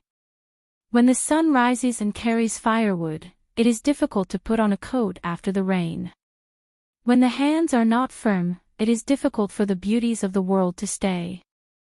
Zhong Kuei did not believe in fate. Even if he was also a person with a prophecy. Zhong Kuei did not like it. However, it seemed that he had no choice but to accept his fate. This made Zhong Kuei even more worried. He did not know who would write the couplets for Junyang's in business without him as the pillar of the bookkeeper. However, it was said that the beautiful lady from the Great Spring dynasty called Yao Jinji was very skilled. She also had the nursery rhymes and prophecies. It was hard to say whether it was a blessing or a curse. Thinking of this, Zhong Kuei suddenly turned his head and said, "Miss Huang, Taiping Mountain is not peaceful yet. You gave it such a good name but did not take any responsibility. Now that the world is so chaotic, shouldn't you be blamed?" Huang Ting laughed and said, "Looking for a chop?" Zhong Kuei smiled mischievously and said, "If Miss Sword Immortal can chop a dead person like me back to life, you can chop me up." Huang Ting restrained her expression and asked softly, "You don't blame fate?" Zhong Kuei shook his head and said, "It is my fortune to obtain it, but it is my fate to lose it. It is the same with life and death." After Du Mao's rise, the Tongyi sect had never been in such a difficult situation. If it weren't for the fact that the sect master had sacrificed the great Tao to reach the peak and used unorthodox methods to break through the bottleneck and become an immortal realm sword cultivator, coupled with the fact that the great protective formation, the Wudong heavenly umbrella, was still there, the Tong Leaves sect would have had an even harder time in the past few years. The forefather of justice defected with the treasure, causing the people's hearts to be unstable and the offerings to be scattered. The huge Tongyi sect still had its territory, but it did not have enough people. It was not that the Tongyi sect did not have any potential cultivators. On the contrary, there were many of them with excellent potential. It was just that most of them had yet to truly mature. As for the Tongyi sect's domineering behavior in the past few thousand years, it was a matter of course. The other immortal sects, from top to bottom, were used to it and would even take the initiative to help the Tongyi sect accumulate resources in exchange for a little incense. It could be that the earth immortals of the Tongyi sect came to their sect as guests and showed up to participate in a certain mountaintop ceremony to help support the sect. Or the young cultivators of the Tongyi sect who came down the mountain to train could bring their own cultivators along. They could be beaten or scolded at will, but it was fine as long as they did not accidentally break the Great Tao Longevity Bridge. If they were really careless, the Tongyi sect would be willing to compensate some money after the event. Or they could have a place in the Tongyi sect's peak opening ceremony. They did not expect to have a place in the Mountain of Ancestors. They only needed to look at the big shots of the Tongyi sect from a distance from other peaks and then return to their respective mountains. This was a very effective banner made of tiger skin. However, this was something that everyone within and outside the Tongyi sect was extremely used to. Now, it had become the area where the Tongyi sect was most criticized. Not only was it criticized, many of their small actions were becoming more and more overboard. Some sects that were slightly further away from the Tongyi sect and had a deep enough foundation were just short of openly poaching the Tongyi sect. Many of the Tongyi sect's last-level offerings were quickly divided up. Therefore, even though the master of the Tongyi sect had ascended to the immortal realm, he still felt extremely exhausted. Those mountain and river deities that were originally prostrating themselves at the foot of the Tongyi sect also secretly formed an alliance. They even had the guts to start bargaining with the Tongyi sect. Many of the kingdoms below the mountain that would have taken the initiative to hand over cultivation embryos to the Tongyi sect also had some other thoughts. They would take the longer route and first bring their children to the Fuyao sect or Taiping Mountain to see if the immortal masters there were interested in them. If one were to judge the matter as it was not that the Tongyi sect had not done many things that could not be found fault with. It was not that they had not done favors to others time and time again. A sect's reign and due, whose favor extended to the mountains and rivers for thousands of miles, was definitely not just a compliment. Unfortunately, none of the cultivators on the Tongyi sect's mountain were willing to talk about this. A man in a purple robe stood on the riverbank of a sect's territory. This was once a place where sword immortals stayed for a short period of time. The man was the first to be resentful and angry at this person's sword. However, as time passed, all kinds of unforeseen events suddenly occurred. It seemed that there were no signs, but upon closer inspection, one would discover that the roots of the disaster had already spread.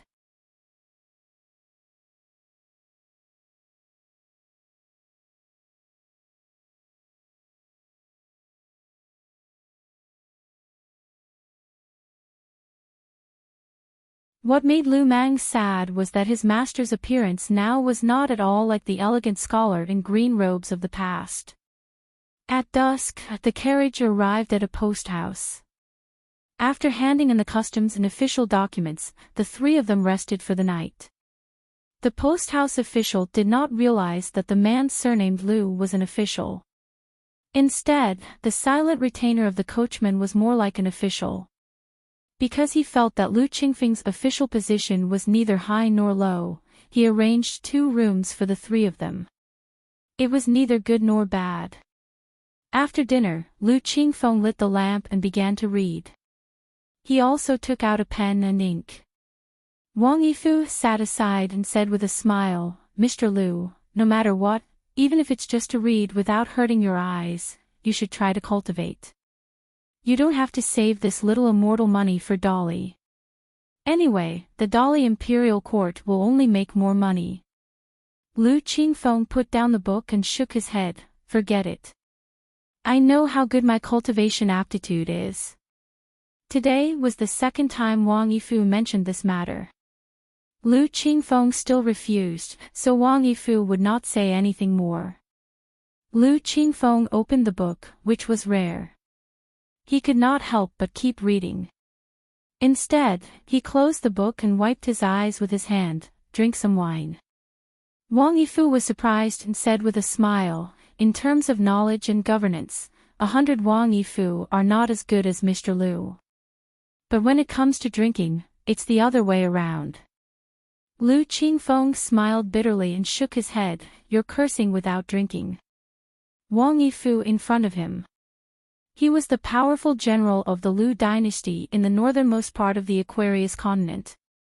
He was the cornerstone of the country. And the Dolly dynasty was only one of the vassals of the Lu dynasty in its earliest days. Lu Suo brought over the wine bowls. They were all wine from the marketplace. They could afford it and the taste was not bad. Lu Suo helped the 2 pour wine, then looked at the 2 sitting motionless masters and County Lieutenant Wang. He wondered, "Aren't we drinking wine? There are no side dishes, unless I can call those officials at the relay station who look askance at people." Lu Qingfeng smiled. "The real face is not to open the banquet until you're here. If you don't sit down, County Lieutenant Wang and I will not dare to take the wine bowls." Lu Suo laughed and sat down. His master, when he made a joke, it was very interesting. It was a pity that he did not do it often. Lu Suo could not hold his liquor and did not like drinking. Moreover, he did not dare to drink too much.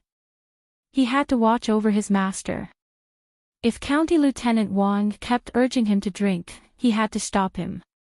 Fortunately, his master drank slowly and County Lieutenant Wang never urged him to drink. This made the young man feel relieved. When he was happy, Lu Suo drank a little too much. Wang Yifu put down the wine bowl. "Mr. Lu, I've always been curious about how you view the mountain." Lu Qingfeng took a sip of wine and said slowly, "It doesn't matter how I view the mountain. The boundary between the foot of the mountain and the foot of the mountain is not as big as we think. At the foot of the mountain, people die early. On the mountain, people live longer." Wang Yifu asked, "Mr. Lu, you don't talk about immortal spells. Isn't the difference more obvious than the length of your life?" Lu Qingfeng shook his head and smiled. "I'm a scholar. When I fought with a soldier on the battlefield, I was killed by 1 or 2 slashes.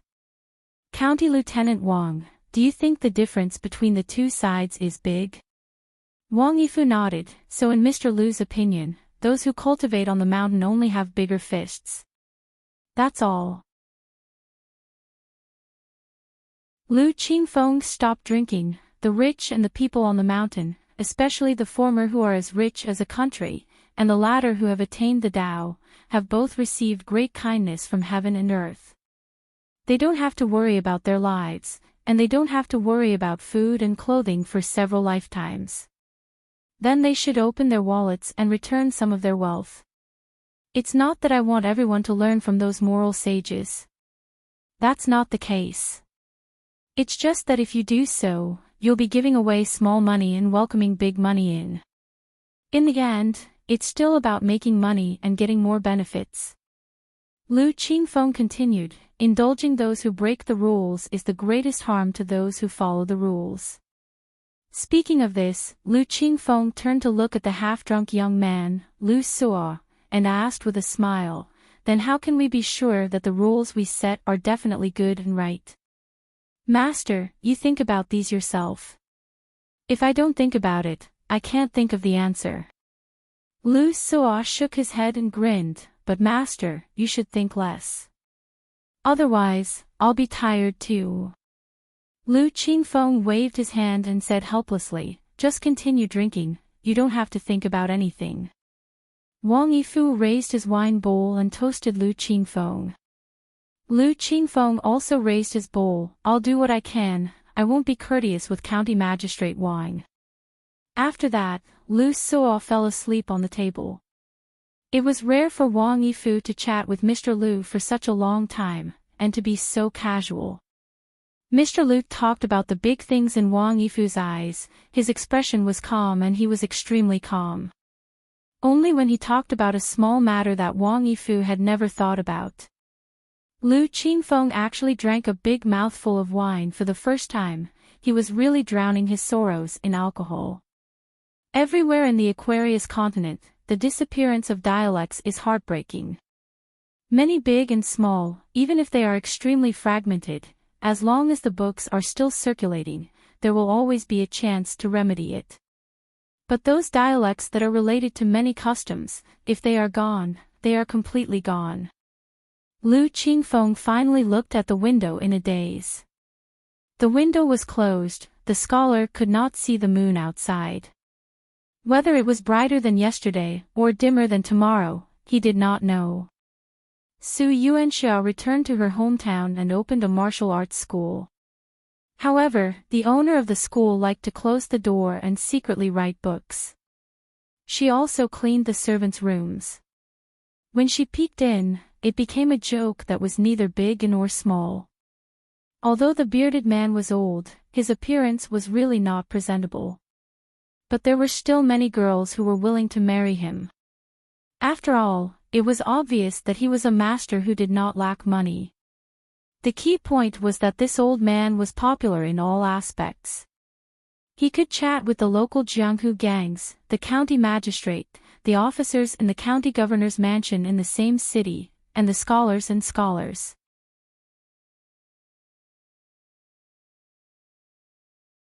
It didn't seem like he was joking.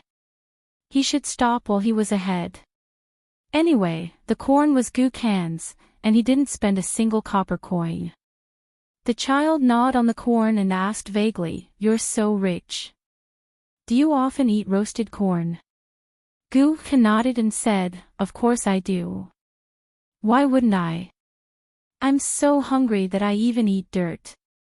The child rolled his eyes and said, "You're always talking nonsense. No girl will like you." The child did not know that the person in front of him, who could still be considered a decent person and was barely worthy of his sister, was once the great demon Gu of Book Lake. After he stopped for a while, he quickly became a local tyrant of Book Lake that could not be underestimated. It could even be said that the current Gu Kan was walking on a steady path. He was doing well in all aspects of human relations and making connections, but everything was happening behind the scenes. The former true monarch Lu Jimao, who was now a cultivator of the upper five realms and a consecrator of the true realm sect, had completely regarded Gu Kan as his only direct disciple after the master and disciple question and answer session before he went into seclusion. He left the River Severing Sutra, which was related to the foundation of the Great Tao, to Gu Kan. His senior sister, Lord Tian, who now regarded this little junior brother as her last life-saving straw. The young general of Dali, Guan Iran, who was originally in charge of guarding Cloud Tower City, had already left. However, the new general of Dali was clearly a friend of the great-great-grandson of the Guan family. Moreover, he was the kind of person who would only drink lower than Guan Iran at the table. Gu Kan knew that they were friends and not friends, but it didn't matter. The new emperor of the Stone Hair country, Han Jingling, the youngest assistant minister of the Ministry of Rights, Wang He, and many other young, old friends of Book Lake had privately come to find Gu Kan one after another. The most important thing was that an uninvited guest once came to find him. Gu Kan recognized the other party's identity at a glance, even if the other party used a camouflage technique. Gu Kan didn't pretend to be stupid. He directly bowed and respectfully called him Sect Master Jiang. Jiang Shangjin was quite happy at that time. Not only did he enter the door, but he also drank with Gu Kan and silently isolated himself from the world. He didn't treat Gu Kan as an outsider at all and said a few shocking words. He said that Jiang Shangjin was 2F** King sullen now. He was lying on the side of the bed and snoring like thunder. He also scolded the old sect master of the Jade sect for choosing a place that was too stupid. Any other place in the middle of nowhere would have been fine, but he chose this place. Wasn't he deliberately making it impossible for Jiang Shangjin to sleep every day? Gu Kan just listened and held the cup with both hands, but he didn't drink. The meaning of this action was very simple. He, Gu Kan, as long as he was in Book Lake, would only be the Gu Kan that Sect Master Jiang thought should be the right Gu Kan. As for Gu Kan's current situation, what he thought, what his heart was, and what he wanted in the future, everything was not important at all. Therefore, Jiang Shangjin only came, drank a few cups of wine, and left. Gu Kan never hide these things from Tsing Yi and Ma Di except for some words of the sect master of the True Realms sect. However, Tsing Yi and Ma Di were still very worried at first. They were worried that Gu Kan would become the Gu Kan of Verdant Canyon Island and not the Gu Kan who followed Mr. Chin through mountains and rivers.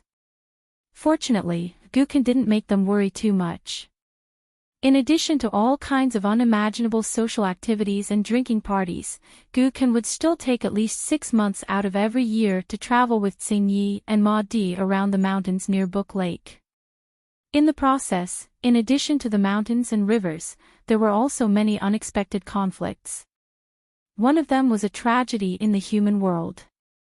Gu Kan did not keep the peace like he did in the past, and neither did he dismiss the matter with a smile. This time, he used the ordinary sword at his waist, which was originally just for show, to kill 12 Chi refinement warriors alone. All of them were killed in one strike, and among them was a Dragon Gate cultivator whom Tsing Yi and Ma Di were very wary of. However, before Gu Kan, who was not even a sword cultivator, they could not be said to have any power to fight back. At that time, even Tsing Yi and Ma Di felt very satisfied. Those cultivators deserved to die. In the end, Gu Kan had his back to the two. He held the sword in one hand and was not in a hurry to sheath it. He clenched his other hand into a fist and gently knocked the hand that held the sword to shake off the blood on the long sword. When Gu Kan turned around, he had already sheathed the sword. He smiled and said, "Let's go. Heaven and earth give birth to life and collect corpses. Don't worry about it." Now, Gu Kan's family business was not small. In addition to the Verdant Canyon Island that Lu Jimao won back, there were many islands under his name. Therefore, Gu Kan rarely came to the house in the alley. However, every time he came back from a trip or took a break from work, he would come here to stay for a night. There was enough corn today. Although he could only eat a small half each time, the child still ate until his belly was round. Gu Kan was thinking about something. He had gone through a lot of twists and turns to carefully place the 2 chess pieces in Jinyang Mountain and the Su family in Qingfeng City. Even he didn't know when he would be able to use them. Since he couldn't rush it, he would take it slow. The child burped and simply sat on the ground. He looked at the guy surnamed Gu and asked, "Other than me, who would be so easy to talk to and let you eat a big chunk of corn?" Gu Kan glanced at him. The child was suddenly a little scared. Gu Kan laughed and pointed at the child's face. "Wipe your snot." The child immediately sniffed and didn't even need to wipe it with the back of his sleeve. Gu Kan thought for a moment and said, "It's probably very difficult for me and that person to return to the relationship we had before. But it's okay. As long as I don't make a big mistake, not even once, he can only keep thinking about me. There are so many good friends in the world who break up at the drop of a hat. They don't even have a falling out, but they still gradually drift apart. I feel more at ease when I'm not far from him like this." Gu Kan looked at the child who was sitting on the ground with his head shrunk. He smiled and said, "What do you think? Little snot?" The child didn't know why, but he felt that he didn't recognize the current Gu Kan, so he didn't dare to make a fuss like before. He said softly, "I'll do whatever you say. I'm young and don't know anything. I'll listen to you." Gu Kan laughed. "You're smart, but you're still a little lacking compared to me." This time, the child wasn't afraid of him anymore. He rolled his eyes and said, "I'm smart. Go and ask the teacher about the teacher's ruler." Gu Kan made a sound of agreement and said with emotion, "That makes sense." Gu Kan suddenly stood up and said to the child, "Go sit in my room for a while. Remember not to mess around." The child didn't know what was going on, but he still obediently went to Gu Kan's room. However, he stood on his tiptoes by the window sill, worried that something would happen to Gu Kan. So he was still a smart child. There was a kind of intelligence that was innate. Gu Kan looked at the door and said with a smile, "It's okay if you don't want to come in. I'll go out and see you." A weak scholar who had stuck his head out timidly appeared and introduced himself. "My name is Lu Qiqing. I'm from the Baishan country, which is very close to Lakeview Academy. I was originally traveling to study at Book Slip Lake. When I arrived at Cloud Tower City, I was confused and inexplicably stood here. It's a misunderstanding. It's all a misunderstanding. I'm definitely not a thief. I'm a proper gentleman, the kind with scholarly achievements." Gu Kan narrowed his eyes and cupped his fists. "Since there's no need for me to go out, I'd like to invite you to come out." The scholar's aura changed completely and he strode over the threshold. Lu Qiqing clicked his tongue in wonder. "The younger generation will surpass us in time." Gu Kan stood up and said with a smile, "As long as you don't think that this child can't be left alive, it's fine." Lu Qiqing laughed when he heard this. Interesting. Wonderful. By the way, I originally came to take back the River Severing Sutra. I was worried that it would meet a bad person, but I didn't expect it to be a match made in heaven. Kid, you look young, but your cultivation level is quite high. What's your name?" Gu Kan had a strange expression and thought of something. "Senior, are you going to take in another disciple?" Lu Qiqing's expression changed slightly. He was a little embarrassed and sighed. "It's embarrassing to be in such a situation." Gu Kan said, "Senior, please speak properly. We need to discuss things properly." Gu Kan paused for a moment and stared at this scholar, who was definitely at an extremely high cultivation level. However, he didn't show any respect. Otherwise, Senior will be disappointed after being pleased for a moment. Lu Qiqing copied Gu Kan and said, "That makes sense." Then Lu Qiqing smiled. "You shouldn't stay in this small pond. You should go to the White Emperor city of the Central Divine Continent. The Dali dynasty's national strength was rising with each passing day. Recently, there had been a continuous drizzle in Dali's old middle peak, which was annoying. The Great Li dynasty originally had 5 mountains, but now they had all been demoted to mountain deities. In addition to the new North Peak, the cloud-covering mountain, 3 mountains were about to be selected to serve as the North Peak's mountain to assist the crown prince. In the past, the entire Aquarius continent had not been so particular. In the vast world, the central divine continent had done something similar in history, but the results were not obvious. It could even be said that the consequences were far-reaching. This was because this was a waste of money and effort. It was also not liked, and it was easy to cause problems. The reason was simple.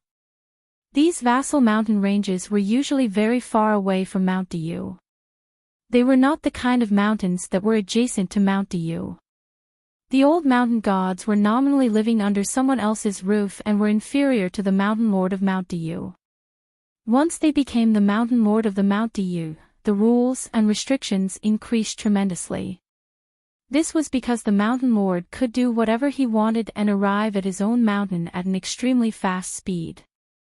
According to the etiquette set by the scholarly sage, the imperial court originally only had the Ministry of Rites, which could inspect and evaluate the merits and demerits of a mountain god.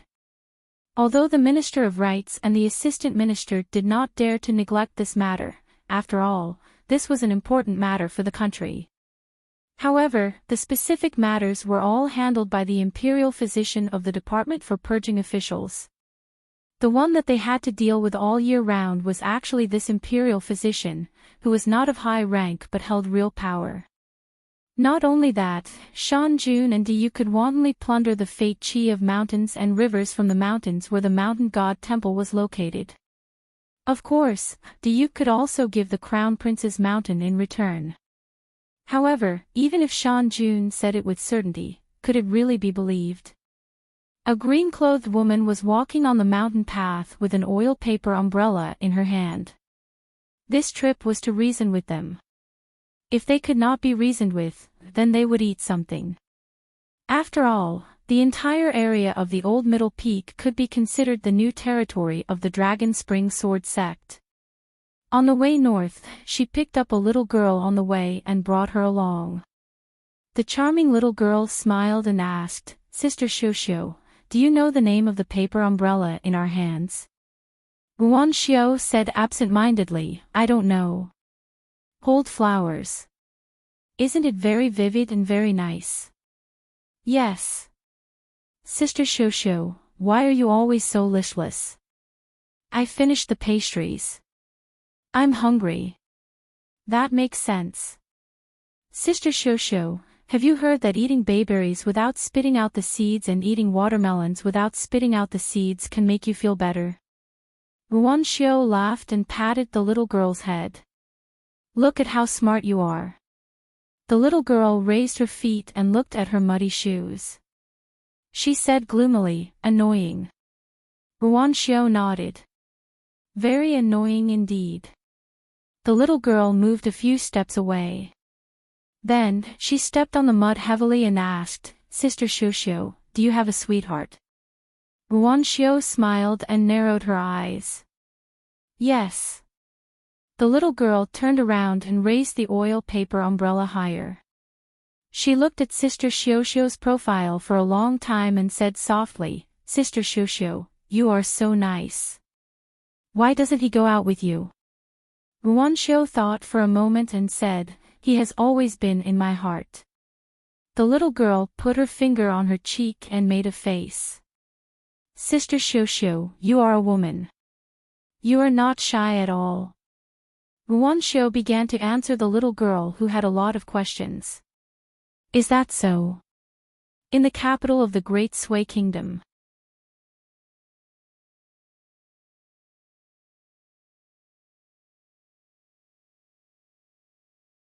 "632, Chen Pingan went to the Great Wall of Sword Qi alone and witnessed Q-Sword with his own eyes. There was actually someone who could challenge the Great Wall of Sword Qi. None of the immortal sects and clans in vast heaven would believe it. They would even laugh their heads off. This battle of swords in the wilderness was absolutely real. It had begun on a dark night with almost no moonlight. Chen Pingon only saw that on the battlefield in the south, there were first bits and pieces of sword light vaguely lit up, and then more and more, just like when he traveled under the mountains in his early years, he saw lotus lanterns floating into the river. When the lanterns converged, there were tens of thousands of sparks that could compete with the brilliance of the sun and moon. Finally, the intrinsic flying swords drew out streaks of light as they slowly flew towards the great wall of sword chi. Finally, they formed an extremely resplendent galaxy. Looking down from the top of the city wall, it was as if an immortal was in the sky, looking down at the lights of the mortal world. If one were to disregard the relationship between friend and foe, the scene in front of one's eyes was truly spectacular. As the hidden official, Chen Pingon did not need to draw his sword, nor could he draw his sword, because he would soon return to the summer palace on the north side of the city wall. It wasn't that Miao and Lin Junbai didn't do a good job, but Chen Pingon still couldn't set his mind at ease. This was an obsession that had both pros and cons. Chen Pingon felt that even if he wanted to change it, now was not the time.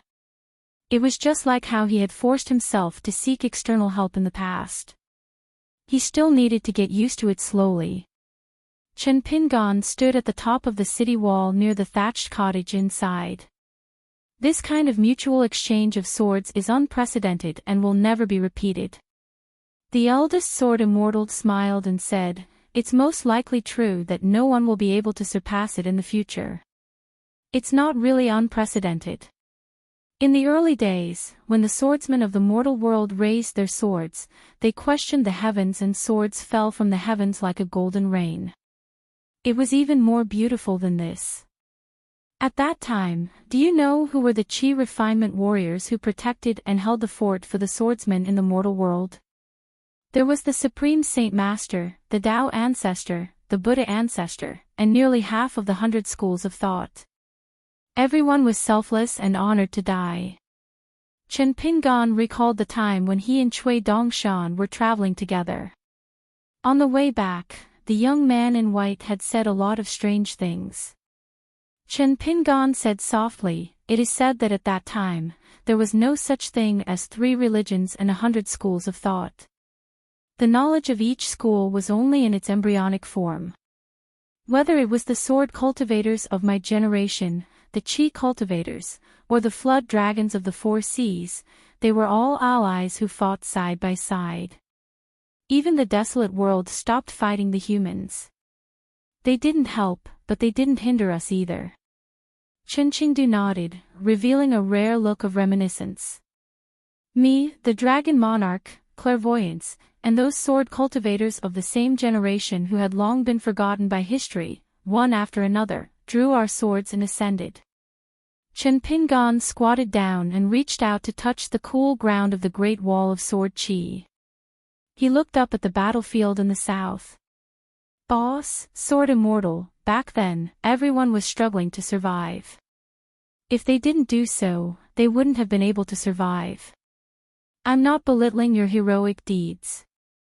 I don't dare, and I'm not willing. Now that 10,000 years have passed, I've been to the 3 continents. It's not like I haven't seen the world. So I dare to say that the world as a whole is still good and stable. Boss, sword immortal, all of you are like the seniors of a large family clan. You can see clearly the juniors' right and wrong. In fact, all of you are already very forgiving. However, I still hope that all of you will not be disappointed. If all of you are completely disappointed, the juniors will have fewer chances to correct their mistakes." Chen Qingdu remained silent. Chen Pingon wanted to say something but stopped. Chen Qingdu smiled. "Since you're the hidden official of the Great Wall of Sword Chi, you should have the courage to speak frankly." Chen Pingon placed his palm on the ground and said, "I still feel that the world is getting better and better. It's moving up step by step. I believe so. Boss, Sword Immortal, don't think that these 10,000 years have only been lonely. The world behind us has been stable for 10,000 years.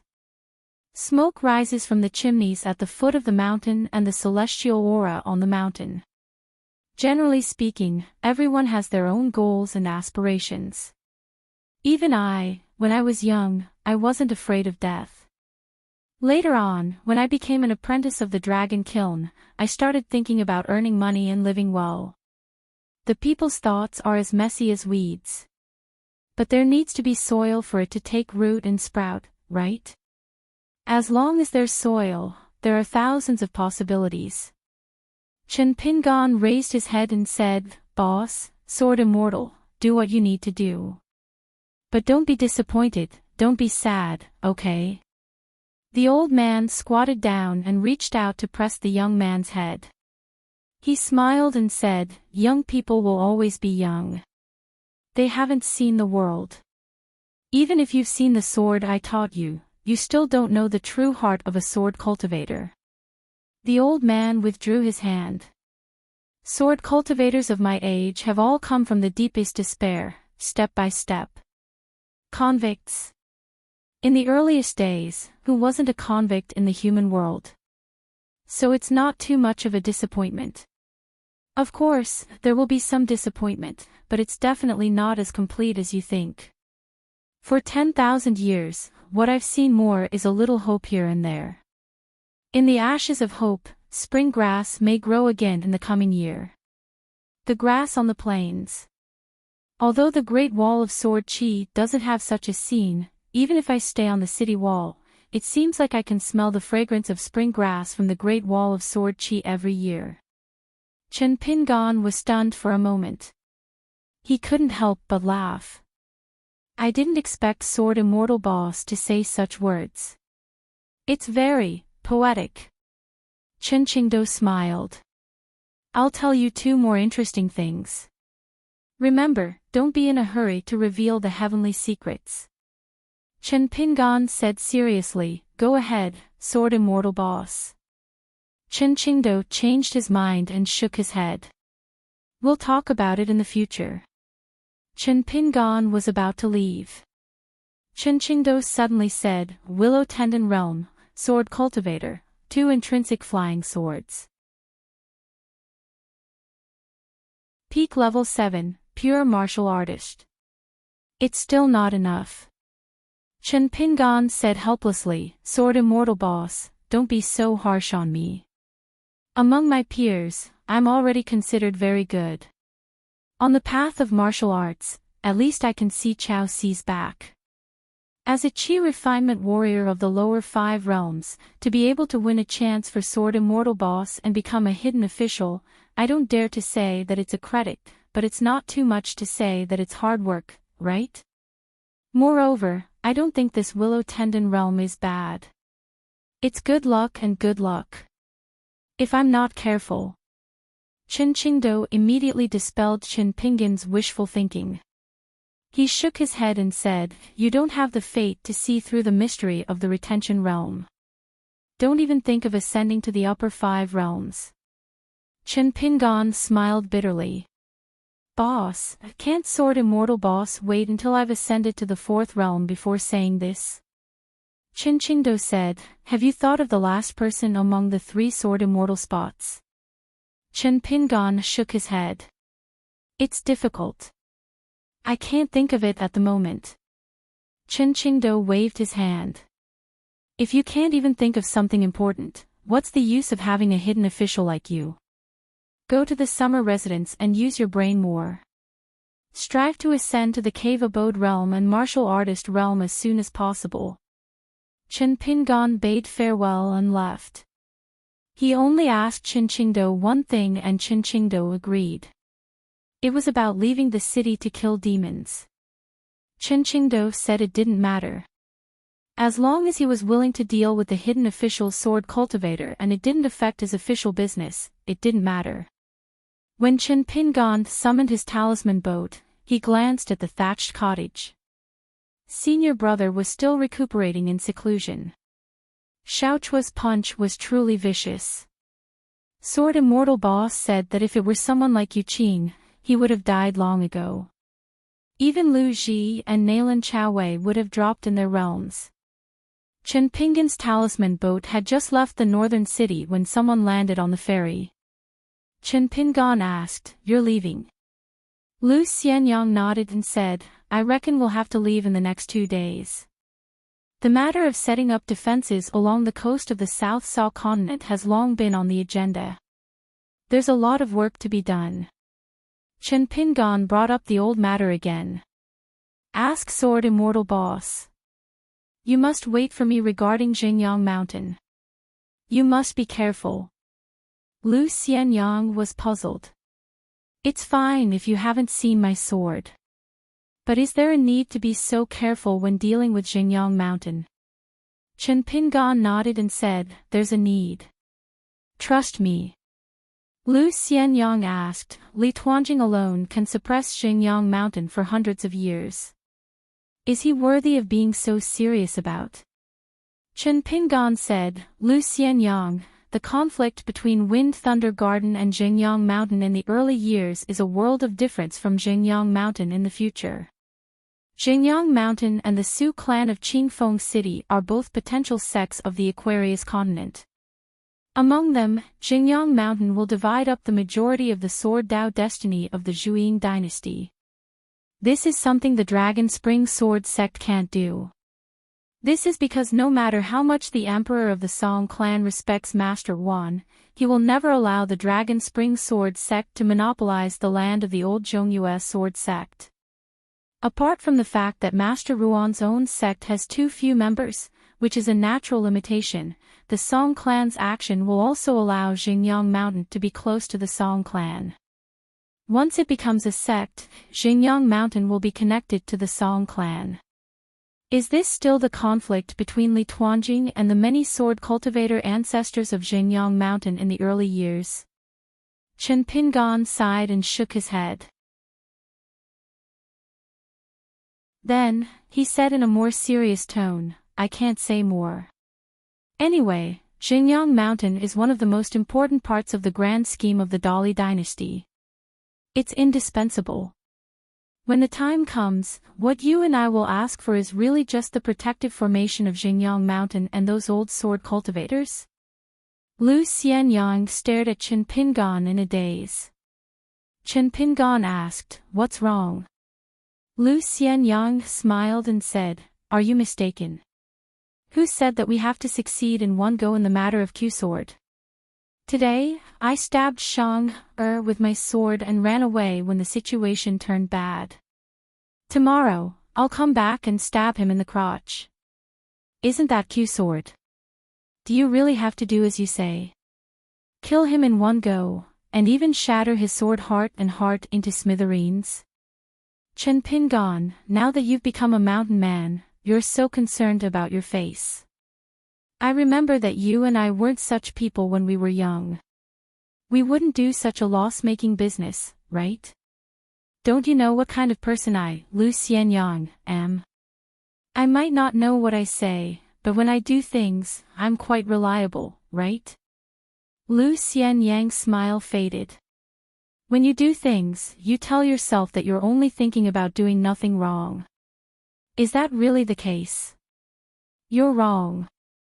You just didn't think of it, but you're doing the best thing. People like me are half stupid and half smart. I don't seek perfection. If I can deal with myself, I can also deal with my opponents. Living a life of confusion is a life of haggling over every detail. Living a comfortable life is also a life of suffering. How to live a life of suffering comfortably, you have to learn more from me. I'm not saying that you're wrong. I'm only saying that you're right and wrong. You're much better than me. But when you're alone, you have to occasionally slack off and let yourself catch a breath. Books don't care to talk about this kind of logic, but when I didn't study, I already understood it. I just didn't have the chance to tell you." It was rare for Chen Pingan to be stunned. He was stunned for a long time. Lu Xianyang smiled and said, "Little snot is no longer little snot. Your Uncle Lu is still your Uncle Lu. Chen Pingan nodded. I understand. Lu Xianyang shook his head. It's not that you understand. You have to remember. Chen Pingan smiled and said, you have the final say. The two of them sat facing each other in the talisman boat. Life is full of partings. It's so easy to meet and part with the spring breeze and autumn flowers. I only hope that it won't be too difficult to meet again. Lu Xianyang was silent for a moment.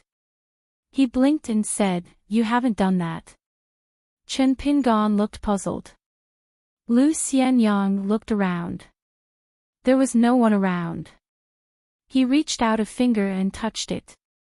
Chen Pingan quickly slapped Lu Xianyang's hand away. He lowered his voice and said, do you want to die? Don't drag me down with you. Lu Xianyang was stunned. We haven't even held hands.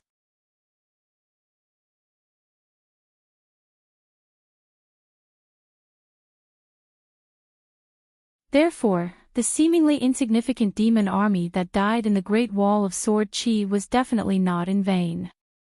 They would be of great use in the future. Miyu, who was sitting in the house like a door god, suddenly asked, Hidden official, have you become a sword cultivator? Chen Pingan turned his head and asked, why do you say so? Miyu said, as long as you think of what if as 10,000, it is often the truth. Chen Pingan didn't give an answer. He just smiled and said, it's a pity that the great sword immortal me didn't go to my hometown to be a worshipper.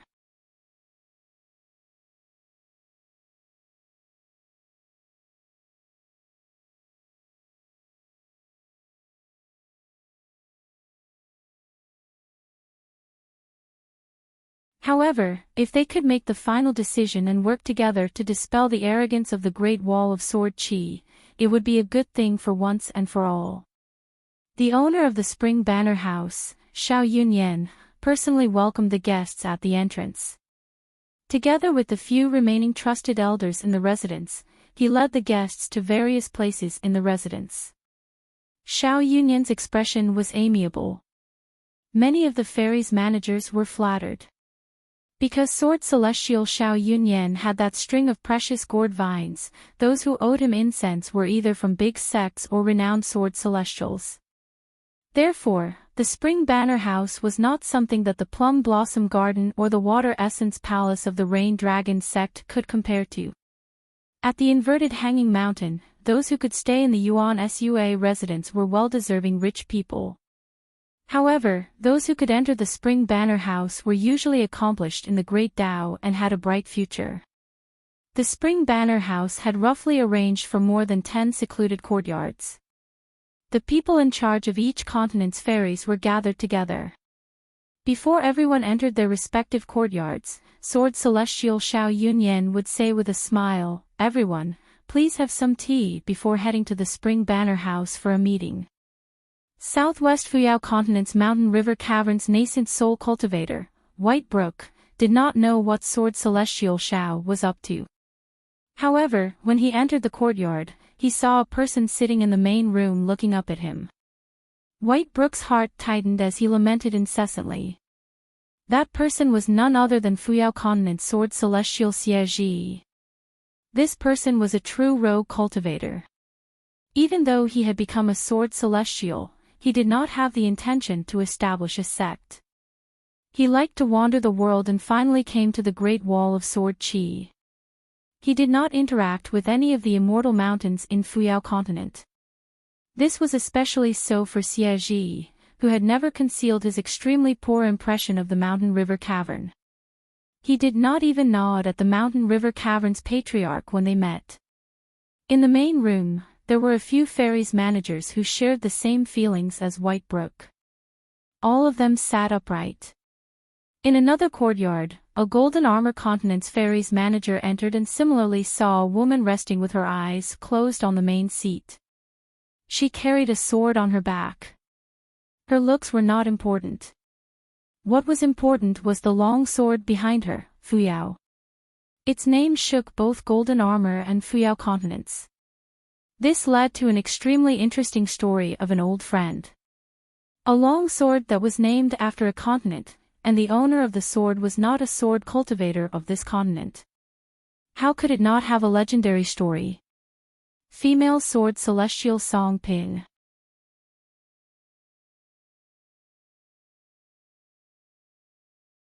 Among the 4 troublesome ghosts on the mountain, sword cultivators were the most troublesome. It was obvious how difficult it would be to deal with a shameless sword immortal who was a native of the same continent as them if they became enemies. Should he sell such face? There were several people on the south swirling continent ferry. In a courtyard, they were chatting happily with their own sword immortal, Yuan Qingshu, who had a wide range of friends. Yuan Qingshu was different from Pu He, Xie Ji, and Song Ping. Not only did he bring wine, but he also drank with them amicably. He even said that the wine was the most famous wine of the Great Wall of Sword Cheese Bamboo Sea Grotto Heaven. However, he mentioned one thing at the end. He said that his 6 direct disciples could go to the immortal abodes of his friends and be worshipped in name.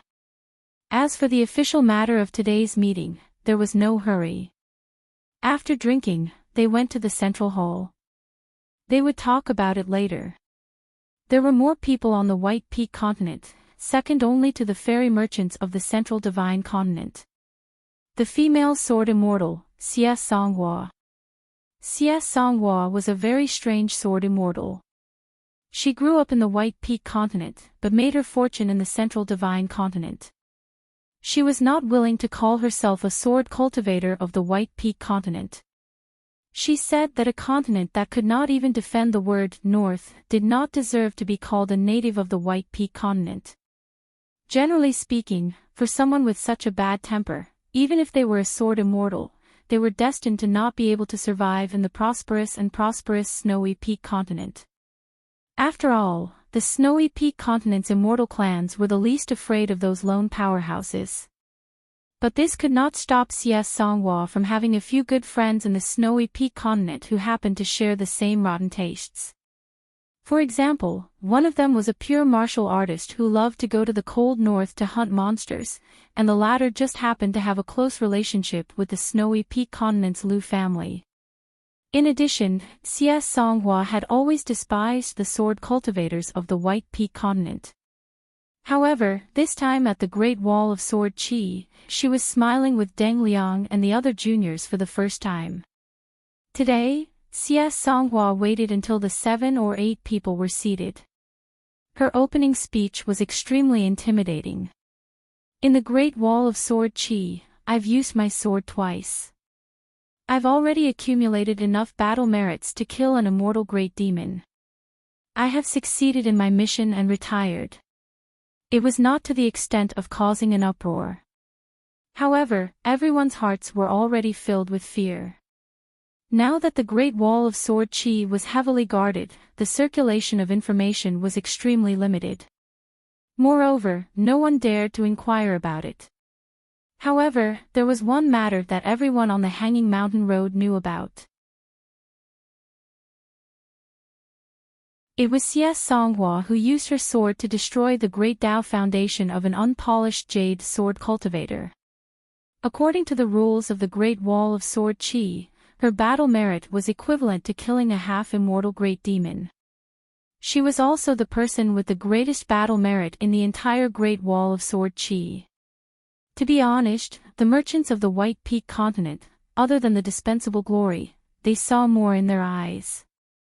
What they really thought of was the business opportunities within.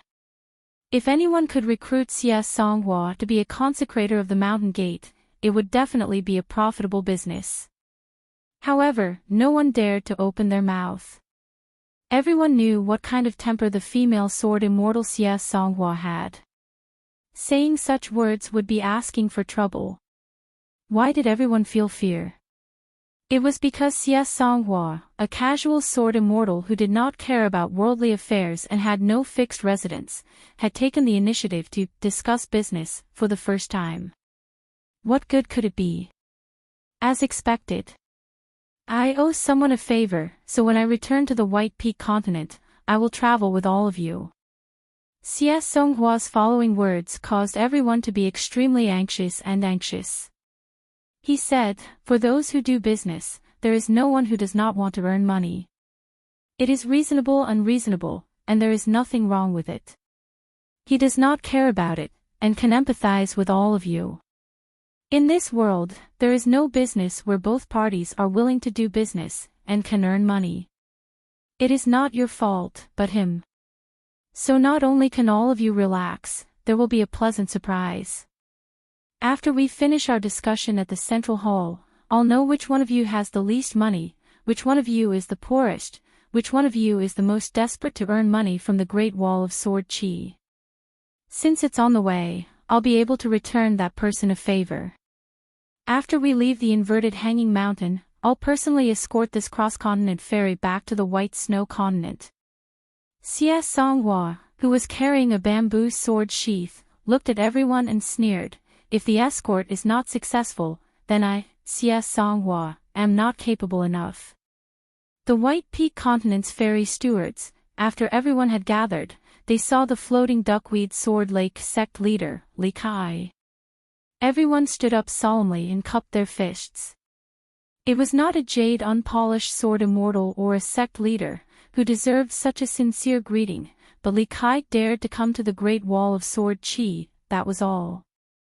Li Kai did not take a seat. After returning the greeting, he picked up a pot of wine that he had prepared, and went straight to the point. "Han Huizi will not go back, and I should be about the same. That's all, let's drink." The sword immortal of the Wind Snow Temple, Wei Jin, met the two managers of the ferries in Old Dragon City. He did not talk about official matters, but only asked about the recent situation of the Aquarius continent. Then, he concluded, "When I reach the immortal realm, if I don't die in the Great Wall of Sword Qi, I will make a trip to the North Continent in the future and meet the Heavenly Lord Xie Sherwen again." The two old cultivators who were already somewhat reserved, became even more uneasy. The eastern Aquarius continent was located in a corner, and had the smallest territory, and immortal stage Wei Jin was recognized as an extremely rare great sword immortal embryo in the history of the Aquarius continent. Who dared to not take it seriously? As long as Wei Jin broke through to the immortal stage, Xinyao Zong Qijin, who was originally the leader of the immortal cultivators in the continent, and Jinjing sect, who had changed from a dragon crossing the river to a local snake, should also reconsider, right? In fact, some time ago, as the most stagnant and unsmooth news in the 9 continents, Old Dragon City's ferry had received some small news that the jade unpolished sword immortal stage Wei Jin had reached a bottleneck. Tonight, Wei Jin had directly exposed this layer of window paper, so the two old stewards of Old Dragon City who depended on each other for survival became more and more nervous. "Great sword immortal Wei, we have no relatives, nor do we have any grievances or enmity. Why are you telling us this to two small stewards?" Wei Jin drank alone, and it was still the most expensive wine in that deceitful shop, 1 pot of wine for a small sum of money. Tonight, everyone's words were carefully chosen, and it was fine to talk about the old days with the people of the same hometown, but first they had to finish talking about the contents of the paper. Otherwise, why would Wei Jin talk about the boring content of breaking through to the next realm with two merchants who had nothing to do with him? However, it was true that he wanted the sword-seeking heavenly monarch, Xie Shi. The largest courtyard in Spring Banner House was filled with the people in charge of the cross-continent ferry of the Central Divine Continent. Compared to the solemn and treacherous atmosphere in the courtyards of the other continents, the merchants and cultivators here were all calm and composed, and there were even 2 old jade unpolished realm cultivators, Wu Qiu and Tang Feiqian, who were personally overseeing the cross-continent ferry for their sect, but they did not have the identity of a steward, as it was too degrading. Wu Qiu was a sword cultivator, and they were used to storms and waves. The 2 old immortals sat next to each other, chatting and laughing, and their voices were not soft. Other than their identities in the Central Divine Continent, it was also because the Great Wall of Sword Chi's hospitality could not suppress them. Miyu, a jade unpolished realm sword cultivator, was 2 realms away from the expected old sword immortal Nalan Xiaowei. There was also sword immortal Ku Xia from the Xiao Yuan dynasty, who was half a family member. It was still unknown who he would help. Why would the Great Wall of Sword Chi send such 2 people to entertain their guests? It could be seen that Spring Banner House was destined to be peaceful tonight. Wu Qiu and Tang Feiqian, the 2 old cultivators of the upper 5 realms, felt a little more relaxed. They could even look at sword immortal Miyu and the female nascent soul cultivator with a playful gaze.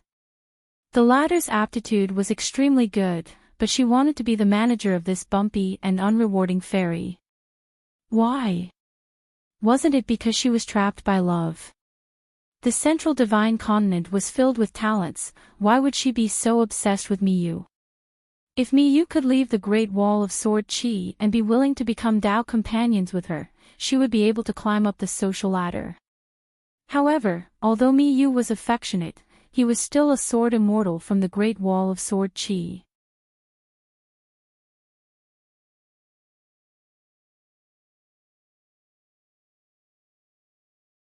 I've been waiting for Sword Immortal Xiao's words for a long time.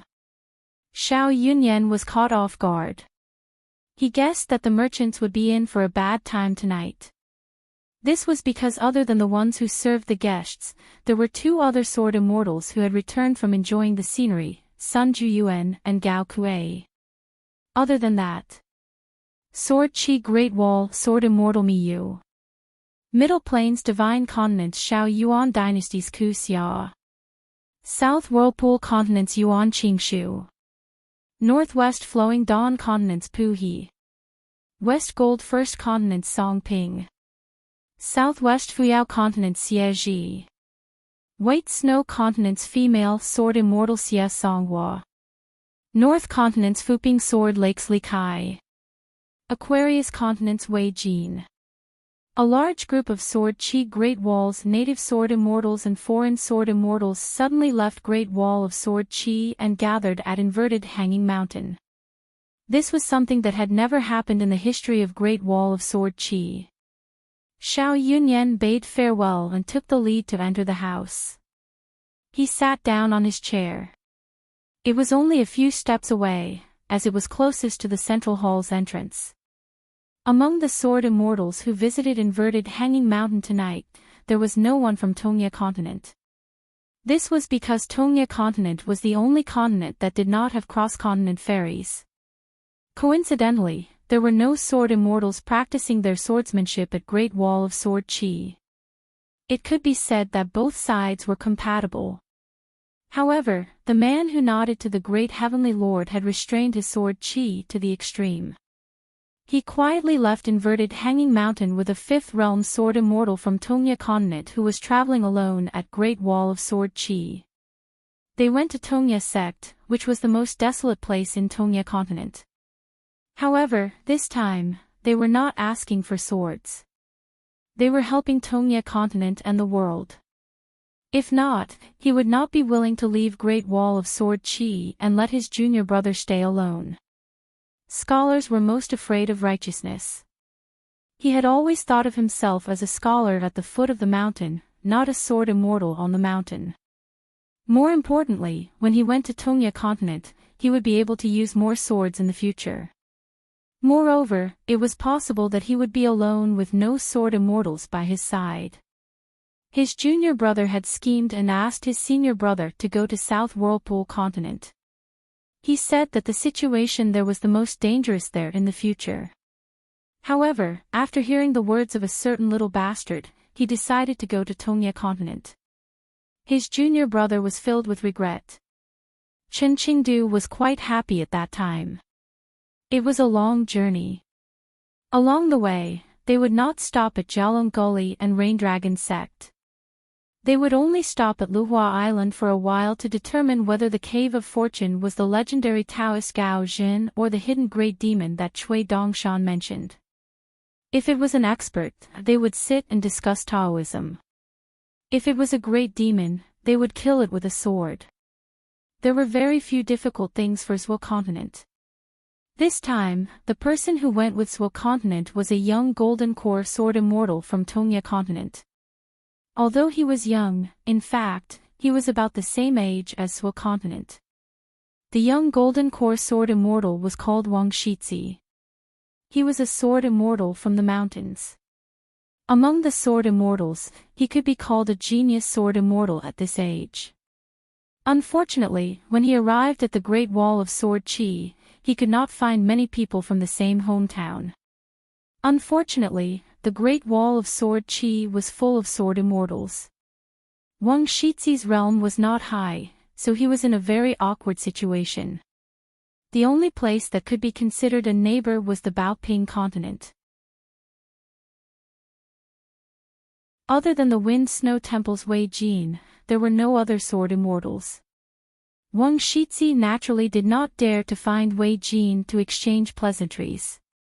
What could they talk about when they met? In the end, in the more than 10 years in the Great Wall of Sword Qi, he was really alone and immersed in cultivation. He went to the city wall several times to kill demons, but the harvest was not much. It was only enough to support him to stay in the Great Wall of Sword Qi. It was just that in the past 2 years, things had gotten better. Because he often went to a small wine shop to buy wine, he had no friends. Unless there were few customers, it was difficult to drink at the table.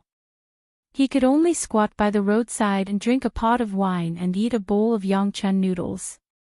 Compared to the loneliness in the past, the taste was really good. This time, returning to his hometown was a big surprise. He did not expect to be able to travel with Zwo continent's sword immortal. However, Wang Shizi knew the seriousness of the matter, so he remained silent along the way. As they approached the Flood Dragon Ravine, Zwo continent's left and right said, "There's no need to be too reserved. If you have any doubts about your cultivation, feel free to ask." Wang Shizi said softly, "My realm is low, so it's not a big problem. It won't be too late to ask when we reach the Tongya continent." Zwo continent did not make things difficult for this sword cultivator of the same age. Zwo continent's left and right looked in the direction of the inverted hanging mountain. The night was dark. Between the heavens and the earth, jade fluttered in the wind. The snowy light shone brighter than silver. Wang Shizi asked curiously, "I chose to leave the Great Wall of Sword Qi at this time. Senior, why are you still willing to take the initiative to teach me sword techniques?" Zwo continent's left and right retracted his gaze and smiled. Tongya continent's mountain Zaiyi cultivator, Jin Dan expert Wang Shizi, alone. In the past 14 years, you have ascended the city wall thrice and been forced to leave the city thrice. Zwo continent's left and right are the same kind of people, so I'm not teaching you about the sword. I'm just sparring with you. Wang Shizi was speechless. He wanted to say something several times but stopped. Zwo continent's left and right said, "If you have something to say, say it." Wang Shizi smiled and said, "I thought it was the second shopkeeper talking to me." Zwo continent's left and right laughed. "Chen Pingan and I are from the same sect. It's not strange for you to think that our words and actions are similar." Wang Shizi said, "Senior, I believe that Zwo continent's left and right will become famous in the future." Zwo continent's left and right shook his head, "Just wait and see. The world will only think that he has done too little. All the things that he did not admit in the past will become reasons to attack him." The last disciple of the sage of literature, Zwo continent's junior brother, a young man that even Qin Qing has to look at with new eyes, and a new hidden official who is far away from the battlefield. These are all excellent reasons to deny my junior brother in the future. If he dies, it's only right. Then, let's not talk about it. But as long as he doesn't die in the Great Wall of Sword Qi, it's all wrong. Wang Shizi's heart was heavy. Zwo continent's left and right said, "It's not strange. You'll get used to it." Zhuo continents left and right flew east with Wang Shizi. They did not speak anymore. Inverted Hanging Mountain, Spring Banner House. Spring Banner House's central hall was decorated according to the etiquette of a scholarly family in the world. There was a painting of a celestial mountain in the central hall. It was from an unknown mountain in the North Continent. On both sides of the wall, there were couplets of Confucianism about cultivating one's body and family. There was also a plaque that said Lu Bei Tang. A long table was placed in front of the wooden wall. In front of the table was a four-immortal table with two chairs on both sides. Chairs were placed in an orderly manner between the door and the wall, facing each other from the east and the west. Those who entered the door would have their own little world as they sat. The people in charge of the various continents' fairies and managers entered the hall one after another. After Bai Shi of the Mountain Water Cave sat down, he exchanged glances with his old friends. They did not dare to speak their minds, but they could see a little worry in each other's eyes. The placement of the chairs in the hall was very particular. The foundation of the sect, the size of the fairy business, and the personal reputation of the fairy's manager seemed to have been calculated. For example, Bai Shi discovered that the manager of the Southern Basket Ferry in the Bale Mountain continent was an unknown Jindan bottleneck cultivator. He had always been doing medium-sized business. Among the managers of the ferry, he was the kind of person who did not have much to say at the wine table. However, today's seating arrangement was extremely polite. Bai Shi knew that this person was actually a hidden talisman cultivator of the unpolished jade realm. The reason why he was doing business across continents in the inverted hanging mountain was because he had an ulterior motive. Every time he secretly went to the Jiaolong Valley to do a real hidden business. He used immortal money in exchange for his exclusive secret technique and the opportunity to absorb dragon qi. When he arrived at the Bale Mountain continent, he would sell a few rare talisman containing pure dragon qi to the Lu family of the Bale Mountain continent at a sky-high price. The old ancestor told Bai Shi to pay attention to the situation.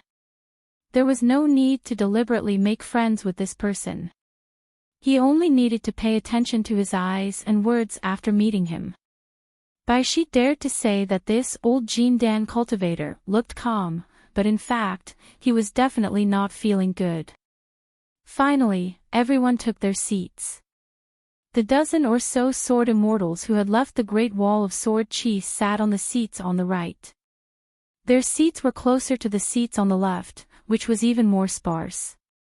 It just so happened that a continent sword immortal and a continent's fairy manager sat face to face.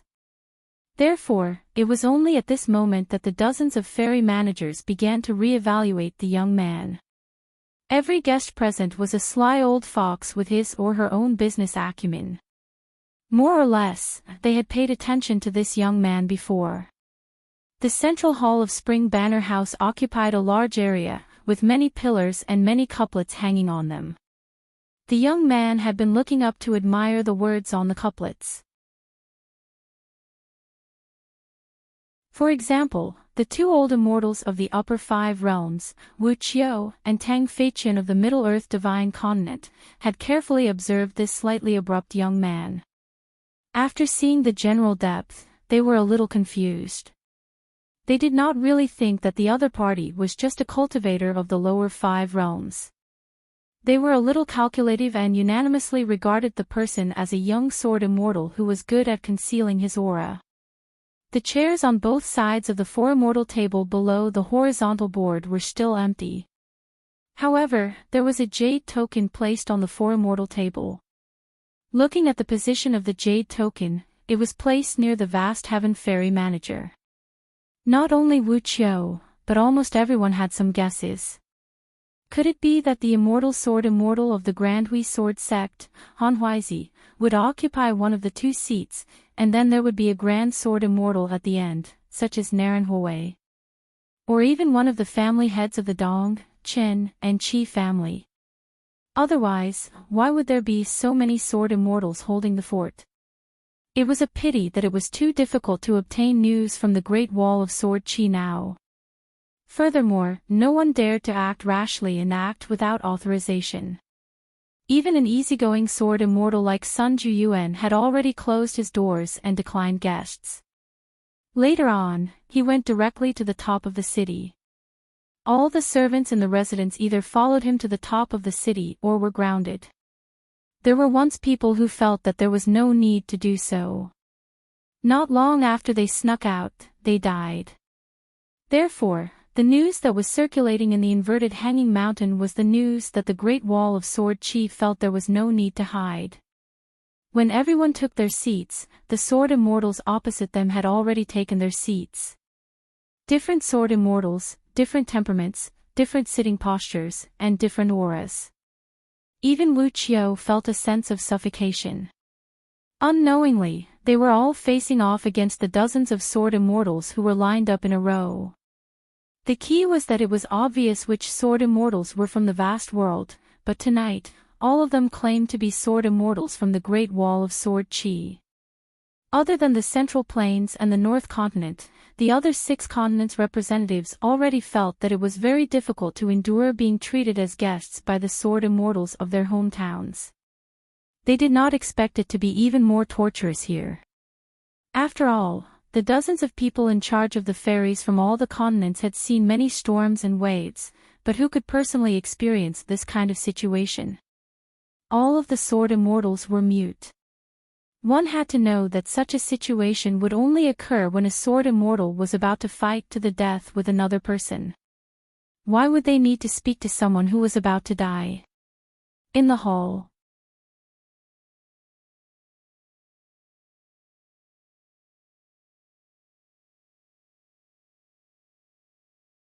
"634, the hidden official of the Great Wall of Sword Chi. Isn't that the legendary young lady with pigtails? It was rumored that she could shatter the true body of a great demon in the desolate land with just her fists. She was the most combative person in the Great Wall of Sword Chi. How did it become this unfamiliar young man? But even if he did not dare to believe it, he had to believe it now. With so many sword immortals present, the young man could not speak without thinking. Or rather, even if he did not believe it, he had to pretend to believe it.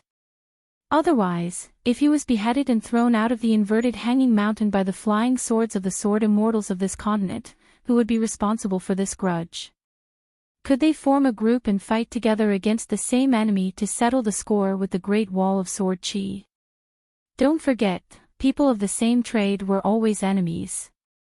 Many ferry businesses were in conflict with each other.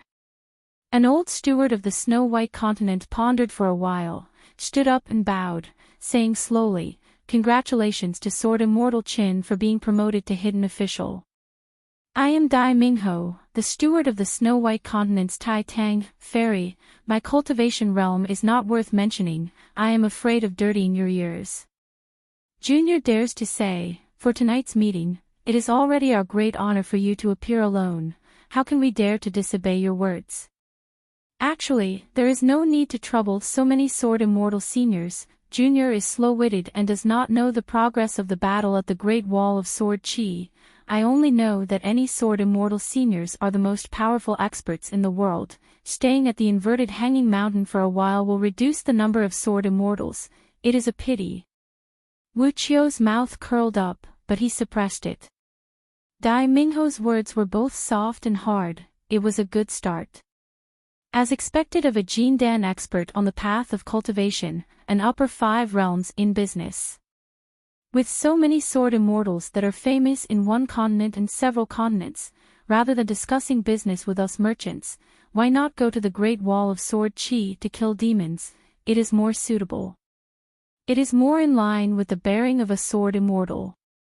Wu Qiu felt that he had to thank the Tai Tang Ferry. After all, Dai Mingho took such a huge risk to speak. It was to fight for the interests of all the ferries in the 8 continents. If a sword immortal really wanted to kill someone, Wu Qiu would definitely stop him. The female sword immortal Xia Songhua, who was sitting opposite the steward of the snow-white continent, frowned. Good heavens, the snow-capped continent that he was in charge of had actually become the first person to jump out and cause trouble for him. Chen Pingan had been patiently listening to the old Jean Dan. His eyes had been fixed on Dai Hao, who was speaking like a needle in a velvet glove. However, he stretched out his hand and gestured to Xie Songhua twice, indicating that it was not a big deal and that it was a small matter. Chen Pingan nodded at the old gold core steward and said with a smile, "First of all, I'm not a sword immortal. Whether I'm a sword immortal or not is another matter altogether. If you're interested, you can take a guess. I've taken many intercontinental ferries and know that the journey is long and arduous. It's really impossible to travel without something to relieve boredom. Secondly, the true sword immortals present, such as Sword Immortal Xia, who was sitting opposite Dai Hao, could be advised by outsiders when to strike or sheath his sword. It was a good thing that a good person was willing to say something sincere. Dai Hao, you've made a good start. Let's talk like this from now on. Be frank and be frank." This disappointed many of the stewards who thought that the young man would fly into a rage out of humiliation and turn hostile on the spot. Chen Pingan paused for a moment and tapped the table lightly. His smile did not diminish. "But at the end of the day, it is beyond my control. Not to mention me, even our boss, Sword Immortal, is never restrained." "Why?" "Simple, sword immortals are sword immortals after all. Their bodies and swords are free. Otherwise, why would they be the leader of the troublesome ghosts of the four great mountains? Isn't it because they never cared about immortal money, sage principles, or sect rules?" The steward of Fuyao Continent's Tile Basin ferry was Bai Shi. Opposite him was Sword Immortal Xie Ji. Opposite the Gold Armor Continent's ferry steward was the female Sword Immortal Song Pin, who first offered a toast and then a punishment. Opposite the Flowing Dawn Continent was Sword Immortal Pu He. She was the one who threw a nascent soul ferry steward out of Spring Banner House like a chick. She even said that she would bring 2 or 3 friends to reminisce with Li Sun at the ancestral hall. The steward of the Three Continents ferry was deeply moved by the new hidden official's words. Chen Pingan maintained a pleasant expression, as though he was chatting with an acquaintance. "Dai Hao, although I appreciate your good intentions, it seems that it would be better for someone else from another continent to say these words. It is a little inappropriate for you to say it." Sword Immortal Xia attacked twice. The first time, he destroyed the Great Dao Foundation of a pure Jade Realm demon. The second time, he completely destroyed an ordinary pure Jade Realm demon. His soul dissipated, leaving nothing behind. As for his nascent soul and golden core, they are naturally gone as well. Therefore, Sword Immortal Xia is considered to have accomplished his mission. Not only will he not return to the Great Wall of Sword Chi, he will instead leave the inverted hanging mountain with all of you and return to the pure Jade Continent. Regarding this matter, could it be that Sword Immortal Xia was too busy reminiscing with his fellow countrymen and did not mention it? Chen Pingan turned to look at Xie Songhua. Xie Songhua stared at Dai Hao and said, "He did.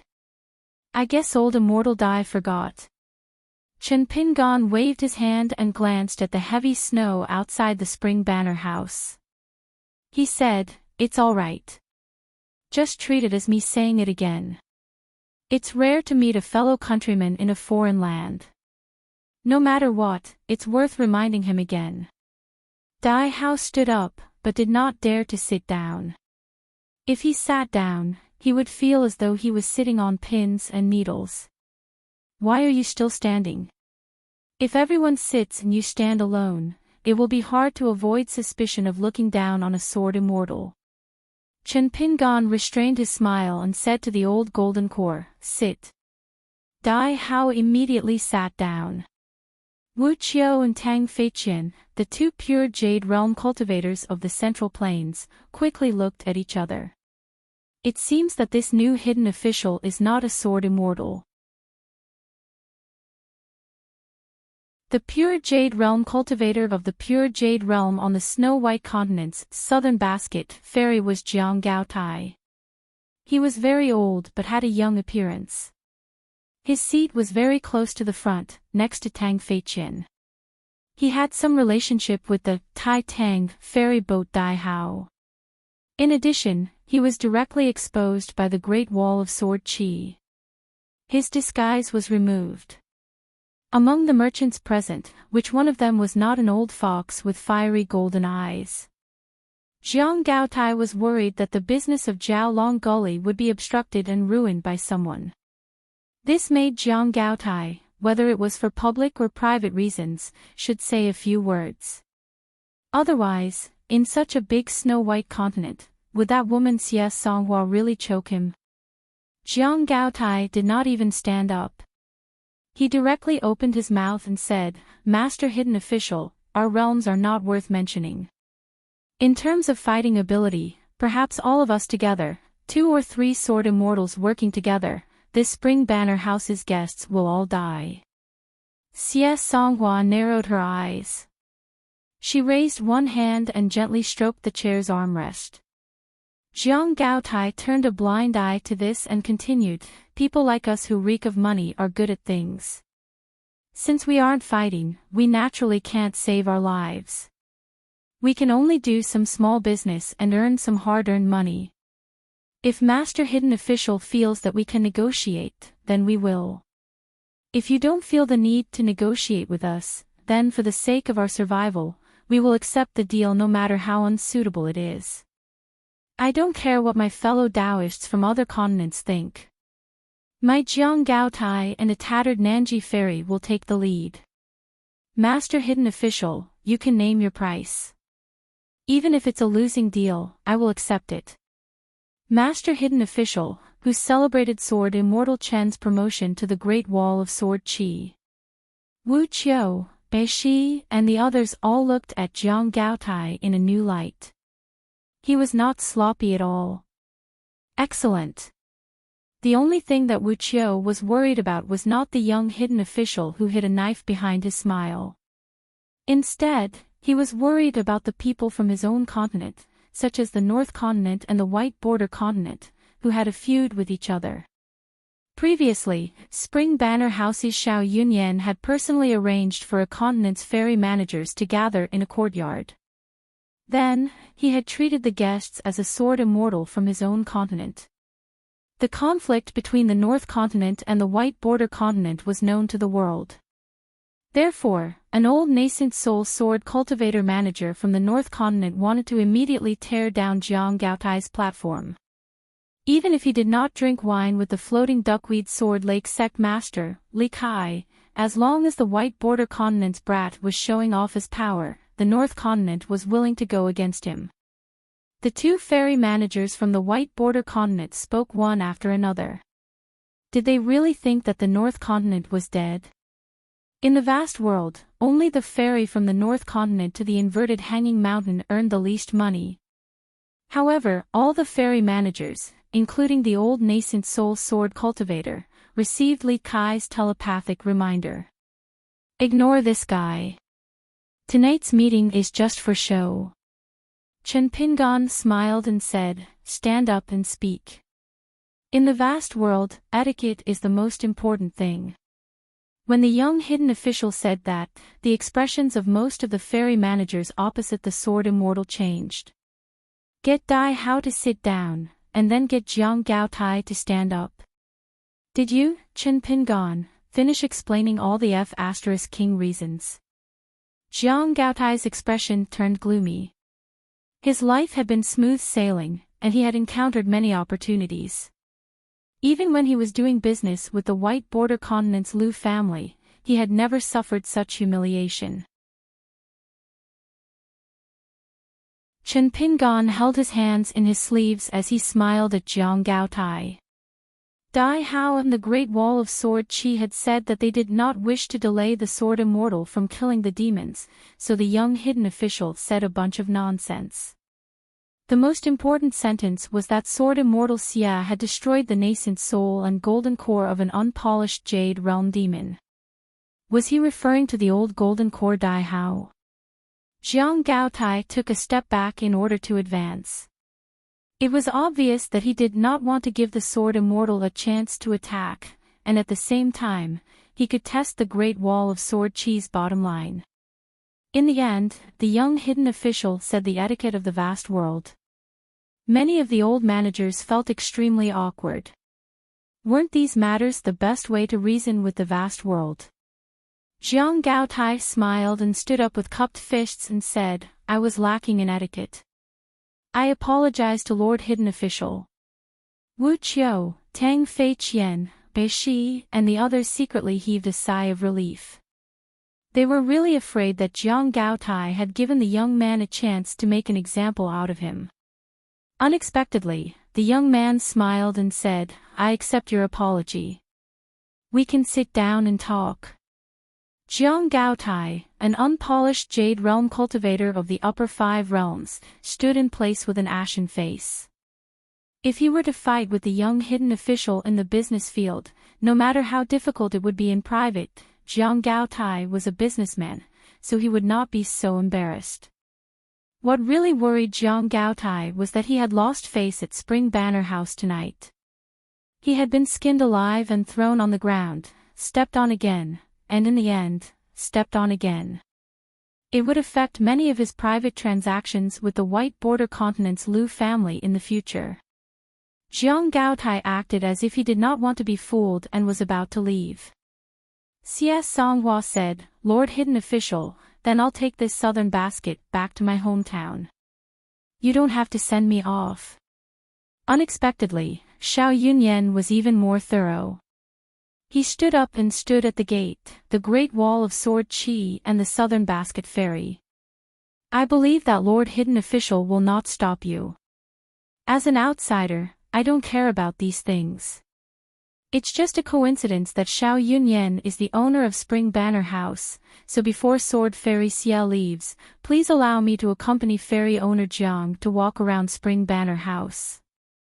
Xiao Yunyan did not want CS Songhua to act too extreme, so as not to affect her future achievements. He was alone, so it did not matter. Jiang Gaotai stopped and laughed. He turned to look at the smiling young man. Lord Hidden Official, do you think we're fools? Is this how the Great Wall of Sword Chi opens its doors to customers? I'd like to see how many fairies will still be docked at Inverted Hanging Mountain in half a year's time. Chen Pingon smiled and said, Fairy owner Jiang is a smart person. Otherwise, how could you have reached the unpolished Jade Realm? How could you not know etiquette?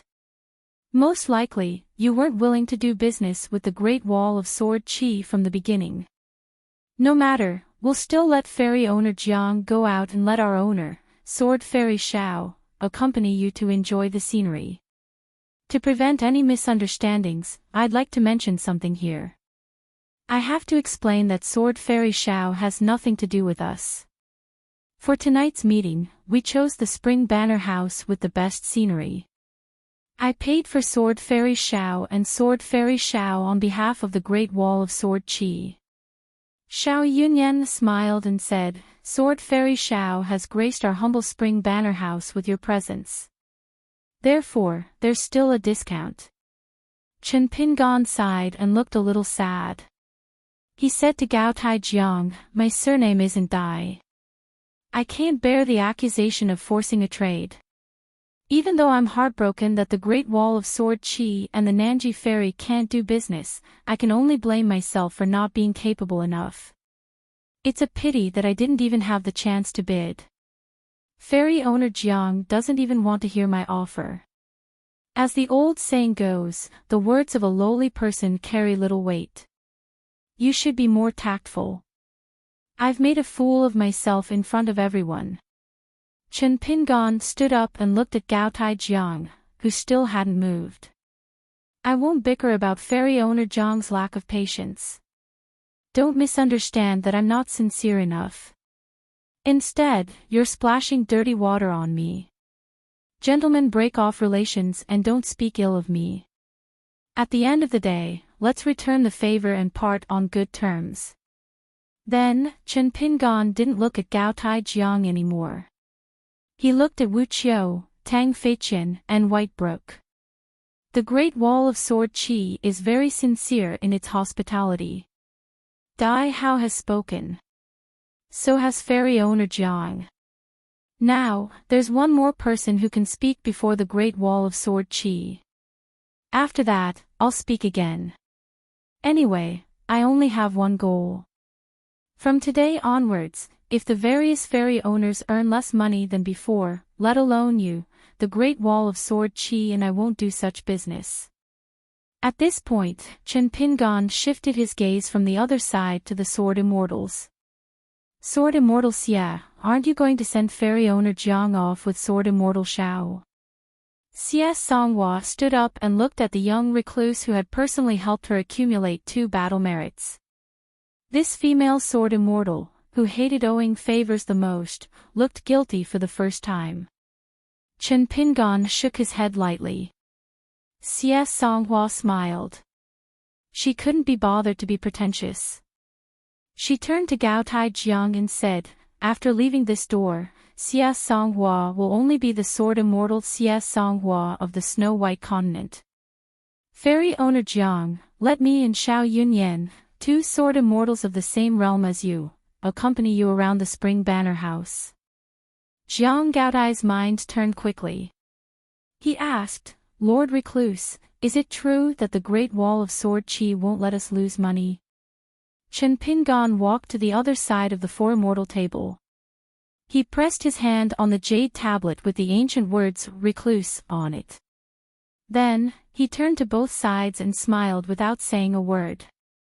Xiao Yunyan had already walked to the door. Xia Songhua had already emitted a trace of sword intent. The sword in the bamboo sword sheath behind her trembled. Tang Feiqian stood up and turned to the side. He cupped his fists towards the young man and said, I implore Lord Recluse to keep Fairy Owner Jiang. If we leave on bad terms, it will not be good. If Lord Recluse is willing to let Nanji Ferry Boat do its best, wouldn't that be better? Tang Feiqian was not helping Jiang Gaotai live. He was helping himself. He was helping all the people who were doing business with the Great Wall of Sword Qi.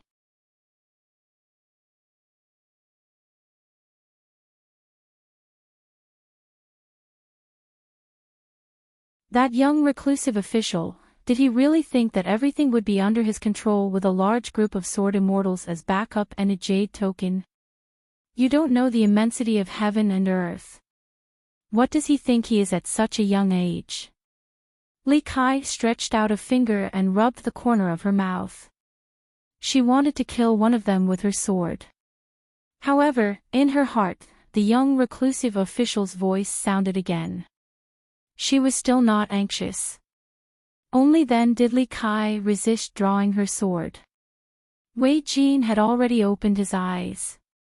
The 2 old Dragon City fairy managers who wanted to make a move immediately became obedient. The fairy owners of the South Hassa continent were still relatively quiet. As for the North continent, they had no intention of getting involved at all. At this time, after the impassioned atmosphere in the hall, everyone gradually discovered that the young man who should have been in a terrible fix had long since rested his chin on one hand, leaning against the 4 immortal table and looking at everyone with a smile. North Continent, Aquarius Continent, South Hassa Continent. Everything was negotiable. One was because of the ancient customs. One was because it was too difficult to talk. One was because it was too close to the inverted hanging mountain. After all, there was the Melochin clan, and Qin Chunan had just left the Great Wall of Sword Qi. The Central Divine Continent, Snow Peak Continent, and Fuyao Continent were the most difficult to negotiate. One was because they were used to being arrogant and looking down on the heroes of the 8 continents. One was because no matter how big the world was, it was not as important as money. One was the one who had done the inverted hanging mountain business and was the one with the most ability to earn money. Jinjia Continent, Luxia Continent, whether it was negotiable or not depended on the situation. Right now, it was a situation where it was not negotiable. Chen Pingan's gaze finally swept past the two old Dragon City ferry managers, and looked at them a few more times. The Aquarius Continent's ferry ships were actually the 6 old Dragon City ferries, the Fu family's treasure-swallowing whale, and the floating island known as the Inverted Hanging Mountain. The Sun family had a mountain sea turtle that was captured and tamed by their ancestors, and the Fan family had the Osmanthus Island. Of the 2 housekeepers who were guests at Spring Banner House, one was the Fu family's treasure-swallowing whale manager, the other was the Ding family's ferry owner. He had been to Old Dragon City a few times, but had never met the 2 of them. Even if the 2 of them had heard of Chen Pingan, they would probably think that it was someone else. The young hidden official languid laughed. Ma, a good business that benefits both of us. Must we put our heads on the table and weigh the weight? I don't think there is a need. Tang Fei Qian laughed coldly. Just now, the ones who wanted to kill and use the name of the Sword Immortal to decide the life and death of others, I don't think we are the ones.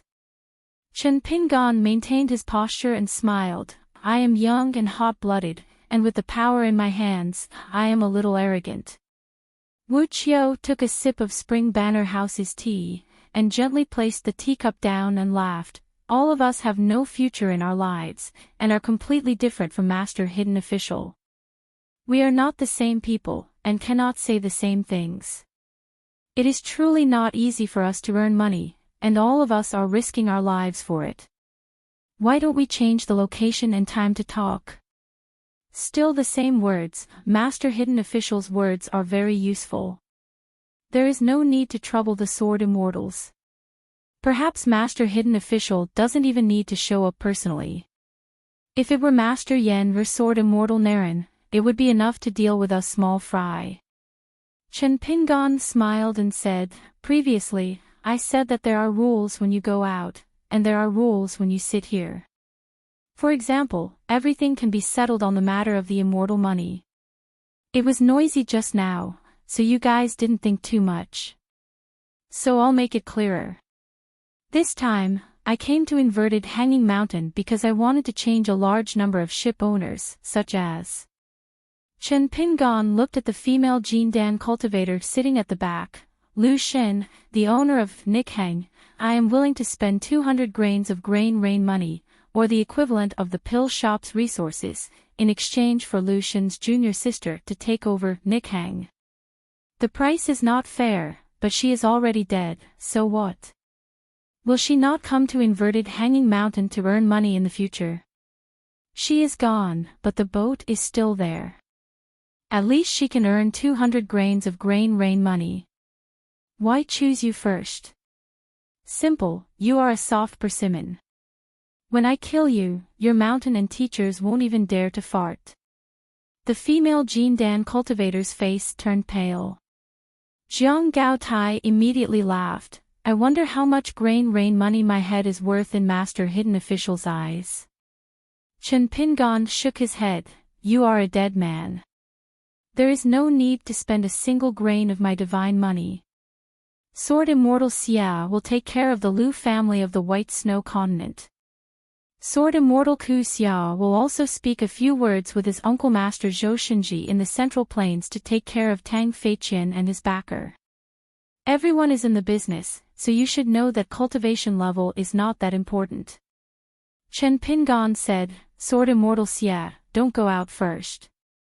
If boat owner Jiang says another word, kill her.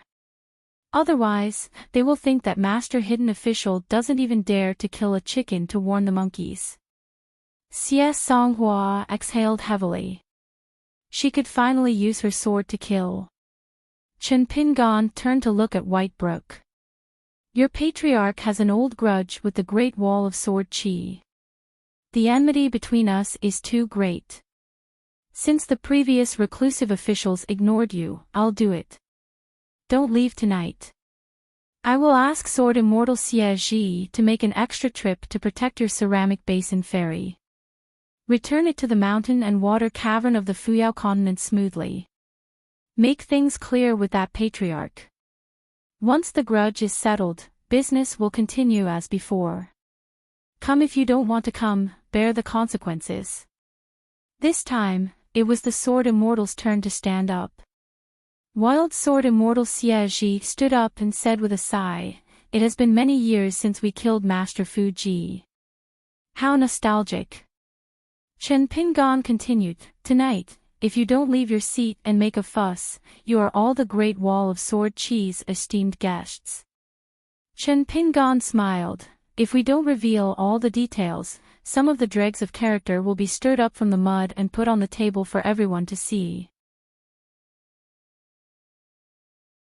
Let the cross-continent ferry and the Great Wall of Sword Chi, and then let the ferry owners look at each other carefully.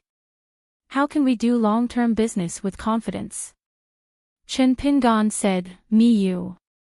Miyu stood up and looked at the female nascent soul cultivator with a cold gaze. "Sorry, that was the last time I lied to you. Actually, I am willing to part with it." The nascent soul cultivator's heart felt like it was being cut by a knife. Then, Miyu took out a booklet from his sleeve, looked around, and casually picked a steward who hadn't stood up, but had almost stood up just now. Then, Miyu listed the 18 generations of the steward's ancestors. It was not only the origin of the master, who was the direct disciple, who was the most valued, how were the descendants at the foot of the mountain, where were the big and small private residences. It was not only the private properties of the inverted mountain, but also the residences and courtyards in various parts of the continent. Even those like Wu Qiu and Tang Feiqian who had family properties in other continents were all recorded in the book. Miyu casually revealed everything. There was even a lot of knowledge about which fairies were not the companions of the mountain but were better than the companions of the mountain. Miyu also mentioned the family properties of the two fairy owners as if he was very familiar with them.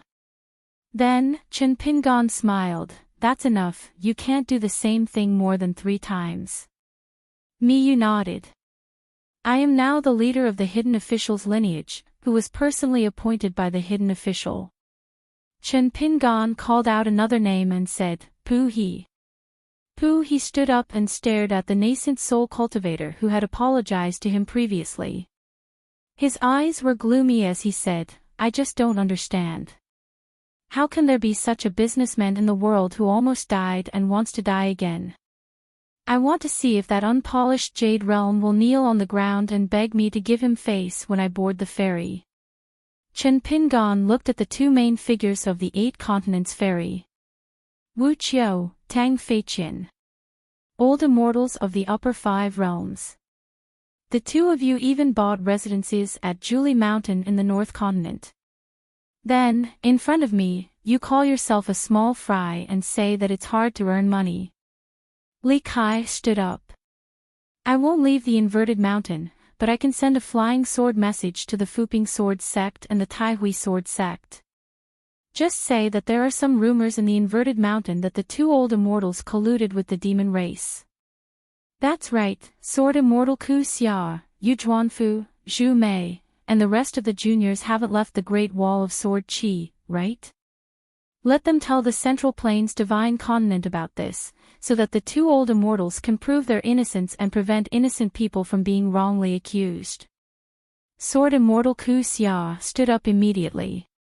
"Not difficult. That's how it should be." Chen Pingan blinked and said with a puzzled face, "Do you think that I want to become enemies with the mountain behind you? Is it necessary? It's not that bad. I just don't like you guys.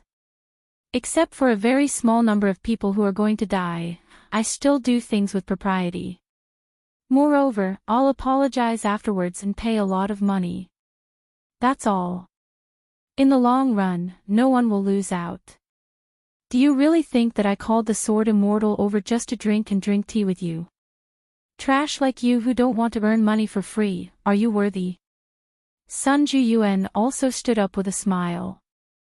"I still have some ties with everyone here, as well as the sects and ancestors behind you. As for personal grudges, I have never had any. So I don't dare to trouble our hidden official with the matter of compensation. I will do it. Yan Ming stood up. As for the compensation, my Yan family still has some money. I, Yan Ming, will do it until the compensation is done. Nayland Saihuan didn't move. Tonight's events had exceeded her expectations by far too much. Chen Pingan changed his gaze. Don't let outsiders see a joke. My face doesn't matter, but Nayland Xiaowei's face is worth some money. Nayland Saihuan could only stand up slowly. Chen Pingan completely lost his smile. Although he still maintained his lazy posture, he still stared at this nascent soul sword cultivator who had done a lot of business. Nayland Saihuan braced herself and remained silent. Chen Pingan asked, "Is the seat wrong? Should you, Nayland Saihuan, sit there?" Nayland Saihuan's eyes were fierce and she was about to speak. Sword Immortal Gao Kuei stood up and turned to look at Nayland Saihuan. Nayland Saihuan was about to call out the 3 words, Chen Pingan, but she immediately swallowed them back down. This inexplicable change. It made Wu Qiu and other outsiders feel more and more horrified. This young hidden official who had said that he was a vile person intoxicated by success was truly ruthless.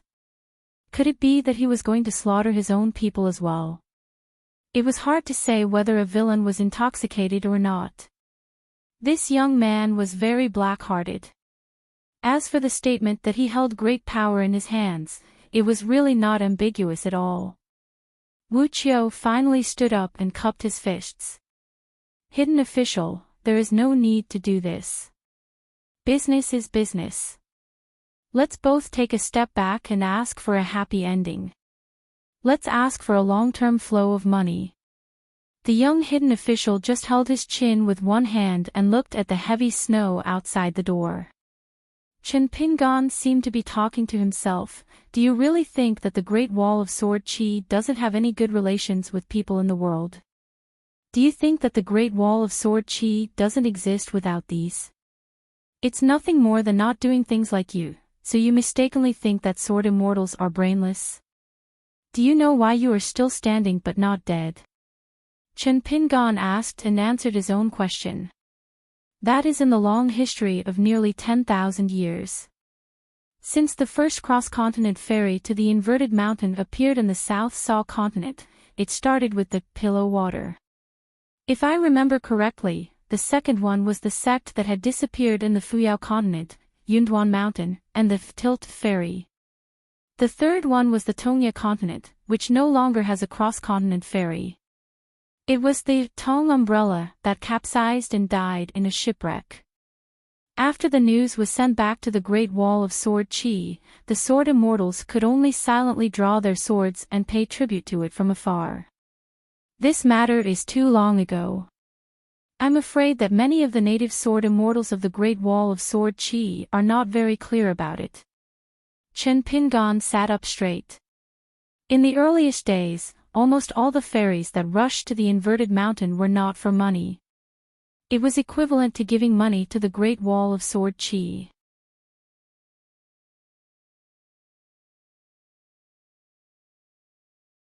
In the future, the account books on your desk will get thicker and thicker. You won't be able to fool anyone. Miyu stood up and shook his sleeves. Universe in the sleeve swept out a booklet and hovered in front of all the ferry stewards. Chen Pingan continued, all the materials needed by the Great Wall of Sword Qi in the future are on the list. They are carefully divided according to the heavenly routes. The prices are also written on the list. As for the specific discount, it depends on your ability to dig 3 feet into the ground in the vast world. As for the other ferry stewards who can't participate in tonight's meeting, I'll have to trouble you to help me pass on the message. Because in the future, the Great Wall of Sword Qi will not accept any of the materials in the past. But for some materials, the Great Wall of Sword Qi will not refuse, and the price will only be higher. The 8 continents have their own specialties. If you agree to the Great Wall of Sword Qi on credit, if you don't agree to us on credit, the former is friendship and the latter is the duty of a businessman to seek wealth. You can discuss with me in private. Whether you want to use credit to exchange for the benefits you can find elsewhere can also be discussed. All the fairy stewards began to carefully browse through the booklet. At this point, Chen Pingan smiled and looked at the mountain river grotto Yuanying cultivator, Bai Shi. Are you surprised? Actually, one of the things you planned was to unload and then load before coming to the inverted hanging mountain. You wanted a ferry to monopolize a few types of materials and asked for a high price, so as to avoid bargaining with each other and selling to the Great Wall of Sword Qi cheaply. Isn't it a coincidence that the Great Wall of Sword Qi helped you do it? Old immortal White Brook, ask yourself honestly, this is how the Great Wall of Sword Qi deals with you openly. Why are you still acting so sneakily? Why do you have to do this? As for who leaked your idea, don't bother to find out. With the rich products of the Fuyao continent and the capabilities of the mountain river grotto, you will be busy earning money in the future. Why bother with such a small matter? When the cultivators of the snowy continent saw this, they were stunned for a long time. The Great Wall of Sword Qi was going to buy snow and spend money in the future. When the steward of the Fu family in Old Dragon City flipped to this page, he also felt that it was a little interesting. This was because the price of the Yunxia Mountain special product, the Cloud Root Stone, had increased. Even the North Continent's fairy stewards, who were the least willing to earn big money, did not know whether to laugh or cry. Well, it seemed that after returning to their continent, they would have to sit down and have a good talk with the Skeleton Beach and the Hemp sect. In the end, Chen Pingan said, the money from now on is for everyone to earn as much as they want. If there are people who stop the cross-continent ferry in our continent and do not want to earn this immortal money, and insist on acting like a child and fighting over personal feelings, that's fine too. The mountains will not change, and the rivers will continue to flow. This friendship will be slowly settled. Also, other than official business, the fairy stewards should also think about your own Tao. If you want additional items from the Pill Workshop or some immortal treasures, the Great Wall of Sword Qi will record them all. As long as you can do it, we will help you exchange items. If you need more immortal money, of course, we will tell you directly. During this period, I promise that the Great Wall of Sword Qi will not earn any extra money. Treat it as an extra small benefit for everyone. Jiang Gaotai flipped through the thick book without batting an eyelid.